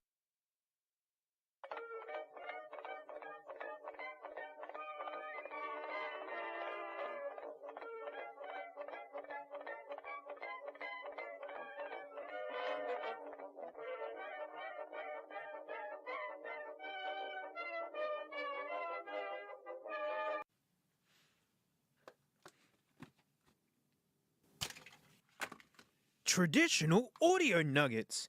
Actually, no, not you. You're not very traditional. The times do be a-changing. I mean, I can't believe I've been doing this for like 5 years. My first videos were in 2019. I remember being able to get big bags of stuff like this for like 20 bucks. But those days are long gone, or the lots are going for like hundreds of dollars instead of tens. And that's what tech does. It moves in migrations. And the traditional MP3 nuggets have migrated on. Don't worry, I still got heaps of these things that we look at for nugget dips. But mate, this time, this is the modern audio nugget. Everyone's got a phone. Everyone's got a thing that plays music. Like your watch can play music now. Now what you want to do is send the music out of something that's worth listening to. And I've been on the Cashies online store. I've literally bought a humongous reeking box of these. All of these speakers were the cheapest ones I could find. This one's called a Pantone. Sounds like a makeup company. Oh, it's got play, pause buttons on the bottom that you can barely read because everything is just like, you know, retina scorching white. Is that a tab? Can I get into the... There we go. Ooh, USB-C. Wow. This is more high-tech than most Apple products currently on the planet. Mate, if it's a battle of sound, it's got to compete against the Queen, the sexy speaker. Sing to me, darling. Power on. Auxiliary mode. Well, this nugget's Bluetooth only. Oh, we get to summon an old friend. Oh my gosh, mate, it's the Dingus Pod. It's that iPod I special... Shut up! I didn't tell you to turn on. It's that iPod I special ordered with 256 gigs in it, and then I intentionally put Dingus on it to devalue it because engraved iPods are worth less. Oh, does this thing even turn on? Ooh! Oh, there's no fun voice. Oh, there is fun colors. Yo, it changes colors. Massive bonus points. Take that, sexy speaker. Find my the PTBS011. That sounds catchy.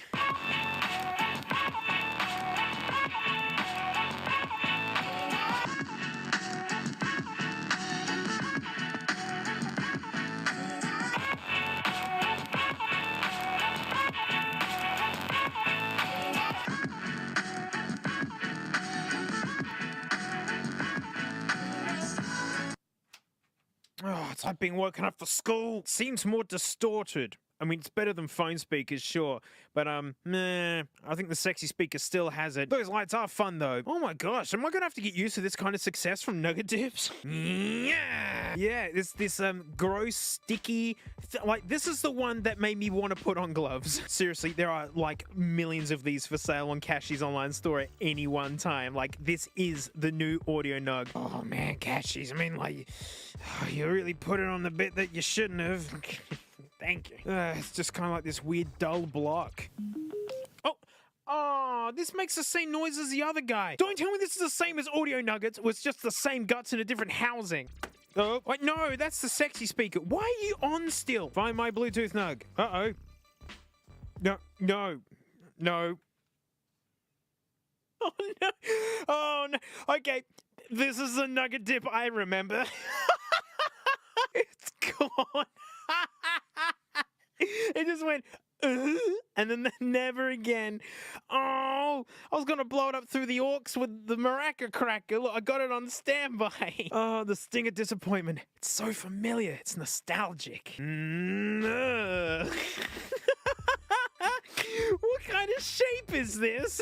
Wait, and it stands up like that. Very nice.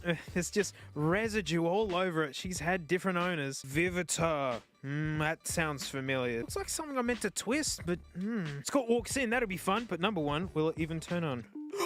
That's the same noise! They're all the same noise! Viv speaker. I like it.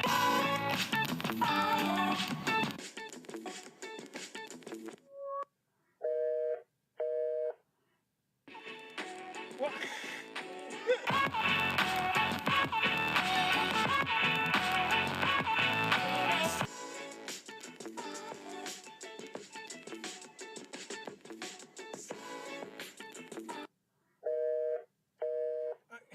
I know it's screaming out because it's got a low battery, but I like it's like the dial disconnect tone, whatever it is from the old days. It has like no bass at all. It's like a little bit better than a really good phone speaker. Something I gotta check. Does this idiot have a microphone? Oh my gosh, it does have a microphone. Like, it's one time, mate, I went to the shops to buy a birthday cake, but it wasn't my birthday or anyone else's birthday. Pretty sure that you needed a permit to get a birthday cake, because I'm pretty sure it's illegal to have fun without the government knowing. Well, I'm just gonna play it cool, mate, and I'm just gonna go in and I'm just gonna do it. So I'm in the shops, right, mate, and I'm holding the birthday cake, and one of the store attendants is starting to approach me. And mate, I just freak out, hey mate, and I've just thrown the cake as hard as I could across all the aisles, mate. Turns out it's totally smashed into the head of some elderly person, hey. And while they're tending to them, mate, I've run into the freezer, and it's where I still am. We're in the money. We're in the money.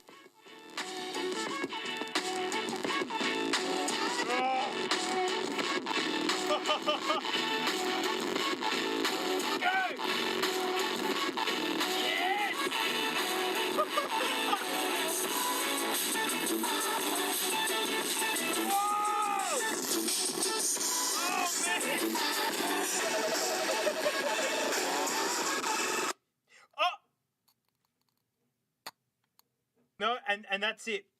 I think the amp inside has died.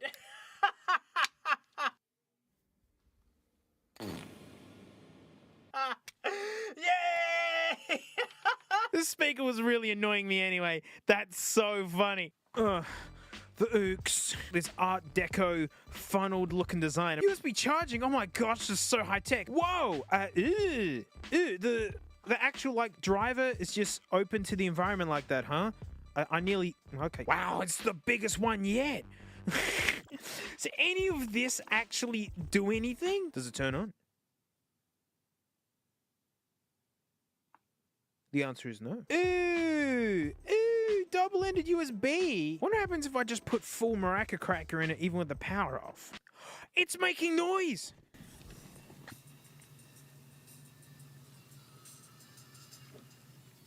Oh, I don't know if you can hear that. The answer is yes. The maraca cracker can pump so much power into your audio nuggets that you hear music whether it's on or not. Uh-oh. Did I just... That probably would have fried the amp. Oh, jeez. Oh, God damn it. Oh, my booksell. Oh, wow. Oh, wow. Just like the old days, old friend. Hang on, let me clear up here. Oh, I got one more left here, mate. This one, it too is very sticky. Does Neofield communications. That's nice. Hit it with the scraper. Oh, cashies. There's gotta be a better way. Oh, it's so gross. Now, I already know it's not gonna work because when I found it, it was already in the on position. Oh, there's a light on. Turn on. Come on, are you gonna talk? We're gonna have to make you talk. Hello? Please don't be like this. Why? Then we're learning why it's here. Alright, let's see if the AUX works. No. Oh, mate, this is what happens when you buy the cheapest ones off Cashies. Oh, wow, it just opens like an egg. Oh, look, it's actually got like a woofer reflector. Avoid the spicy sausage. Ha! I can destroy you in many, many other ways. Come, my maraca. This is when the experiments begin. Oh, they even label the positive and negative. Thank you so much, random manufacturer of crappy speakers. There we go. Whoa! Whoa! My goodness!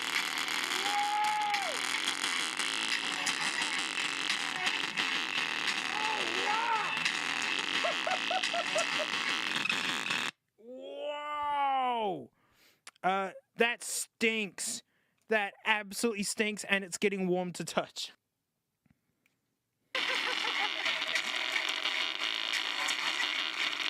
If you hear the sound of a fan blowing, it's because it stinks around here. For some reason, I don't know why. Oh, why not? Oh, go on. Oh. I like it, there's a little squiggle from the factory this was made in. That's a genuine Feng Shuning. This looks like the same... I'm not letting you get away.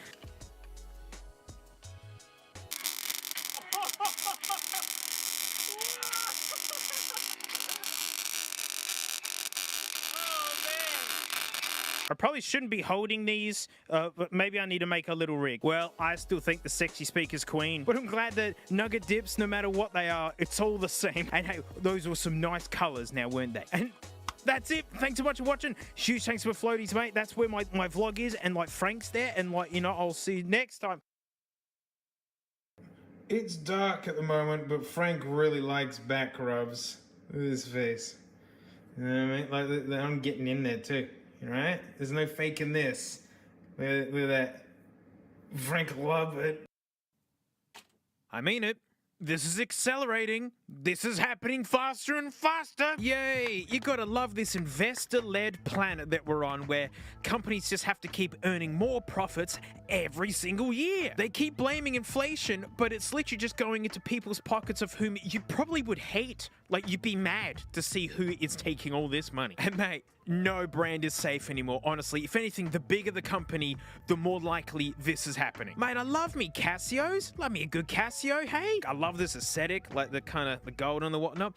I can't wear this idiot because honestly, this cheap, nasty band has this habit of literally cutting me. I've had like marks and cuts just from wearing this thing. Get off. Get off. Get off! Oh, and now the cheap, crappy latch won't give up. I don't even care if I break it now. Like, you know, F this thing. Oh, God. But this one actually works. And, ooh, it's got a light. You see that? Yes. Dank after dark. Very nice. But, ooh, look at the light in it. Well, recently, while I was in the city yelling at banks, I picked up this. Whoa, brand new Casio. I love these calculator idiots. And look at that. It kind of looks like a vacuum fluorescent tube display, like an old microwave. It's not. It's just regular LCD or whatever it is, but it looks like it. And it's like gunmetal, kind of black, gray, whatever. Not made in Japan either, but this watch band actually doesn't cut me, and it actually latches up. You hope it'd latch up for 250 Aussie bucks. 250 bucks is cost, but I liked it, and I was in the city, and I was grumpy at banks, so I got it. Well, then what's wrong with it? Well, let me try something. We're back to Dank After Dark here, and let's go ahead and try and tell the time. Okay, so we're gonna so the backlight is let me just find the do you get it? See this $40 idiot? It's got a backlight. Well, for $250, you don't get a backlight anymore. Are you that tight-fisted, Casio? Really? Like, you've already shipped off out of Japan to save money on labor. Now, you know you've got to put a dinkus LED globe in it. $250. Thanks so much. Well, I mean, it could be worse. My G-Shock, mate. Right? Casio, G-Shock, fun. Do you notice something? It's not on anymore. Yeah, because it turns out this guy has got like Bluetooth and potential app capabilities. All these crappy features of which I wasn't using have balked the battery and it's already dead. This guy is way older than this guy, still ticking along happily. All I want it to really do is just to tell the time and not break and be visible in the dark. $500 and not tell the time. That's a bargain compared to... Oh, my pucks. What is this, my iPhone 13 Pro Max or something? Not even that old of a phone. A lot of mates of mine still rock these because, like, new phones honestly just don't really offer all that much. I mean, except for USB-C, but who cares? So I keep my old iPhones around on the hopes of that I'm going to have an army of 4K 60 cameras, because 4K 60 frame a second cameras are annoyingly hard to get still, and so I can have an army of them so I can set them all up and get different angles of potential videos I want to make. Then you can just, like, airdrop them to my workstation, whatever. This does not boot up anymore. It's kapowed. Nothing.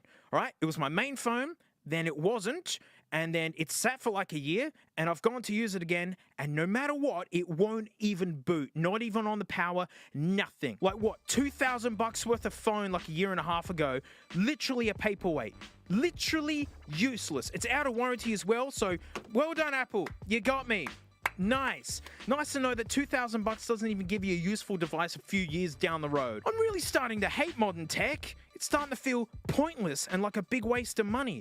And like everyone hates subscription services, and like this is a hardware subscription service. Every like 3 or something years, you got to spend another $2,000 to have another toxic feed rectangle. So loving your work, Apple. Totally haven't switched to Linux in the background. You know, spoilers, potential new video. So I try and support smaller companies. Okay, let's avoid the stooges. Let's go smaller.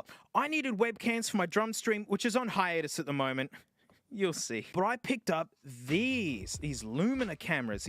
They're meant to be super snazzy, super wing bow webcams. They say they do 4K, which is pretty nuts. And like, look how tiny and dinkus they are. There it is. And then there's software that does all sorts of AI stuff, like it make it like you've got a cameraman, so as you're moving left and right, it'll kind of track your head so it looks more dynamic and whatnot. Although, annoying thing, it's 4K, but only 25 frames a second, which isn't good. You know, that's like not very impressive. Like 4K 60, as I said earlier, it's like that's such a hard resolution to find where it's like buttery smooth. No, it's kind of more cinematic style. And I thought by balking down to 1080, I'd be able to get 1080 60. And from what I've found, no, it doesn't work that way. So apart from not looking good enough for what I need them to do, oh look, a USB-C cable. Let me show you this. Look at this. It barely grabs. It barely grabs. Literally to the point where the computer wouldn't even recognize them, right? The slightest bump, putting this back up on the tripod to use it, would make that fall out. So that one's crap. This one's okay? Like, look at that. That barely goes in there. Here's another thing I balked in my stream. This is a PreSonus. I mean, what it actually is garbage. This is the guy that goes from my big desk to this, and then this to the computer, just because a lot of big audio desks have really crappy, noisy USB inputs, and so putting it through a good interface, right? I think I got 2 years out of this. 2 years, and then literally won't even turn on anymore. Won't even turn on. And before it did, it was kicking around and like being super unreliable, and now it's effed, and it's out of warranty, and I'm stuck with it. So, you know, thanks so much, PreSonus, never again. Bluetooth! I hate Bluetooth just because it fights you. If you have more than one Bluetooth... Ew, look out, sorry.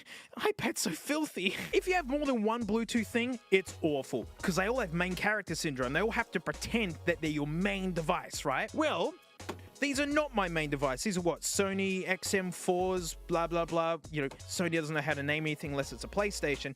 I misplaced my AirPod Pros. That's what I usually use if I want to use Bluetooth. I saw these. I figured, hey, I haven't used these in a while. Let's plug them in and use them. Well, they don't hold charge anymore. It's Ogre. It's all Ogre. And you betcha I've left them plugged in overnight. These would blink red a little bit, but I couldn't even get them to hook up, even in their case with the thing open. Like, nah, they're gone. Oh, mate, these are so grumpy. So I've been doing this channel for like, 5 years now, and so many Bluetooth things are just starting to cash in their chips. I've lost some AKG headphones. I've lost more than one set of AirPods. Now these Sonys have booted it. All these different Bluetooth headphones. I could have had a set of Audazes, and they'd still be amazing. But yeah, don't really expect more Bluetooth headphone videos out of me, unless I'm just making fun of them. Samsung's knockoff AirPods. I gotta get them just to point and laugh at them, Smaznug. But other than that, it's just peak hardware subscription. What, in like 3-4 years time, you gotta spend another $300 just to get pretty good sounding audio. Car audio. I did a vid about some cheap ones a little bit ago, and I was upgrading some speakers in one of my cars, and I put down good money on good speakers. I mean, I thought they were good. Silly me, buying Pioneers.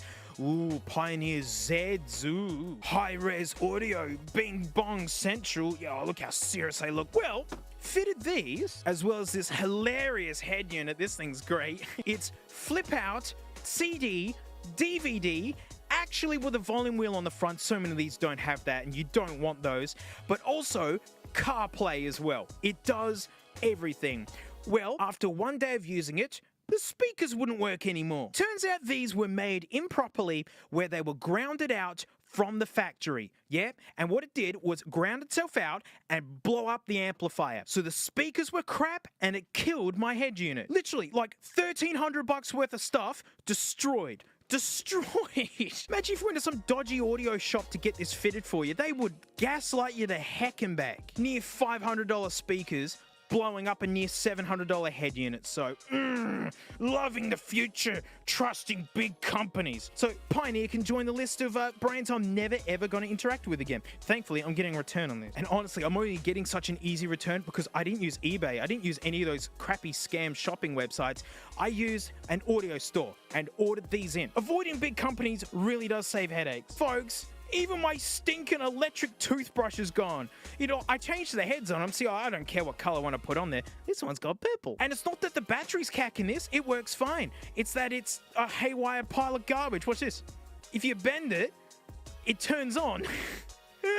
So if you put any pressure on it, it'll turn itself off. What a piece of crap. Like, I'm touching this so gently. It's garbage. So even your toothbrush is a subscription now. Gosh, when you can't trust brands like Colgate and Apple, like, it's not looking good nowadays. I no longer want a new Casio. Like, secrets and spoilers, I have a whole bunch of ancient Japanese-made Casios that need all sorts of fixing and whatnot coming. And we're going to have a big Casio-a-thon where we fix a whole bunch of them and actually maybe end up with something that's worth owning.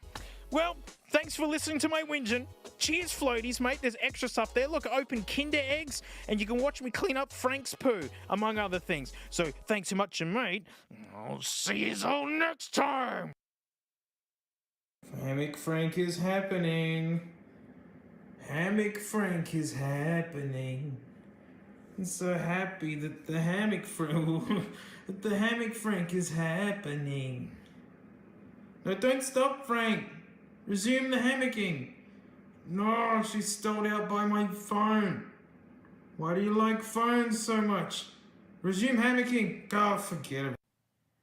I love me a good flip phone. And not just any old flip phone, mate. A smelly old Nokia one. The revival of like ancient phones. Nokia's been doing this for ages now. I think I got this one back in like 2018, right? I've always been interested in like the rebirth of this design. Apparently Nokia really has nothing to do with these phones, and they're focused more on 5G stuff, and this runs KaiOS and blah, blah, blah. Seriously, the old ones feel so much better. But this guy, which I've had for quite a few years since I did the video on it, and it's seen many an adventure, this is my work phone. Yes, I got a Smaznug flip-flop, whatever. I couldn't stand the bloatware that was on it, and honestly, I'm pretty sick of iPhones and Android. Like, bah, wow, wow. I keep coming back to this. But it's been a few years since I got this, mate, and like, have there been any develops in the dumb phone scene? And considering that there's years apart between these two, and they're basically exactly the same. But anyway, we got a pair of dingus lads gunning for my position as work phone, and Nokia. Can they follow it up? It's looking really similar. Actually, hang on, it's looking a lot similar. Is this the same damn phone? It's green though, I like green. Whoa, it's got buttons with a backlight. Oh, I'm dizzy from these features. 4G, yeah. Oh, VJ camera, oh, you piece of crap. It's the same cameras it's always been on these. Micro USB, oh, and Snake, the same old. Oh, sorry. Right, good start. And, oh my gosh, B, get with the times, mate. Gosh, it's so useless. Oh, there's our baby bat. I want my baby bat, baby bat, baby bat. I want my baby bat, baby bat, baby bat. Oi, what's this pooey skid mark it's already got? This is brand new. Wow, that is cheap. It actually feels cheaper than this. Oh, dear. Oh, no. Different looking hinge. I actually prefer this. That's kind of neat. Oh no, it comes out the side. Why? Why? I mean, headphone jack so it's superior to any iPhone made at the moment. Ow! Ow! Don't make me read the manual. No, I was doing it right. That's how you do it. Ow! Oh, hey, it gives you a micro SD. 8 gigs. That's a real Enmabor. Enmabor. I love it. Thank you, Nokia. That's so nice of you. Nokia have done it. They've given you something that, like, doesn't exist. Enmabor micro SD, and there's nothing. Where did Nokia get this? Dual SIM. That's fun. This feels terrible. Okay, here we go. Actually, let's boot up the real game. Oh, look how filthy mine is. Wow. Okay, well, much faster boot up time. It makes the same noises. Facebook. Oh, this one's got Twitter on it. Oh, does this still have Twitter on it? Well, they get rid of it because it's not called that anymore. Oh, they got rid of it, mate. Tetris? Does this have Tetris? No, that's right. It's got Crazy Eggs. Wow. Tetris. Let's go. Buy the full No! You couldn't give me Tetris? Let's waste one of these precious trial runs. Yeah, go on. Give me the bing bong. Yeah. Oh, wow. That's quick. Whoa. Oh. What? Where'd the music go? Oh, what? I got heaps excited. That music sounded cool.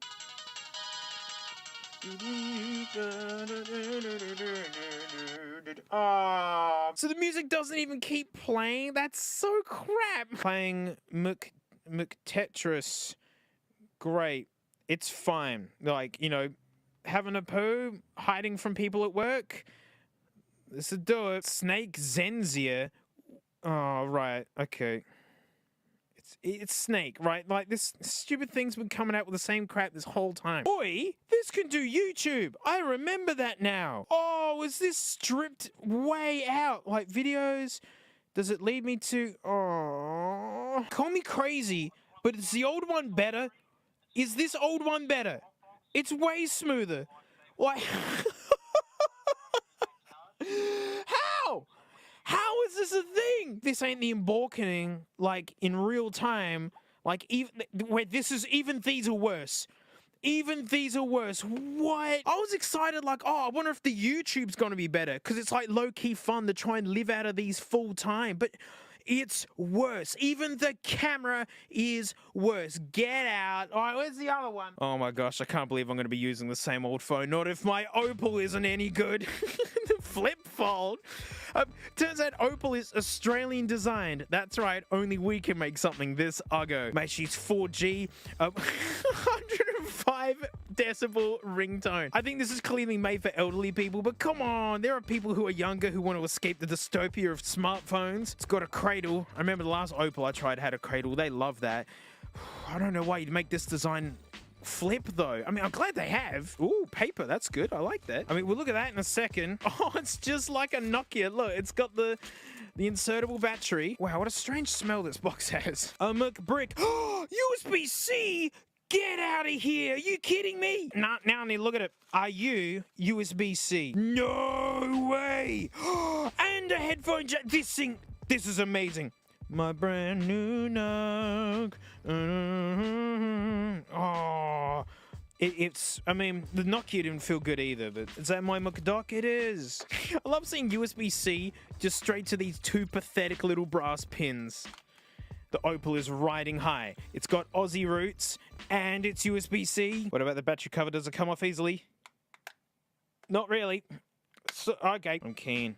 I've got good vibes about this. It's kind of uggo, and I kind of like that. I mean, right.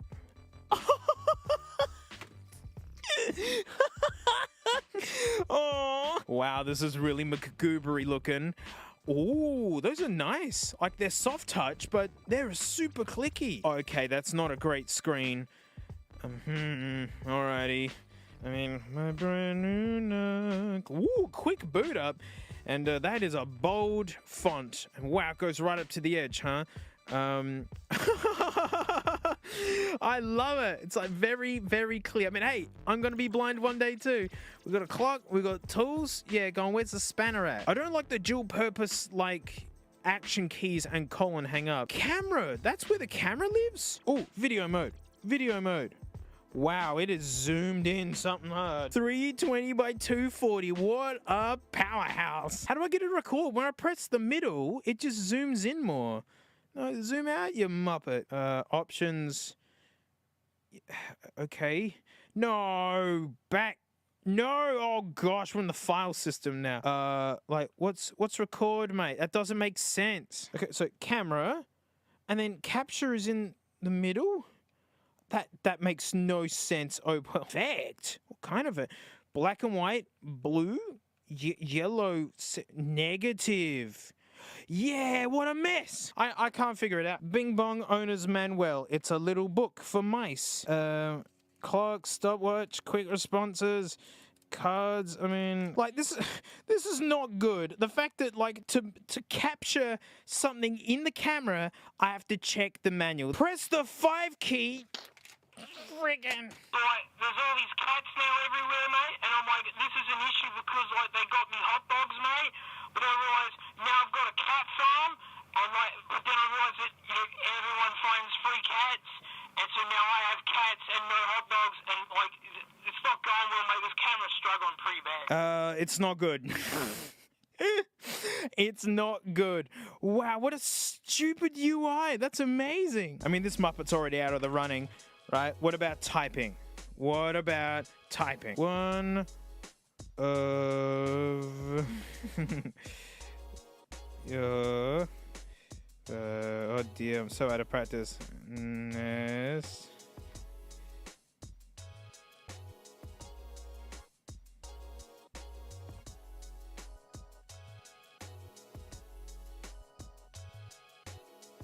One of your finest sausage rolls, please.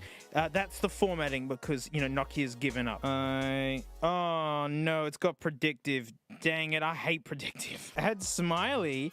Oh, my goodness, this is old school. What ecstasy. Oh, and I just realized there's no games of any kind on this. Nothing. Nothing to kill time with. Oh, see, I like old school typing, not predictive, because I use a lot of slang, and if it doesn't know what my slang is, you know, I'm Aussie. We don't make any sense. I hate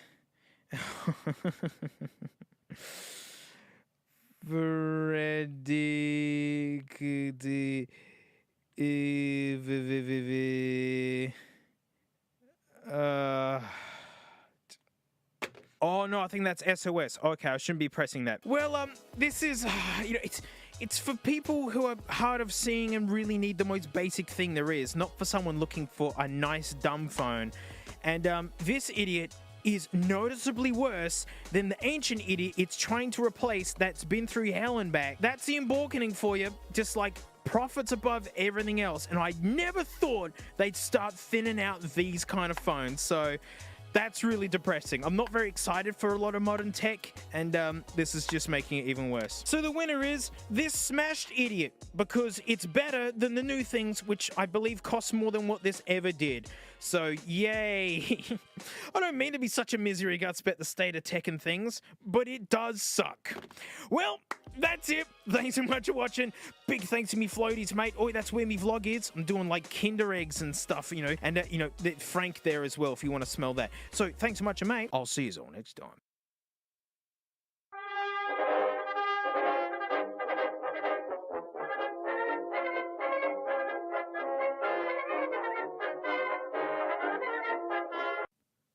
There it is. Right there, mate. The first ever Smaznug Galaxy S. There was a Galaxy before this one, but it was just some...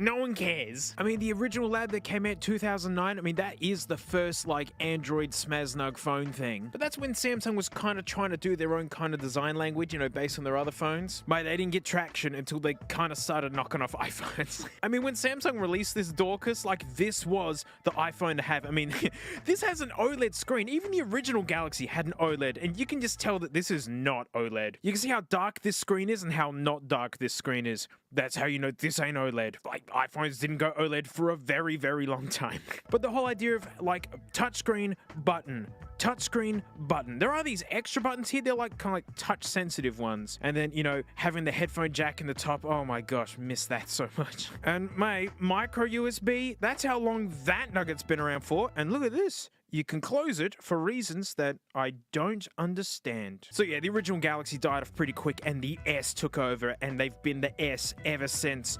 Well, they're up to number 24 or something. The fun thing with this lad is that it came out in June 4th, 2010, and like the iPhone 4 came out days later, which was just the big deal, right? It didn't have the OLED screen, but you can see it's nowhere near as light looking as the original 3GS. Phones are still knocking off this like aluminium and glass sandwich to this day, and just the resolution of this screen still looks amazing. Oh, at the time, the Galaxy S was the fastest graphical processing thing in any smartphone, and it was the thinnest as well, if you ignore like the bumpy bit here that it's got. Although complaints were that the GPS in these stunk, and it's a pretty plasticky feeling, especially compared to like the old 4, which feels like a piece of jewelry still. But as of 2013, mate, 25 million Galaxy S has been sold, and you know, they're still making them today, so it did fine. Oi, what? Look at this. I don't have the instruction manual for it, but Smaznug, they still let you download it. The GTI 9000.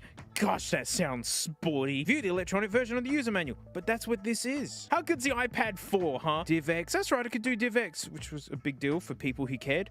Ooh, you can pull the bat out. Oh, those were the old days. I mean, you can never do that with iPhones, but you can. Yes. Hey!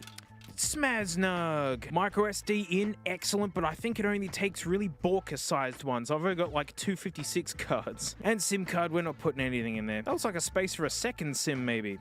How dinkus and tiny the camera used to be. Now there's like 16 lenses on everything. Is that an antenna you could plug into? That looks like an antenna. Oh, that's nice. Makes up for how crap it feels. Do not insert a memory card into the SIM card slot. Don't tell me what to do. Charge the battery, so complicated. Turning it on and off, okay. Proximity sensor and light sensors, fancy gubbins. Oh, internal antenna. Oh, the big bump in the bum is where they put antennas. That's nice. Yeah, this is very interesting. Smaznug's not very good at manuals, even to this very day. It's, yeah, it's just like the copy paste from the engineering department. So, we got Junhoon Choi's lab manager's signature. Well, that's it. Thank you, Smaznug. Well, I want to see if it fires up. I do have a backup one of these, but it's like a GTI 9001 or something. It turns out there's like a lot of different ones of this, but this one's meant to be an actual original. Let's put that stinky power in it. There we go. Oh, oh, yes.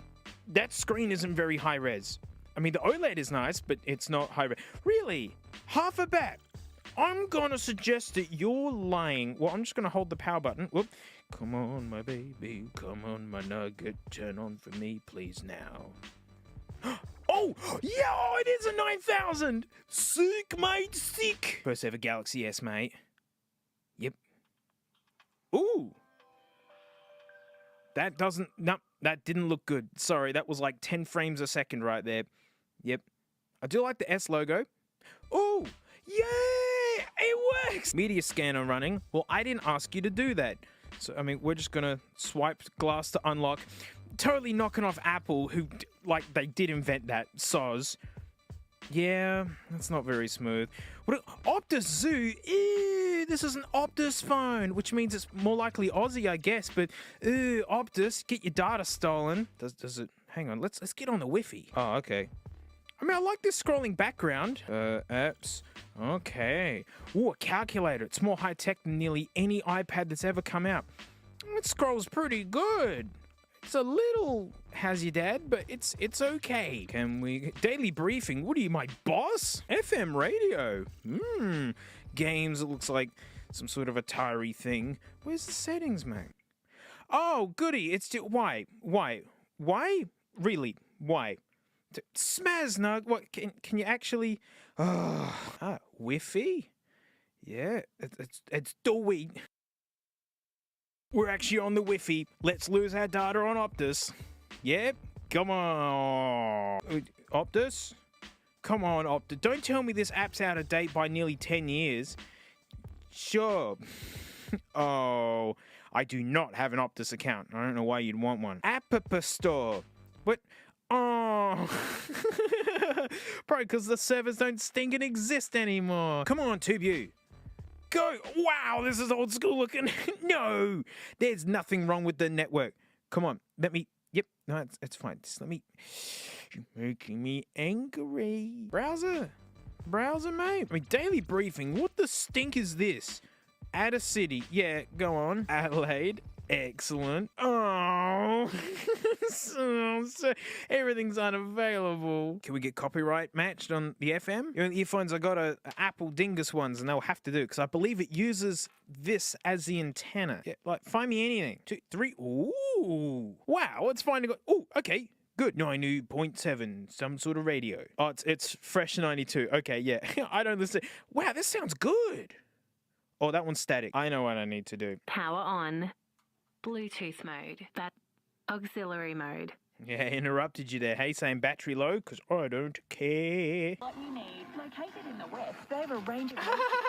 This is an ad. Oh no, there's ads. The FM radio totally works. Be quiet, That's fine, thank you. I mean, radio is full of ads. You got to wait for actually something decent to come on, but you know, it's content that you can just tune into and listen to, so that's pretty neat. Where's the browser? Is this the browser? Yep. No, please don't. Search the web, mate, for... Wait, no. Carrots. That's good enough spelling. There you go. It even corrected me. It loaded pretty good. It's 41 calories in a carrot. How is there fat in a carrot? What? Yeah, what are the benefits of eating carrots? They're high rich in vitamins and minerals and fiber. Can you eat them every day? I can have them every day. This is why the internet's kind of a mess, because you can get a first-gen Galaxy and then just leave comments on the internet on things. You know what I mean? Let's get to YouTube already. Let's see if it can play videos and leave terrible comments on the videos. 8th of October 2009? What? Why isn't that updated? There it goes. Oh, no. Android 4? What has this got? Can this update? That's not one of Android's strong points, getting updates. But like 2.2? Oof. Is that what we got? This is Android 2. Well, the answer is no. Mate, we can take a voice recording though, can't we? For this one time, mate, I wanted to revolutionise the market of microwavable sausage rolls.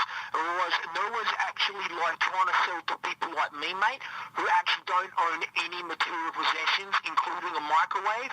So, mate, what if you bundled microwavable sausage rolls with a microwave, mate? But it turns out the starting price of such a bundle is about $200, and then like we come round full circle, mate, and it's like I can't actually afford it despite it being made for someone like me. Can I borrow your microwave for a few years? Wow, that microphone sounds like junk. Oh, the tradition of terrible microphones has never changed. What about the camera? Does the battery work? Come on. Oh, it does. Oh, I'm not going to waste time. So, mate, I found a way to make my microwavable sausage roll dreams come true, where it comes with a free microwave, which is that I steal the microwaves and then like give them away. So it'd be like a microwave and a sausage roll for like $2.80. It's fully sick. Can I zoom in on this? I can, mate. This is fully sick, and like, I can't see how any problems can arise from just taking microwaves to bundle with sausage rolls. I think I'm going to jail. Oi, that camera's alright. The microphone is hideous. But yeah, I mean, 5-megapixel camera. It was the beginning of the cromulent pocketable camera days. Wow. All right, we got to finish on the games. Oh no! Oh, it's not bundled in. Oh, it's just a web link, Smaznug, you jerk. Ah, dang it. Oh, that sucks. Oh, I'm heaps mad. Mobile TV. Oh, everything's a friggin'... Alright, this was very forward looking, where everything's just a web browser and borderline subscription, so down the line nothing frickin' works. Think free Office. Oh, this is probably the most fun thing that this thing's got on it. Activate now. No. Oh, oh, nothing works anymore. This is what everything's gonna be like when it gets old. It just won't work because there's actually nothing on the phone. Oh my gosh, mate, we nearly finished the video without listening to the stinking ringtones. Would it?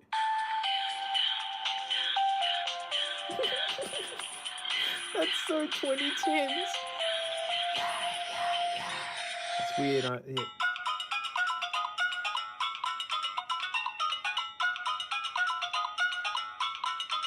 Wow, that doesn't sound very good.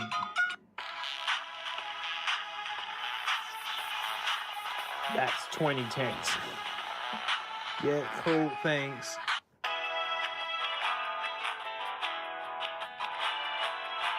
I'm fine with it. Ooh!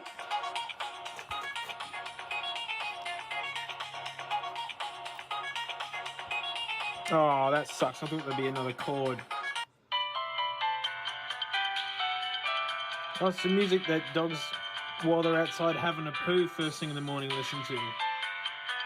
That's nice.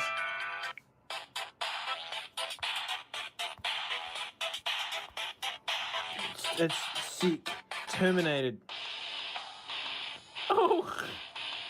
It's like corn! Terrible twos.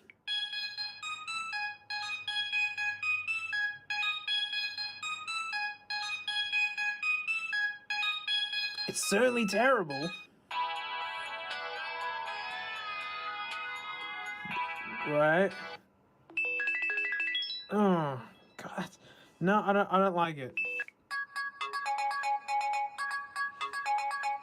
Most of these are a bit of a bummer, I'm just gonna be honest.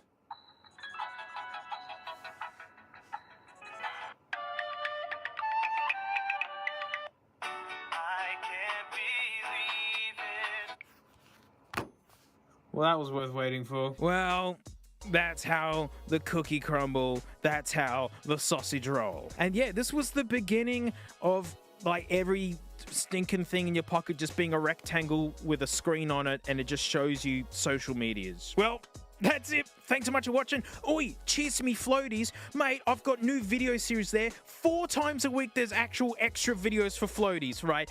2 of them are Kinder Egg things, opening Kinder Eggs, and the other 2 are doing like old car review things, which is fun to watch, mate. And you know, there's Frank there, and my vlog. And you know, mate, like I'll see you all, I'll see you all next time.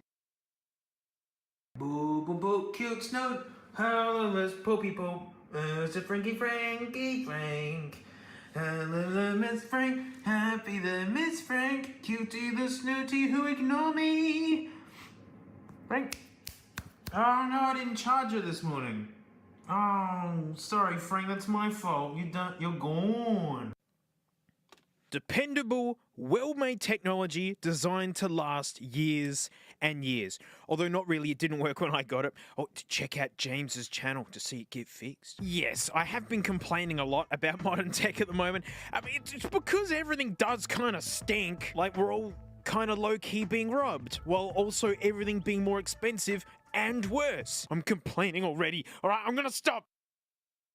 Precious Steam Deck OLED, got this in Canada last year. Please help, the year's moving too quickly. This thing gets a lot of use. I'm just going to get it out, come on. I played so much Baldur's Gate on this thing, it totally does it. It was really fun, like making progress on my actual gaming PC and then just continuing on this casually, and I loved it. I sunk hours of this game through this thing. It still kind of has the new smell as it kind of blows out of it, which is both nostalgic and smelly. The screen's killer. I mean, it's not ultra high res, but it just doesn't really need to be at this size, I guess. Good old Baldur's Gate. Such a good game. Oh, look, it's like at the end of the game. Mate, graphically for a handheld, it ain't bad at all. Honestly, I'm just a total loser and I still play Skyrim.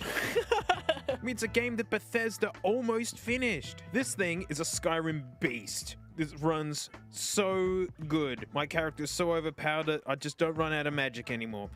All these people were once my foes. Still enjoying this. Like, it's great. Love it. Thank you, Steam Deck. Please make a desktop version of this OS. Very good case, too. That's really helped with, like, just dragging around with me all the time. Yamaha audio desks, like specifically these little AG06s. I've had one of these for about 7 years. My Empire has always run out one of these. One of these is currently being used for my Shure mic right this second. No stupid app. You make your adjustments right here. I mean, compression and whatnot is pretty basic. I love that you can plug in anything and just have it recorded via USB, and you can just run straight out of this. You don't need the 5-volt, but that's if you want to use it out in the field or something, doing small gigs. Jeez, like a venue could be using this. Look at the output. Some monitors, headphones, like freaking great. Love these. And now they've got USB-C ones as well. I'm quite the Yamaha stooge. Like, big fan, mate. Well, it's technically tech that hasn't let me down. In fact, the absolute opposite. My Nissan Leaf, right? It's like 2017, got it used, and when I told Garbage Time, you know, my car channel, peeps are like, you've made a huge mistake. You shouldn't have done that. It's like the first gen, like, lithium car, basically. It's pathetic. It let you down. You've just wasted your money. No.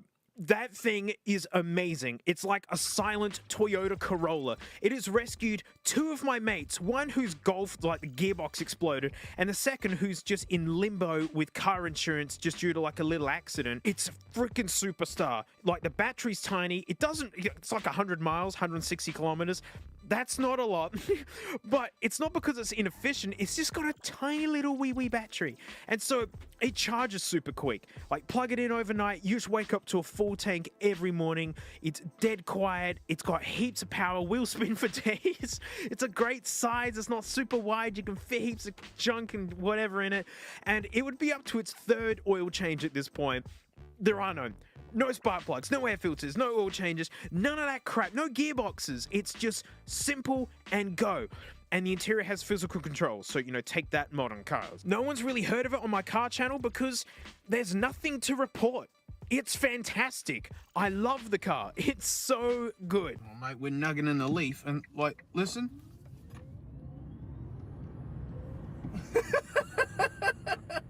You just silently zoot around. It's amazing. It's amazing. These things, M-powered Apple whatevers, doesn't matter. It's a MacBook Air or one of the studios or the big Chungus MacBook Pro. I've always worked out of a laptop. I love the portability and just being able to just work in different locations. It's how I got started in YouTubing, was the versatility of laptops and my ability just to work wherever I happen to be at the time. And laptops, whether they PC or like Mac, Windows, whatever, they always just blow so much heat, just all the time. These M things, it's unbelievable. I've never heard the fans. This is my M1 from years back. I do have an M3 now, just because this guy kind of earned a rest. Like, check out the scratches and it's kicked around. This thing ran my whole Empire for years. And honestly, it still does its 4K 60 editing job just fine. It's now the backup machine, which is such a good thing to have. You know, I've got the M3, like the new crazy whatever, and it's just overkill for my peanut operation. I'm not going to edit more than 4K 60. I don't do 3D editing and graphics and whatnot. But my goodness, how hard these benchmark. And I have no joke. I have filmed, uploaded, edited, exported, and then even up onto YouTube all on a single battery. A single battery. Right? The old Intel Macs, which were way too thin. That's why they got super hot. But I do have modern PC laptop, and like, they just dump so much heat. They just dump so much electricity. You know, you'd need 4 or 5 batteries to do any of these sort of jobs. This thing's amazing. And jokes on Apple, I think that M3 might be my last ever Mac. I'm going to drive that thing until it just doesn't work anymore. Because honestly, it's not a bottleneck for me anymore, like the exporting time of videos. My next thing is just going to be Linux. All behind the scenes, all my computers to change to Linux, and I'm just going to wait out for these Macs to give up, and then I'm going to bow out. Honest, yeah, I mean, yeah, all the big major tech people have just got a few pooey skid marks I'm just not a big fan of. But these haven't let me down. They've done the opposite. They've been incredible. Let's end with a weird one. Dyson fans, yeah, but horrifically expensive things. Yeah, I got a couple of them, and they've been great. They honestly have, and mainly because of just how little electricity they use. It's like 4 watts or something to then like have air moving that's filtered with a computer screen telling you what the air's all about. Then they're not particularly quiet, even on their lowest settings, but they just sip electricity. And someone who's got solar, I love that. Here at the studio, I'm in like an industrial dump hole area. It's really interesting to see that like overnight, like there were lots of particles in the air from my neighbors making stuff, gross stuff more likely, or burning things. And so actually knowing what's in the air and whatnot, and they're so sensitive to VOCs, volatile organic compounds, whatnot, that like a glass of wine in the house will trigger. It's like a physical subscription because you're going to be buying filters for this thing for the rest of the days, but you can get third-party ones which are way, way, way cheaper. So, you know, that's a thing.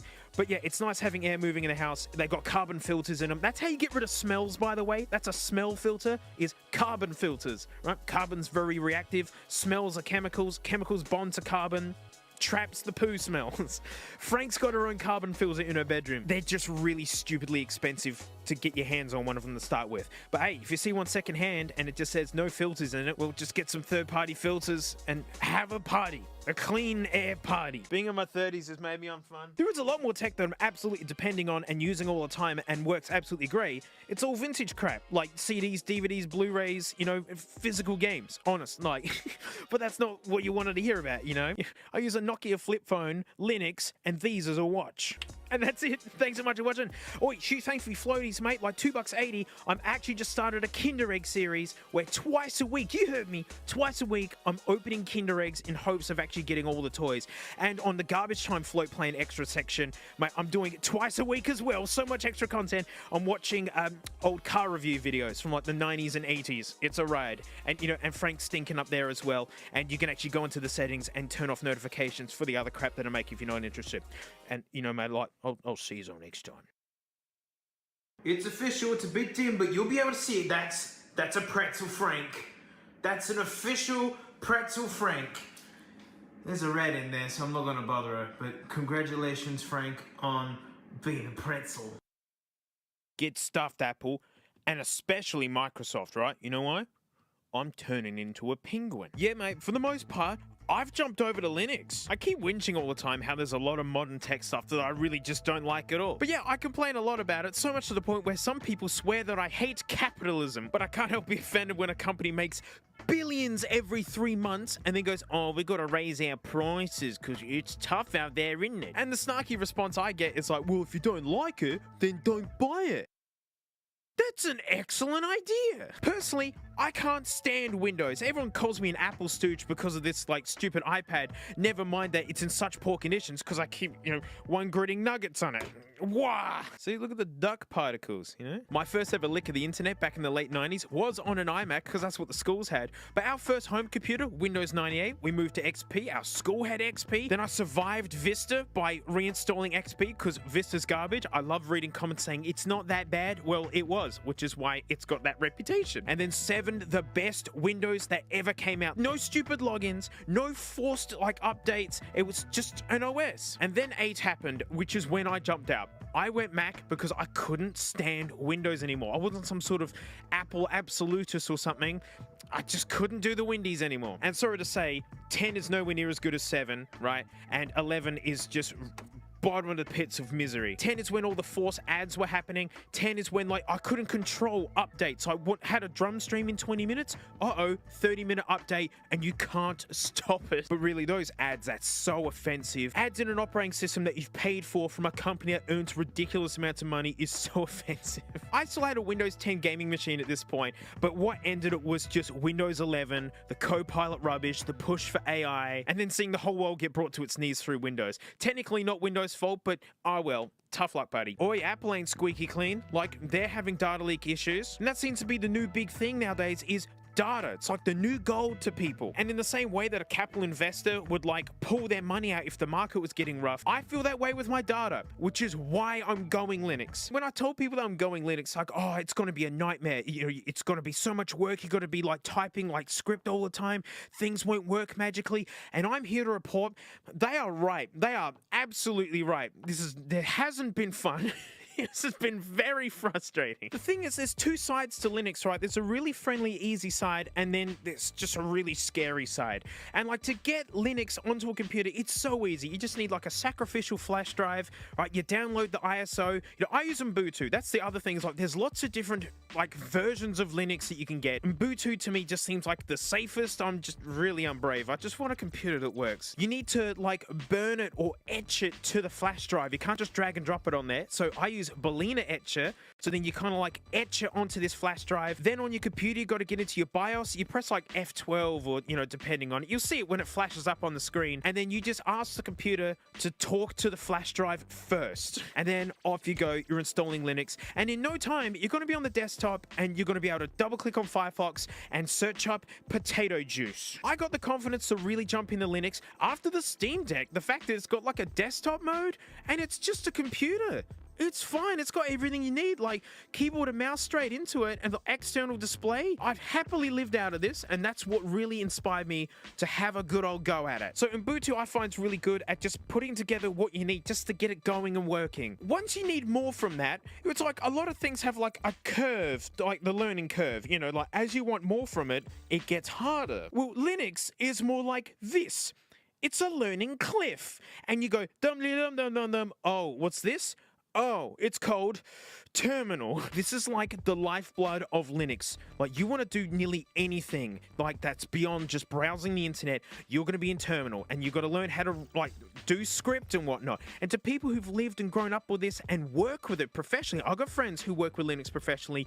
They're all like abbreviations. It all makes sense. It's like, you know, you can browse your entire computer in Terminal, find JPEGs and videos, whatever. But to me, it is so complicated. I hate it. I just want a graphical user interface, just point and click mouse. And it's fun when the really hardcore Linux people go like, no way, mate, Terminal for life. That's the best. I didn't understand that until I got a demo from like an actual Linux pro who, while they were like clacking away in Terminal, were describing what was happening. You know, example, you want to install VLC. It's such a good video playing program, right? You know, so you go to the Google or whatever crappy search thing that doesn't find anything for you anymore. You type in VLC download. You skip the first 4 options because it's all just Temu sponsored ad. Then you go up to downloads and then you find your version. You double click that and you click, now you're downloading it. Well, in Terminal, you can basically type the equivalent of download from server location. Bang, done. You've got it. And it blew me away. Like, you just see text going across the screen.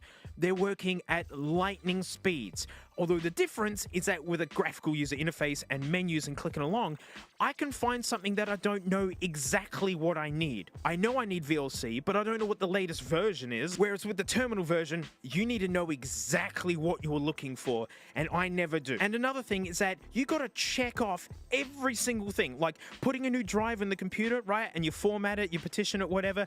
You go to drag something in it and go, you can't put stuff on this. You don't have permission. You have to manually go in and enable permissions for every single little thing. Everything has a check and balance. To casual PC users, it's a nightmare. It is so...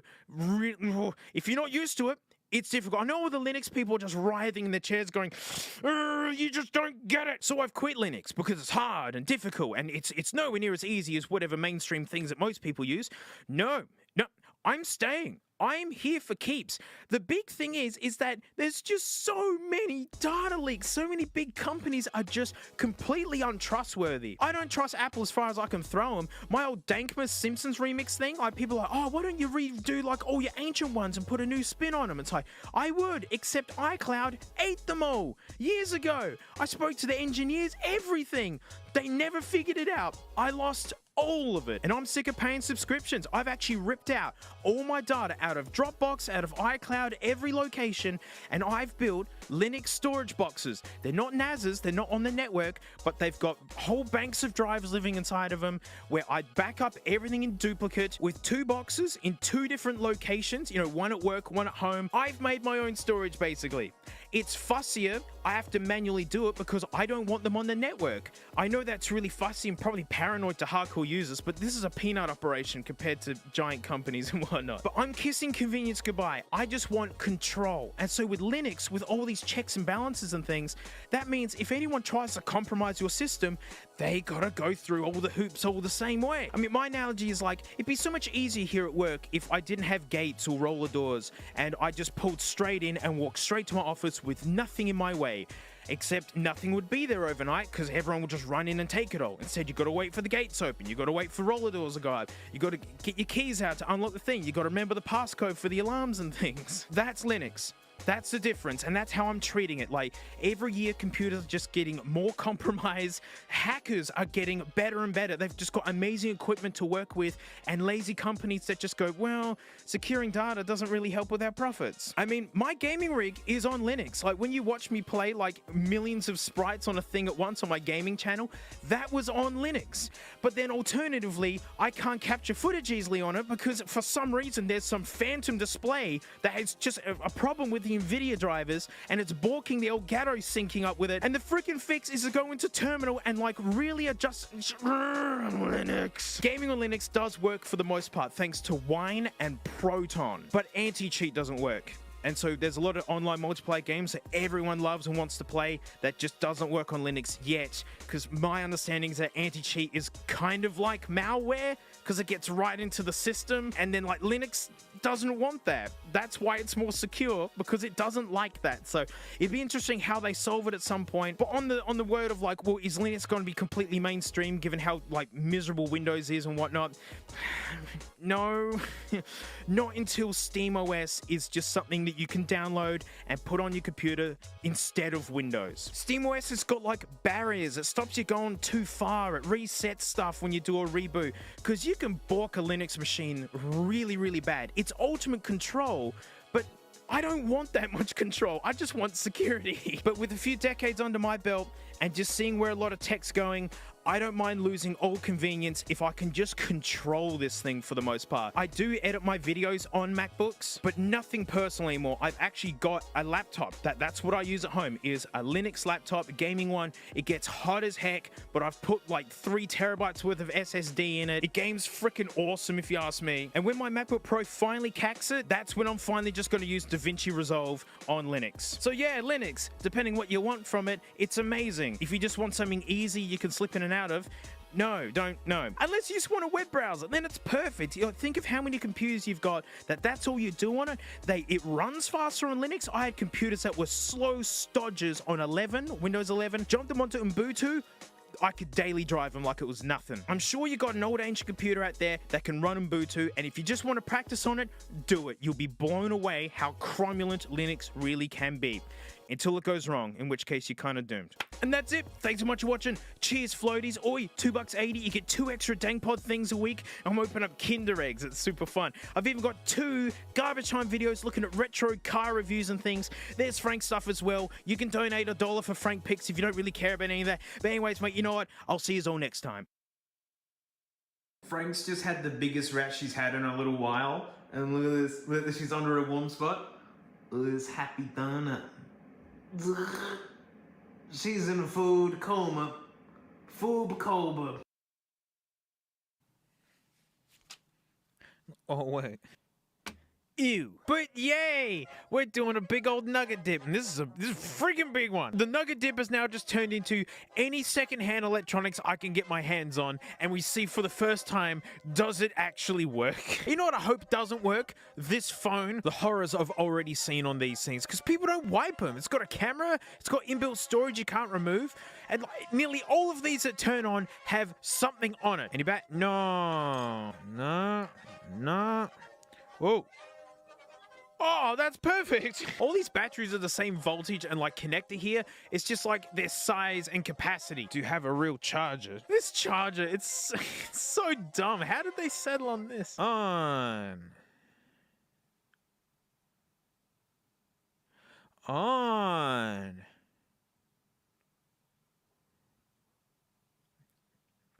I am so relieved. Fantastic. I'm stoked. I don't need to see any body parts. That almost actually looks like a Nano. Wow, look how long the screen is. Oh, it's for widescreen video like this. Those were the days. My first ever portable video player was something like this. And, ooh, headphone jack out the bottom because, I don't know, it was cheaper to put it there. MP3, MP4 player. Tested to comply with standards that they didn't test for. That's gotta be a lie. Whoa, 2 gigs. Mine was 2 gigs back in the day. Well, it was left in the on position, so suffice to say, it will not have any residual battery to play with. Oh, and it's mini USB. I just pulled this out of the pile. What is this? The USB cord is not a toy intended for use by an adult. Oh, wait. I didn't get my pen license as a kid. Does that matter being an adult? I'm in that nug!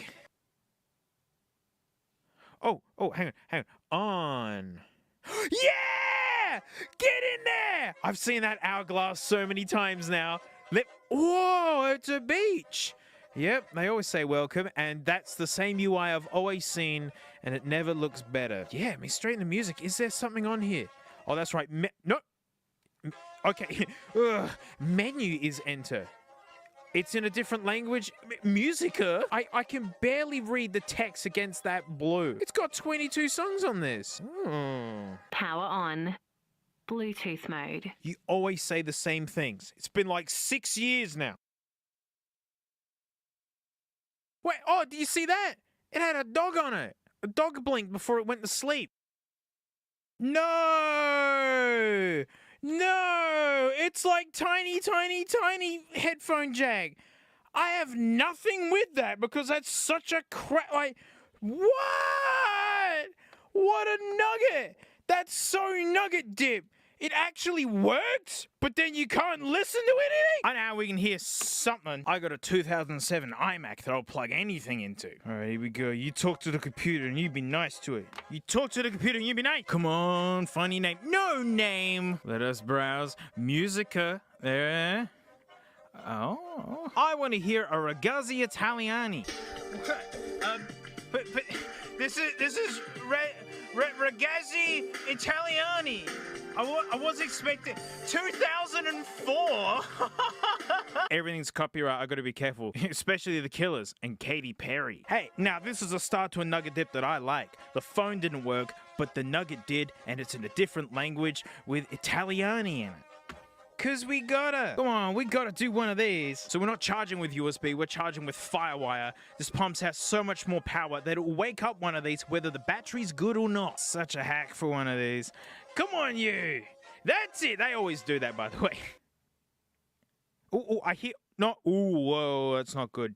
I heard hard drive like, whirring and clicking noises. Oh, and that bat is bad. Wow, look at the back of it. What a life it's had, and what a life it's still yet to have. Well, look, I do want to quickly try something. Ow! Pop out, you beast. Yeah. Release the filth. People use these on the toilet, you know. Hang on, there's a battery thing missing. Someone's been in here. Hey! Hang on.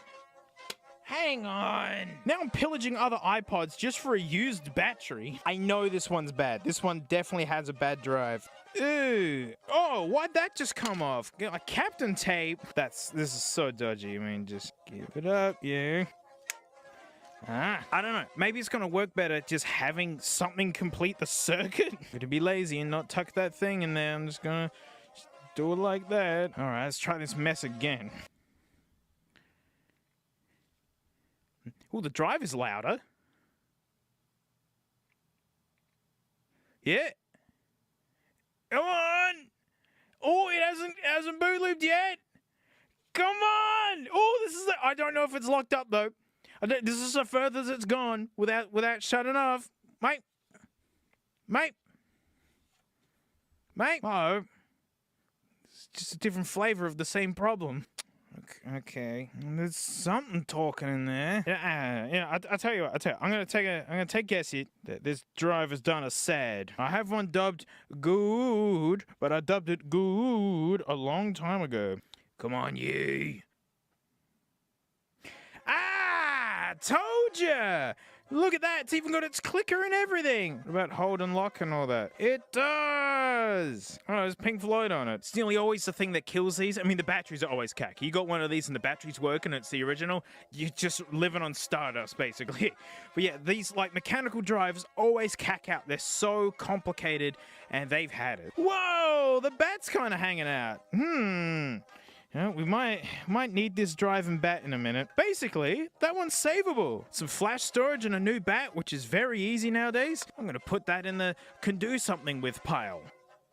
The stink is this. It's like a weird teacup. You hold it like this?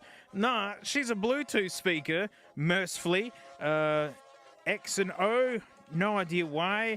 What's that? Looks like you can peel that, but it's not letting me. And same with this. Look, doesn't that look peelable? Like, you could peel it. You can! And there's crap in there! Well, thanks, and... Well, okay. That's such a crappy spot to put the aux. What, it just tumbles around on the table or something? So it means this does open. No, I lie. It breaks off and becomes impossible. Oh, if I don't get my Toledo sword... Wait! Oh, it feeds through. I don't know how I feel about this. That's strange. Oh, we've armed the Nug. We've got there's a blinking light. All my dreams have almost come true. Well, I'm glad it has aux, because I'm freaking sick of Bluetooth. Got my iPod with Scarlet Fire on it. So this is my proper one. It's got no writing on it at all. So you know it's custom. Uh-oh. Oh no, it does nothing. It does absolutely nothing. If I unplug it, will it even turn on now? It's been charging for a while. Oh, what a waste of stinking... That's so nugget dip. Oh, no, a phone. Oh, another camera phone. Oh, goody gumdrops. Hey, awesome. We get to use that crappy charging thing to see if this crap turns on. Oh, wait, does it have a bat? No, that one? It is! I mean, that's good enough. Although, will it slip out? It will. And, I don't care. I'll take that risk. Please don't turn on. Please don't turn on. Please don't turn on. No! Oh, no! Boot loop, don't you dare fire up. No! Oh, Optus. Oh, gosh. They've blown it the last, 2 years. My goodness. It thinks it's 21. Ooh, let's turn some lights off. This is getting dim. Okay. Messaging. I'm covering it because there is one message. A work message of some sorts. But, that's it. There's a message received and replied to. Oh, there it is. Photos. All right, my photos. Oh no, there is some. Okay, this is good. Booze. That's a can of beans. Booze and beans. And then, power steering fluid. Oh no, it's embarrassing shirts. Only drink beer on days beginning with tea. Tuesday, Thursday, today, tomorrow. Day, done day. Oh no, they've gone shopping for really old matey kind of stuff. They're taking screenshots of Facebook. I think this is a boomer phone. I gotta blur all of this because it's just very locational and it's literally their face and everything. This is an old mate phone. That's what we've stumbled on. Oh gosh, it's a photo of an actual receipt with all the numbers. Oh, ancient boomer memes. Oh, is he never holding a Jeffrey zone? What? Where? Where is it a Jeffrey zone? And we're back to the booze. And thankfully, that's all. Wow, someone's boomer phone. That's very nice. How's the bat? Oh, wow, the bat's doing good. Excellent. I'm going to grab that back. This nugget dip is going reasonable. I haven't seen any gaping orifices that someone was sucking on. What the stink is that? Well, I mean, I know that this is some sort of graphics card for a computer. You can tell because it's got the Divi and the HUDMI on it. Oh, you know it's nuggety though. Look, it's got VGA. That's so manky. Buying big bulk lots of stuff because there's a couple of things that I want and it comes with a whole bunch of other stuff. This was part of that whole other stuff. I mean, I got old vintage computers. We can stuff this in something and see what it does. Oh, that 520 there? And that N better not mean NVIDIA 520, because this would be the most nuggety card I've ever handled. Well, I'm gonna need a hand for this one. Well, you know that $50 gaming computer I got? Well, look, it's right here. So the second video I did with this thing was actually making a whole complete setup for like 150 bucks. And 50 bucks of that, hang on, I'm gonna pull it out. It's off frame. You can barely see it. You rascal. 1060. This is like 7 to 8 years old now. This is a legendary graphics card. It's still in the top 15 of people still using it. It's still got DVI, so it's kind of ancient. Yeah, the 10 is the series, and the other two numbers is how good it is. So the best one's an 80. You know, and then it goes 70, 60, 50, 40, so on. The new ones are 50, 60s, right? But that's why this terrifies me. It's not a 50-20. It's a 520. I didn't know they went down to 20. 60 and 50 is meant to be the crappy ones. That VGA is making a lot of sense now. First, I've got to actually make sure this thing still works. This graphics card barely fits, and I have to power it dodgily like this. This is so close to starting a fire. But that's the secret to good value. Turn on. Do it. That's it. Look at this. My rig. i7 4790. What a beast. And there's our 1060. Support ended for this, I think, last month. So I'm still using Windows 10. I'm holding on, dang it. All right, time to get this 1060 out of it now. Look how small it is. This thing's tiny. All right, arm in that nug. Off we go. Nothing on the capture so far. All right, the capture card that I use for this, that graphics card doesn't want to talk to it. And so hang on, we gotta look something out. All right, Stuffer, I think it actually wants to be plugged into a monitor. I don't think the capture thing can just do like on-the-fly variable resolutions, which this thing might be beaming out. I don't know, I've just whacked it in there cold turkey and nothing was coming out. Got the lights dim so we can see the screen. All right, turn it on. Very good. Oh, I can see a spinny fan. Come on, you Muppet. Yeah. Oh, come on. That's it. It's doing it. It's talking through that graphics card. Oh, if it's a 520, I'm not going to be happy. No! It works! Wow, the resolution's really goofy. The keyboard's not working. Wow! What has NVIDIA got to say about it? Oh, it's freaking out. Is it an NVIDIA card? No! Oh, I'm not even on the internet. Can I literally just install something? Yeah. Ah, it's got to put on an older driver to look at this? Is it actually going to install? Like, there's no internet at the moment. Like, oh, wait, it said, nah, don't worry about it. I didn't want to give it internet, but I think I'm giving it internet. It has Ethernet. It's doing something. Whoa! It just woke up. Look, it's paying attention. I can have 100 hertz. We gotta try that. It's silky smooth. That's incredible. This is so decent. What is this card? Is NVIDIA gonna talk now? I couldn't even get it to think about downloading any drivers. Like, this is all it's done ever since. But something just updated naturally. Like, I don't know, it talked on the internet. It's doing something. Oh, it's actually appeared. Oh, no. It is a 520. Oh, this thing's such a nugget. The 1060 I got for 50 bucks is 3,000 times faster than the GT 520. Woof. It's from 2011. It's 14 years old. Wait. It's woken up though. It's now doing something. Can it run a benchmark though? That would be stunning. Oh wow, it even lists it here. That's awesome. We don't have proper drivers. It's just doing it. Look, we're gonna try Firestrike. With the 1060, it was getting around 50 FPS. It's doing it. Amazing. Like, this is coming out of that manky card. Come on, single digits. Come on, single digits. Oh! Oh man, that's single digits. We nearly got under one. That's incredible, but it's rendering something. It's doing it. Oh, this one's even better. Come on, sub 1. Sub 1. Oh, 1.6. Come on. Get under 1. No, no. Whoa! We just doubled our frame rate just then. Ha! Yeah, this is using the processor, right? Not the graphics card. Look how smooth it is. Man, this $50 Dell. Sub 1! We did it! Wow, even lower. 0.8. Let's enjoy this. Yeah, 0.8 of a frame. And it's done. I'm so stoked it actually rendered it. Because at first I was trying to get this going, it wouldn't do anything. 470 legendary. That's so funny. I've got such funny achievements in this software because I'm playing with manky old garbage. Technically for a GT 520, that was a legendary pull. $50 1060 got 10,000. Oh, that's a feather in the cap. What a beautiful thing. Playing with Nugget stuff from 2011, you gotta play Skyrim. That's when this game came out. Yeah, go on, detect, determine. How good is it? High quality? No, impossible. Whoa, it loaded straight up. Yeah, let's just do it. This was still like a, wow.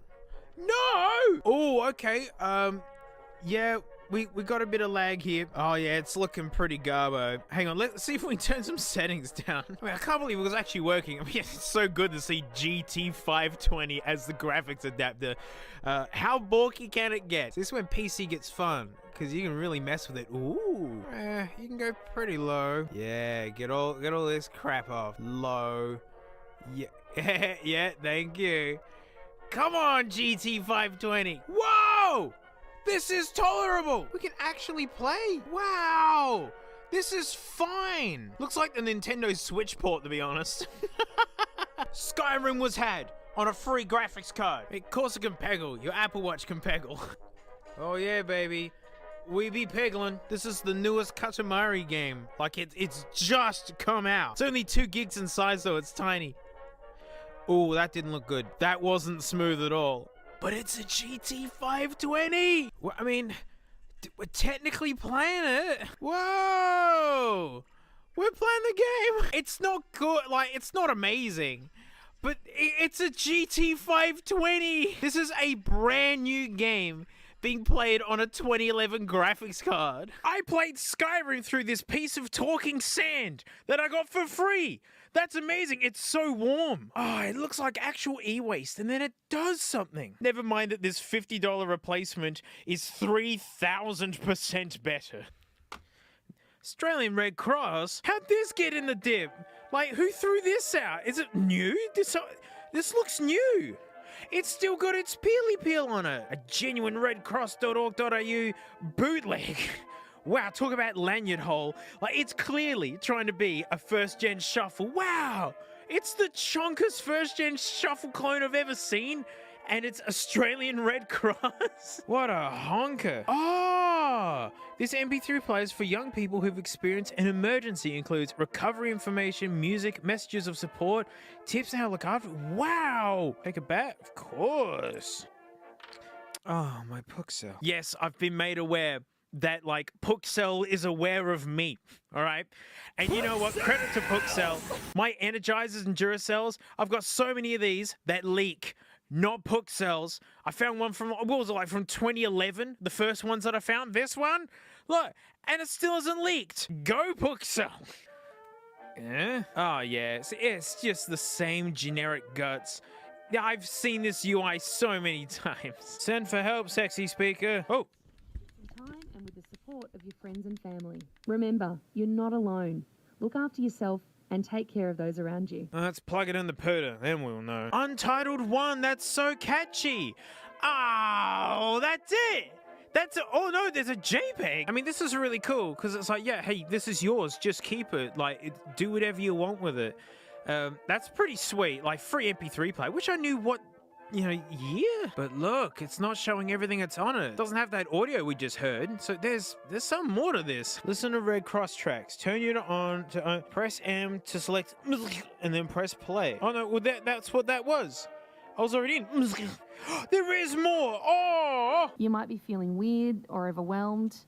Just know that everyone reacts in different ways. In 2006, Cyclone Larry hit Silkwood. It was Category 5 and it was devastating. There's a lot of names going across the screen. It's talking about people who've been through some rough stuff to like inspire kids who are dealing with something. Whoa.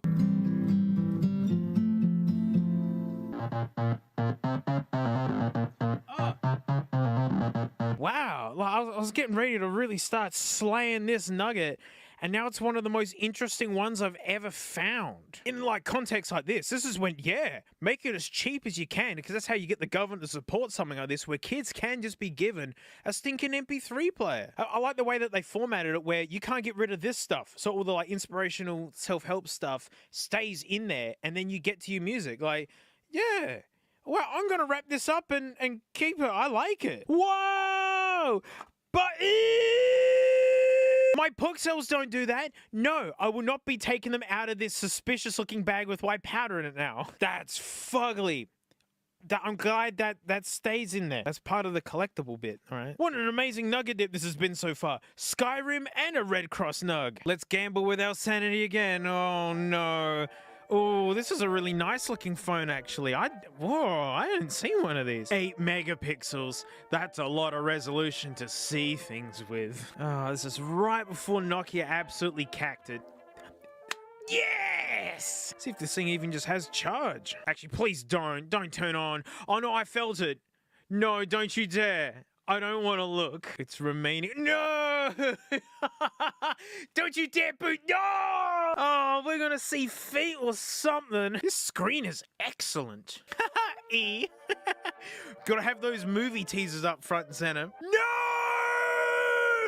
Oh, no! It's a docs box. This just docs everyone you've ever known. Whoa! Whoa, what's happening? Wait, Fring? I'll fring you. I couldn't connect to the Fring network, man. What do you want me to do about it? Get out of it! Get out of it, Fring! You've been sitting in a comatose box for like 10 years. Fring, I'm telling you. Wow, can it like actually play? Is there a movie teaser? I know about the messages. We'll get... Fine. Gotta hold it off camera. Ooh. Someone's talking to Bill. They're gonna Gloria Jeans. Oh, look, they put more credit on their phone. $30 got them a gigabyte. Wait a minute. Account expires 2018? That's heaps late. How far were they running this thing? Oh no, that means there's so many photos, I'm sure. This touchscreen's terrible, by the way. No wonder why kind of Nokia stopped, you know. Well, it thinks it's 2011, which would be very on point for this thing. Whoa, this is a sign of how old this thing is. I'm trying to search inside of it on like how to actually look at photos and whatnot, because I can't fathom this UI. It's doing my head in. And look at this. It actually comes up. Oh, okay, right. You do get a keyboard that way. But like this, they give you the numpad, because that many people were still typing like that. Okay, I got to the photos by going through the camera app. I can't... There's a lot of faces. All right, that's safe to show. They had a coffee. Exciting. Looks like grandkids opening Christmas presents, which is nice. Oh, that's Boomer. That's Boomer stuff right there. Wow. This is pure goodness. This is when it was like a new thing. Wow. This thing is so Boomer. It's actually got old shows on it. Wait, is this like a whole episode? It is. It's an hour. This must be like their favorite movie or something. It's tigers. It's tigers in the snow. It's blurry tigers in the snow. That artifacting, gosh. Portable media was hard work not that long ago. Seriously, text just going, boom. There's a lot of grandkid stuff, like a lot of. And a picture for the Holden Viva. You know what, now that I've seen the owner of this phone's face, I look at them and go, you know what? They were the ones who did buy a Holden Viva. One of the worst cars to wear a Holden badge. These cars killed Holden. We have a Viva owner's phone. It's so many. I'm blocking faces. Old mates for life. Like, go get them, Holden Viva owner. I have your phone, by the way, mate. I mean, that was, you know, I didn't see anything terrible. I mean, other than the Viva. Gotta try another one. That's it. Yep. They all light up like this. Like, that's not good yet. I don't hear a hard drive, actually. Well, let's see if a hard drive Brian Smith. This is Brian Smith's. Oh, really gross. Hey, someone's been in here. Someone's replaced this already at some point. Right, so if it works, it means it just needs a hard drive and a battery. Oh, no, I hear a boot looping. Oh, ooh, this one's mega effed.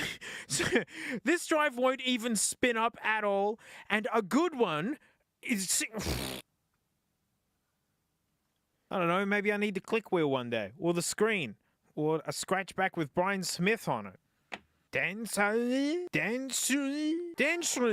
I don't get it. With what? A proton orbiting the D. That makes sense. Wow, 8 gig, that's hoops. Model M01. So, Model 1. This was their first go. Man, talk about like lanyard application here. It's got an aerated forehead. Man, she's all scratched up something. Oh, yuck. It's touch controls. My least favorite. Whoa, micro USB. That's pretty bourgeois. Oh, and a card slot. Neat. Well, it better have its own storage and funny music on it and turn on. And that nug. And that nug. Yeah! Wow, this is dim. We're gonna have to shut some lights off. Oh, jeez. I can barely see it and I'm standing next to it. Wow, this is great. Ooh, battery's not hanging well. Okay, is it a touchscreen? No? Oh, yuck. It's touch controls only. Oh, photos. There's 2. That's the thing that probably came with it. And that one. I don't think someone took that photo. Okay, recordings. Boo, there aren't any. I guess I should make one. So like this one time, mate, I saw like the rise of streaming services and how much money they make. No matter how much they annoy people and like make it worse, people just keep spending money. So I'm like, I'm going to make a subscription service, but it's like, I'm going to bring like iced coffees to you, like every morning, mate, like 7 in the morning, I'll be there with an iced coffee. And it was going pretty sick. I had 3 clients, which was also like the 3 alter egos in my brain. But it sucked, mate, because like they got really mad that every time I delivered the iced coffee, I'd clearly opened it and taken many sips. Quite often, as I'm handing it to them, that's when I'd open it and sip it. And then like someone punched me so hard in the face, mate, that like I lost 2 of my alter egos and I really miss them. Wow, look, it's got a clock. And also the microphone sounds just as crappy as brand new like $1,000 earbuds. So everything sounds the same. Wow, radio. Actually, it's crystal clear. It sounds perfect. Okay, this is the preloaded music when they give it to you. Because it's got lyrics in it and no one bothers with that. The only time I ever saw lyrics work on like nuggety players like this was when I bought them new and it was already been done. Come on, videos. All right, okay, yes. See, this is all the pre-packaged stuff. I mean, it takes me back to a time when this was portable entertainment. And you know what? It's not that bad. You can make out their faces. You can read the meaningful lyrics. Oh, gosh. And now it's opaque. You can't see anything in. Does it stay on? It doesn't. All right, hey! It worked! It actually worked. Bless you, Denshin. Oh no! The sexy speaker literally just ran out of battery that second. I wasn't planning this segue. Have you ever wanted a Mitsubishi Heavy Industries power bank? Our technologies, your poor fuel economy tomorrow, donkey van. Wow. Like, does it still have power in it? Like, there's a light. Does that mean something? Can it save the sexy state? I mean, I haven't charged this. It came in the post. I was like, good. Doing this with Mitsubishi power. There's a light! Free Mitsubishi power that came in my Mitsubishi Heavy Industries Our Technologies Your Tomorrow power bank. This is the greatest technology nugget dip thing I've ever done. I have so many useful utility things. Can't wait for this to catch fire near my face tomorrow. Oh wait, is that screen destroyed? Is this pointless? Wow, look at this. This is actually like a fake iPod mini. Like going for like extruded aluminium wood. Turn on to charge. Why? Why design it that way? Why does it need to be on to charge? Oh, wow, that is so crunchy. And let's use my amazing zoom lens. Oh, now you can really taste it. Look at that. You can smell the individual atoms of dust. I like how yellowed it's gotten and kapowed the screen is. Ooh, I'm on that nugget. Look out. If you hear something, you know what it was. Ooh. No! No way! You're kidding. Wow, what? What is this desktop? Hang on, look, it's in like landscape. What? This thing's a pile of work. I can't believe it's working. Game? You're joking. It's got Tetris. Well, unpause. Let me play Tetris. Oh, I think there's something broken about it because I can't play it. That's a heaps good pack-in game. That's one of the best pack-in games I can imagine. It's Tetris. Gosh, I'd bomb hours into this thing. I mean, if it worked, I can't get out. No, there is no hold switch or anything. If I unplug it. Oh, yeah, it does. Wow, quick boot up, huh? Vids. Blank. Oh, music. Anything. Chad Morgan. Oh, I think it's busted. That's why I can't start anything, and I gotta kill it to be able to go back. Why was this dumped in the nugget dip, huh? Well, I mean, we get to kind of get names on what they were, right? Let It Be, Lennon McCartney. What is Xardas Romania? No, you piece of crap. Look, I was gonna get in it with a sexy speaker Mitsubishi power combo. It's tiny headphone jack. Another one. What a cantankerous nug. I would have given up on this thing as well. That's such a bummer. There's actually stuff on this. All right, let's plug it into the iMac. Oh, I've lost it. Ow, my foot. Nah, it won't speak to the computer. Nothing comes up. It's literally like nothing has been plugged in. Well, it looks like a mini, and it technically has Tetris on it. That's pretty something. Third time's the charm. I shouldn't bang them down like that. They have hard drives in them. Well, you know the drill now. We're just going to plug it in and see what it do. They all do that. That doesn't mean anything. I can hear a drive. Oh, it's boot looping. Hurry up and just show the sad screen. Thank you. It's a HP pod. That's heaps funny. What a weird collaboration that HP didn't really do anything. Someone's been in here again. All of these have been tampered with. I mean, you know, and it's just the laziest way to do it. Someone could have properly repaired it and then like tucked it under like you're supposed to, but come on, 2 out of 3. Nah, this one's boot looping too. Huh. I don't think there's any other time I can really share this. This isn't electronic devices, although it's for electronic devices. This is when I was doing phone case videos, and I accidentally ordered, I think it's 20 or 30, it might even be 50, of these Tiger covers for an outdated Nokia that no one's even thinking about anymore. It's just so many. And there's no... Oh, they're loose. They've all gotten... How many of these have gotten loose? That's... Wow, this is so much worse than I thought.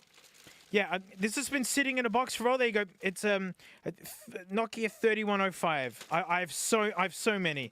This so many. I think it was $10 for all of them. I really thought I was buying one. I'm like $10. Wow, it doesn't. Nah, I got all of them. To wrap up with, what is this? Look at this crazy kooky arrangement. And this floppy dingly bit. Well, it's another graphics thing. Man, like, look at it. It just looks wild. Ooh, that HDMI is not sitting right. Uh-oh, this might not work. DVI that's yellowed. And I'm guessing this is VGA? Ooh, this foam. Oh, yeah, that's VGA. Oh, this is so dingly and terrible. This is like a low noise graphics card. It's got this humongous heatsink on it.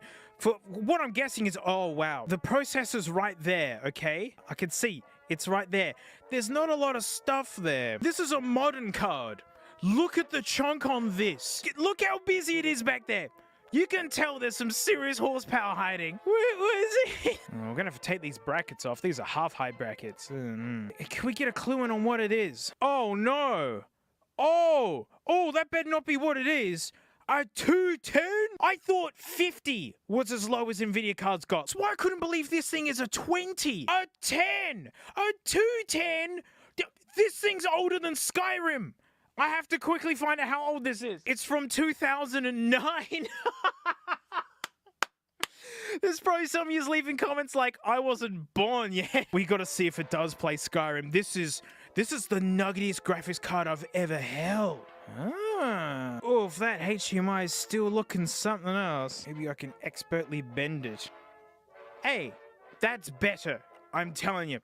Let's chuck it in a pooter. Or I've just chucked it in there, And I'm just gonna hit the button. Why not? Oh, there's no power. It's the small details. Yeah, that's it. Will it show anything? That HDMI port is messed up. Come on. Come on. Please. Come on, it's been such a good nugget dip. It's been so good. Oh, this is crappy. Plug it and put it back in again. Oh, doesn't help. Oh, no signal. Why? What? It's not good that it's floppy in there. But, boys, settle down. Let's reseat it. All right, we'll fire it up again. Sucks, there's no fan on it. So, oh! No! 1, 2, 10, go! Disgusting! This is like the crappiest graphics card from 2009! No way! Hey, Frankie! Alright, the resolution's all messed up because I'm guessing it's gotta figure itself out. The NVIDIA app has no chance of knowing what this GPU is. It couldn't recognize a 520, let alone a 210. Yeah, this is what happened before. See, it just says Microsoft Basic Display Adapter, right? It should say, you know, GT210, so we can all giggle at what a crappy card that is. But at the moment, it's not seeing it. But this happened with the 520, and then magically it just figured itself out. So, I don't know. We just leave it for a bit and see if, like, Windows does some of the work. Windows is doing something, look! Update from NVIDIA GeForce 210.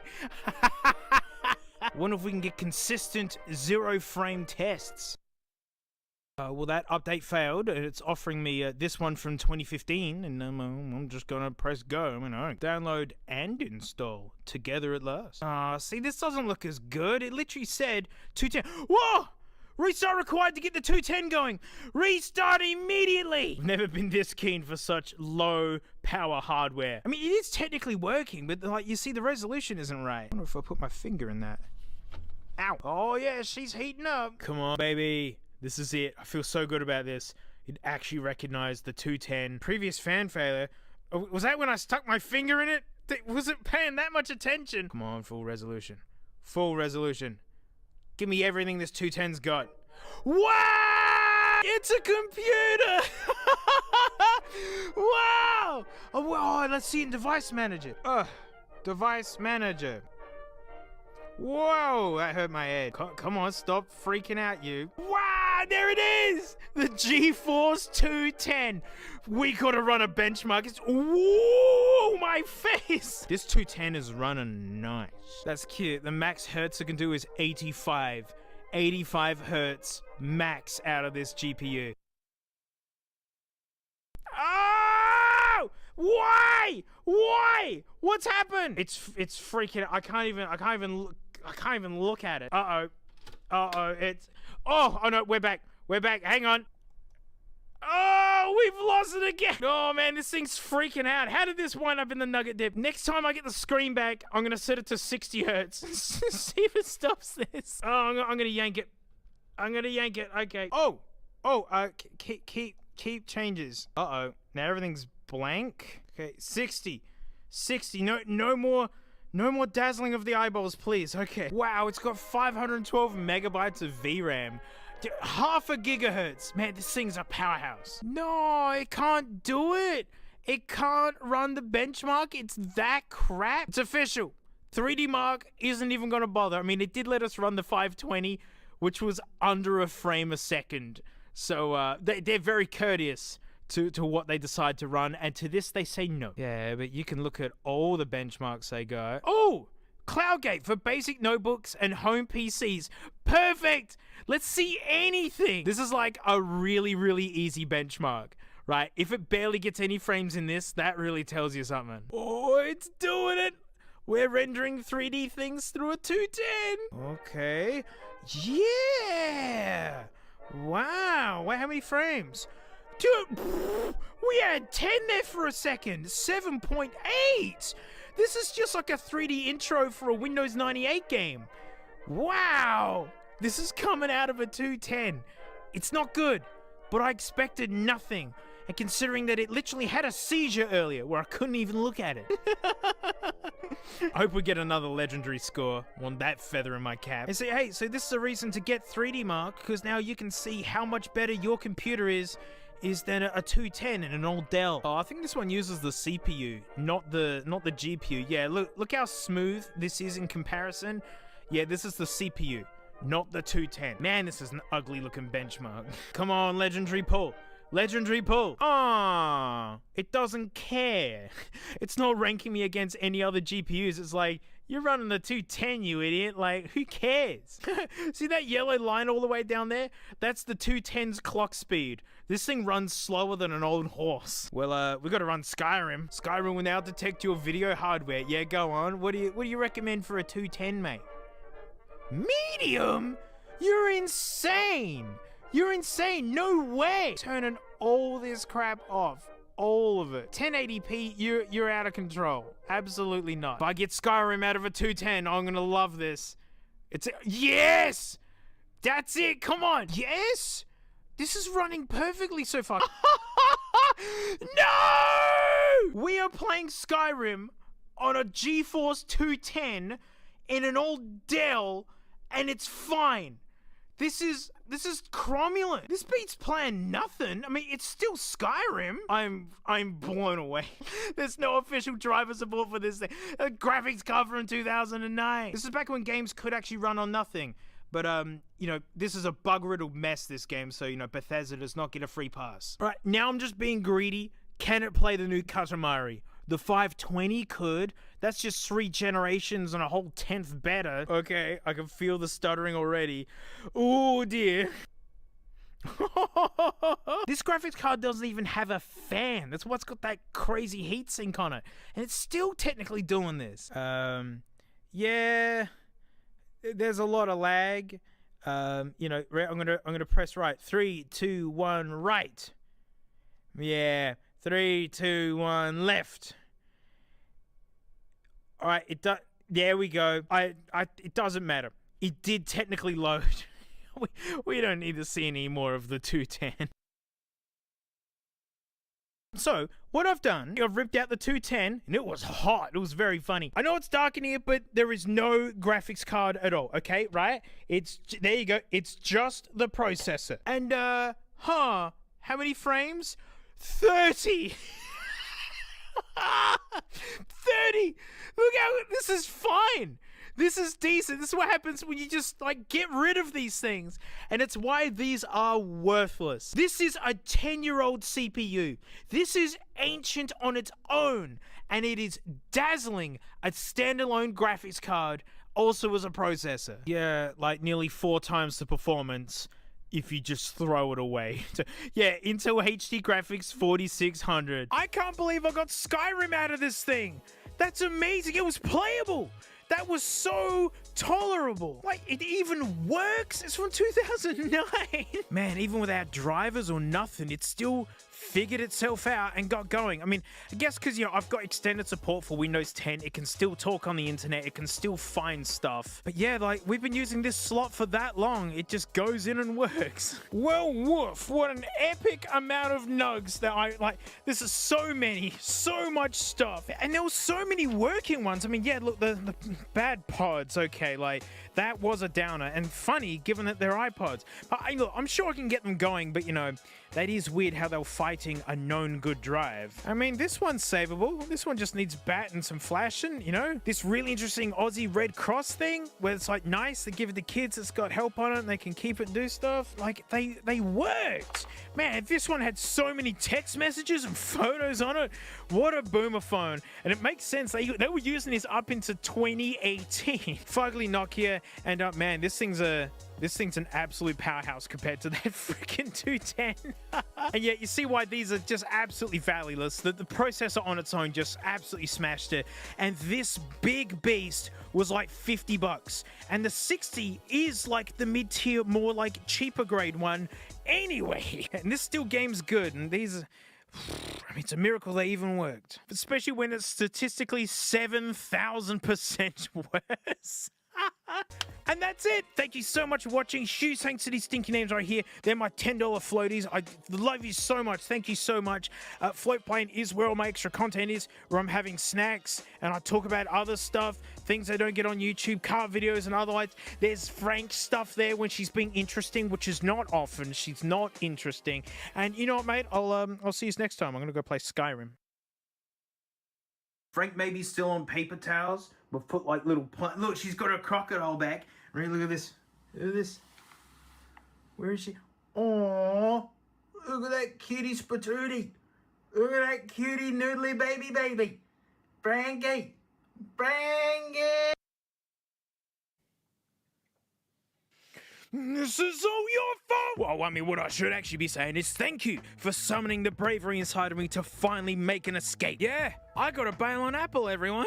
I mean, editing out a Mac has been amazing, to be honest. Like, my M3 MacBook Pro is a monster. I've never been able to edit like that, but unfortunately, the same thing can happen to this. What this is my sister's workstation. She works for me now. She helps me with our membership of Float Plane editing, and she's the queen of Dingusland, which it's gonna be a big reveal. I'm telling you, I'm so proud of what she's done with Dingusland. This is an M2 Studio, whatever, and it was getting slow, it was getting buggy, and then it wouldn't turn on anymore. It makes clicking and popping noises. It's effed. And best bit, it's out of warranty.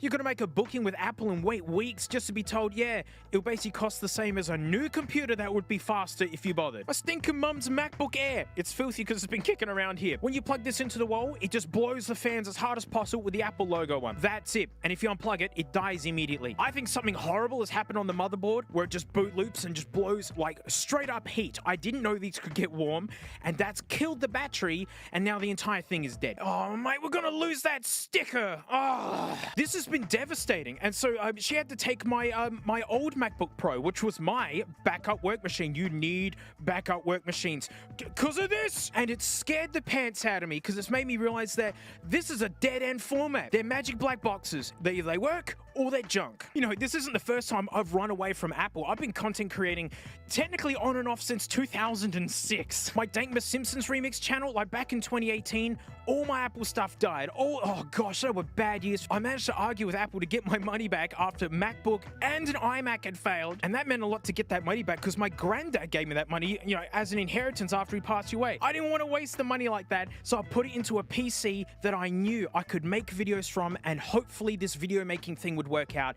And the first DankPods episodes were edited on that machine, and here I am now. So love you, Pop. Thank you so much. I mean, I went back to Apple in like 2020 or something because Adobe and Windows mixes worse than gin and fart spray. But it's time to do it one more time. And just purely on the repairability front, like they used to have pro stuff that you could actually fix and maintain.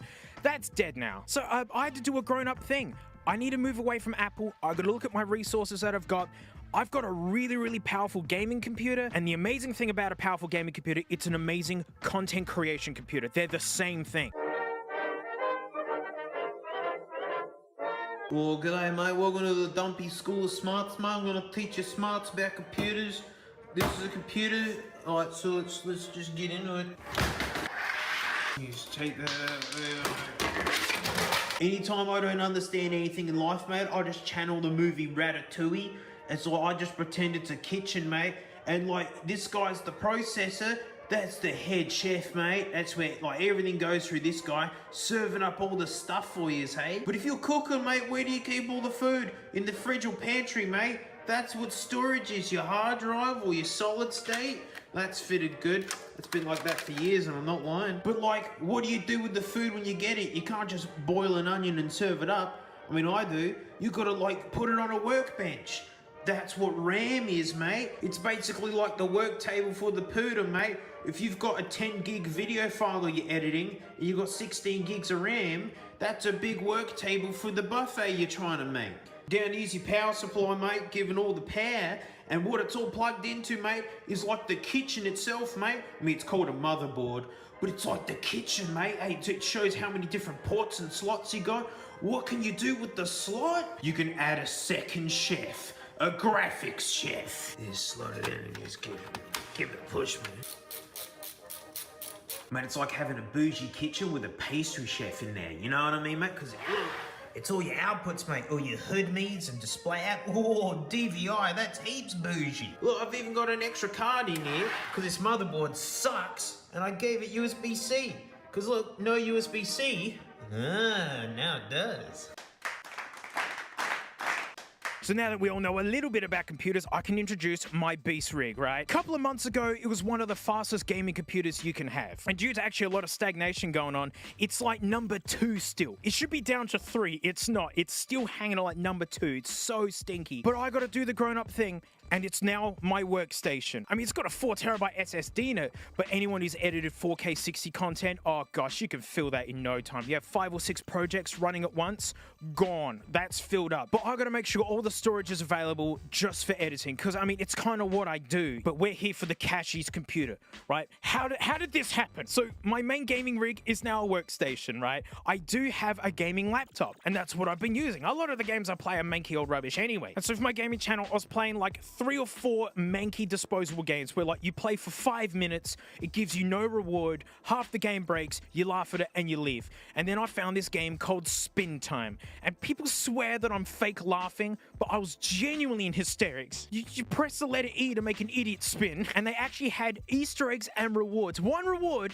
was hidden behind pressing E for like 5 hours. Then the Tim and Eric style humor that they dove into, it just sent me into orbit. It ruined my life because I'll never find something that funny again. When you're expecting nothing, and they gave me the world. But during the filming of it, my laptop was getting really, really hot. And that's when I remembered I'd just done the Cashy special, and I took my mind back and went, oh my gosh, that's the computer. I was meant to see this. It's so obnoxious. It's perfect. Now, I couldn't get started straight away because, my goodness, it was filthy. Like, that hadn't been popped open in a long time. And this is what happens when you try and save a few bucks. Probably gonna have to pick someone's dandruff out of a CPU cooler because the specs of this thing, they're really good. Like, the processor that's in this, I know, at the time, was a romper stomper. It's got 12 cores. Yeah, Americans are probably looking at this going, oh, what a ripoff. It's like, Australian dollar, Australian prices, Australian taxes. That graphics card's still going for like $500-600 here in Australia, but it cleaned up awesome. I freaking adore how this thing looks, and I played Spin Time, and it ruined my life. All right, it's time to see what this Cashy pooter is really made of. We need to do some benchmarking. We need to play some games, and we're going to compare against something. As a point of reference, it's going to be compared to the Borkus PC. It's not fast. It wasn't built to be fast. It was built to be cheap. You'll hear its backstory later. But yeah, 4-core i3, 1650 graphics card. I mean, it was the most popular graphics card in the world not that long ago, and currently still in 4th. But a very good representation of what a lot of people are gaming on. And of course, the Beast Rig. This is just a 1%'er's computer, which is like, how crazy can it be? All right, let's get into it. So to start off with, Space Marine 2, gosh, this is such a good looking game, really modern game, very taxing. But as you can see, this is 1080p low on the Borkus computer. Mate, we're pulling over 60 FPS. It's like 60 is optimum, like 30 is what consoles pull, and movies are like 24. Yeah, the details are on low, but it's amazing how good low is on modern games. We kick over to the Beast Rig, and oh my gosh, we're pulling 100 frames in 4K native on ultra settings. Speaker ultra, look how bold the lettering is on the armor there. Oh gosh, the amount of detail is nuts. And it's so smooth, like you're missing out. In real life, it looks way smoother than this. Like YouTube's limited to 60 frames, and you get close in on the details. And yeah, I mean, the Borkus computer is cheap. No slight against that. But yeah, the amount of graphical power going on to pull that off, it's like you're in control of a Pixar movie. It's really, really amazing. But that said, the Borkus computer, not bad. We're losing frames here. I mean, this is a very, very modern game. But now the Cashy's computer, 4K native ultra, and look at this. It's the same detail, but the frame rate's slower. I don't know, I'd actually totally live with this, like if I was playing this as a kid, because stinking graphics are so much fun. Look at this. I'm actually swapping in between them. You can barely tell. It's just the frame rate that's kind of letting it down. And so really, if you bump this down to 1440p, like the middle ground, this is epic. Like, this still looks stinking amazing. God, nice one, Cashy's pooter. Actually in-game doing stuff, the Borkus computer, my 1080p low, look at this. This is awesome. This is great. Cheapest computer I built like 5 years ago. Still going hard. The Beast is the Beast. All right, it's more than 60 FPS at 4K native ultra, and it's just butter smooth. Like, this is just the 1%. It's the dream. Cashies Pooter, looking great. It's just the frames. I mean, we're dropping under 30, which isn't great. You don't want to drop under 30, but they're, you know, drop it down to 144p with all the like the textures on, and it will be slamming. Another thing is how much crap there is in the background. So you see this, like, this is the start of the game, and it's awesome. You see like the swarm just arriving, and you zoom in. You'd expect that. It's in the background textures. Well, we jump over to the Beast, and oh my gosh, that's regular game console graphics. While also incredibly far away. And yeah, you jump in between the Borkus Pooter and the Beast, and yeah, I mean, that's in the background. It's what you expect. And the Cashies computer looks excellent, looks amazing, just slightly lower frame rate. That's all. Again, bump at the 1440, mate, and should be hit. Ultimate Battle Simulator 2. This is so much fun. Oi, Borkus computer, look at this, mate. 10,000 Romans versus 1,000 Sherman tanks. And yeah, it's like we're averaging, what, 50, 40 something frames? That's great. It's playing out as you would expect. 1,000 Shermans versus 10,000 Romans. Oh, the poor idiots. Look at them, they're like confetti in the wind. But yeah, we're getting like 40 something frames. That's great. Look at it. This is really, really smooth. Well, the Beast is gonna do 1 million Romans. 1 million! And sure enough, only like 600,000 spawn in because of the mountain, but look at this. We're averaging like 120 frames at 4K. 4 times the resolution. You can just sweep through it like the intro to an RPG of some sorts. You know, just dancing through all the little heads and all the little capes. Gosh, this looks crap on YouTube. Right? With a 144 panel, this is so buttery smooth in real life. Ew, they look like ants swarming on a picnic or something. Ooh, the bravest at the very front line.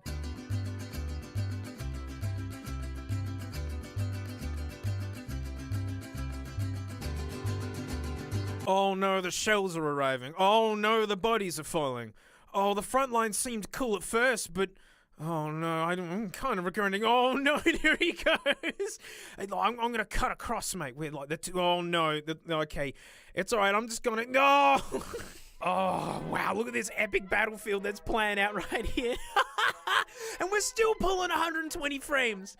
It's crazy. What a beast. Well, let's cut over to the Cashies Pooter, and it's also getting 1 million Romans. Well, I mean, it's more like 600,000, but yo, we're still getting like, what, 30 frames a second? 40?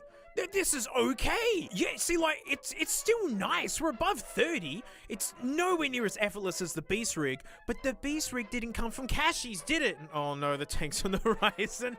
Yeah, here they come. Oh no, look at this brave soul. What are you doing? I mean, someone's got to be the first one in, huh? Whoa, he made it! And oh, he gone. Yeah, it's just absolute destruction. Mate, the Cashies Pooter's doing excellent. I gotta have some fun here. I gotta join in, mate. Yep. They're just little pieces of confetti fluttering in the wind. I'm the Pied Piper of Romans. Follow me, my shielded brothers. I mean, what happens if I just plow through them? Oh no, they're stabbing my tank. They're actually damaging my tank. Oh, actually, I feel bad for abandoning it now. I mean, should the Romans get a kill? Like, do they deserve? I mean, I'm feeling bad now. Oh no, they saw that their brethren in trouble. The tanks. Nah, I gotta save this tank. Now I forget. I changed my mind. Whoa, just in time too. That health was getting low. I don't know. The Romans can't get a kill in this. You know, it's raining Romans. What an epic battle that's unfolding in front of me, thanks to Cashies. But I gotta get this tank out of here. I gotta make sure it doesn't die. I'm gonna make sure, I'll put it somewhere where it's safe forever.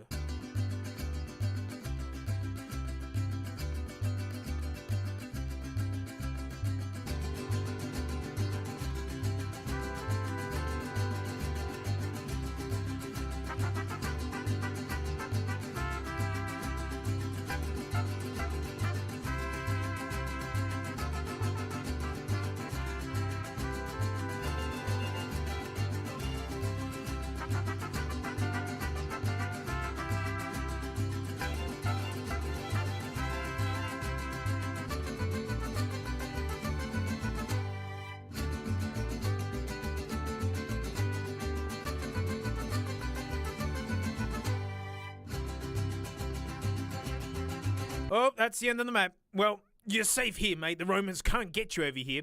Actually, speaking of the Romans...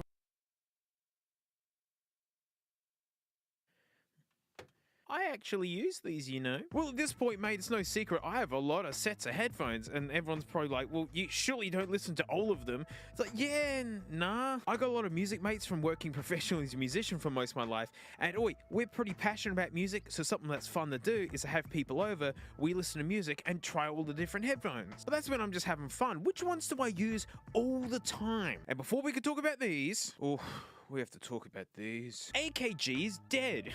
It was like in the 90s, they were bought by Harman, and then like not that long ago, they were bought by Samsung, and then the whole thing basically got shut down. But yeah, like all the headphones that you see they've got for sale, they've been selling them for donkey's years, and a lot of them have been developed like during 2015 or earlier when AKG was still AKG. They're just reselling the same old recipe. And these are their flagships, like the end of the road. And mine are actual Austrian ones. Like I hunted these down, mate. Because you can still buy these. Like these are like the most expensive AKGs you can get just about. Oh my goodness, these ear cups, look at them, like your ear gets cupped. Inside of it, it's got this extra lip at the back. So comfy. I can never remove that. That's impossible. Maybe mine's just gummed up. So for quite a few years, these have been my editing and just everything headphones while here at the studio. But with that segue, I can come back to these because these are Austrian Audio Hi-X 65s. Now I said that, you know, AKG for the most part's been all wrapped up and dissolved and whatnot. Well, the AKG engineers banded together, saved the building, and have kept going. Because I mean, headphones is just one thing AKG is known for. Microphones, like We Are the World, you see these big tube mics, mate, AKG C12s. AKG are a huge part of like recording and music history. So these engineers are keeping the tradition alive. My drum stuff, mate, all those cymbals that you hear are recorded on OC 818s, and they're just it's like AKG's back, baby. All my studio engineer friends who get to play with them are just like, oh, he's so good.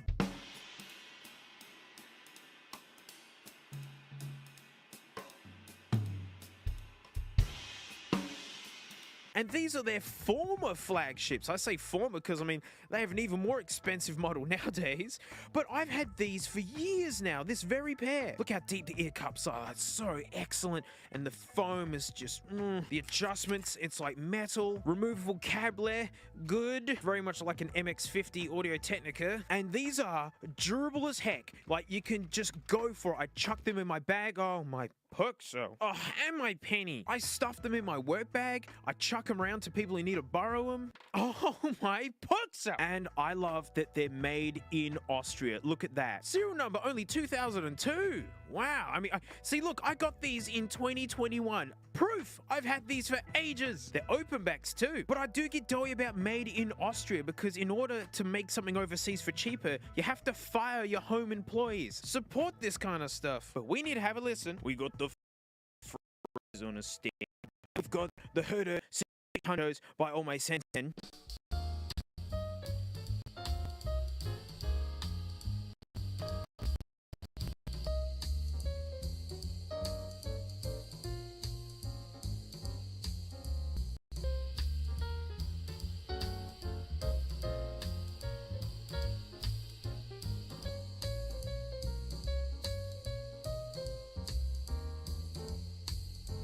You see what I mean? Did you hear that? Going up against the champ. Like, I mean, these are durable. These are held up good, but these are built something else. And these are like 300 ohm. You need like a half-decent amp to really get the most out of these. I think these are like 16 or something. Under 30? This will run out of anything. No worries. But the big comparison has a go against my beloved K812s.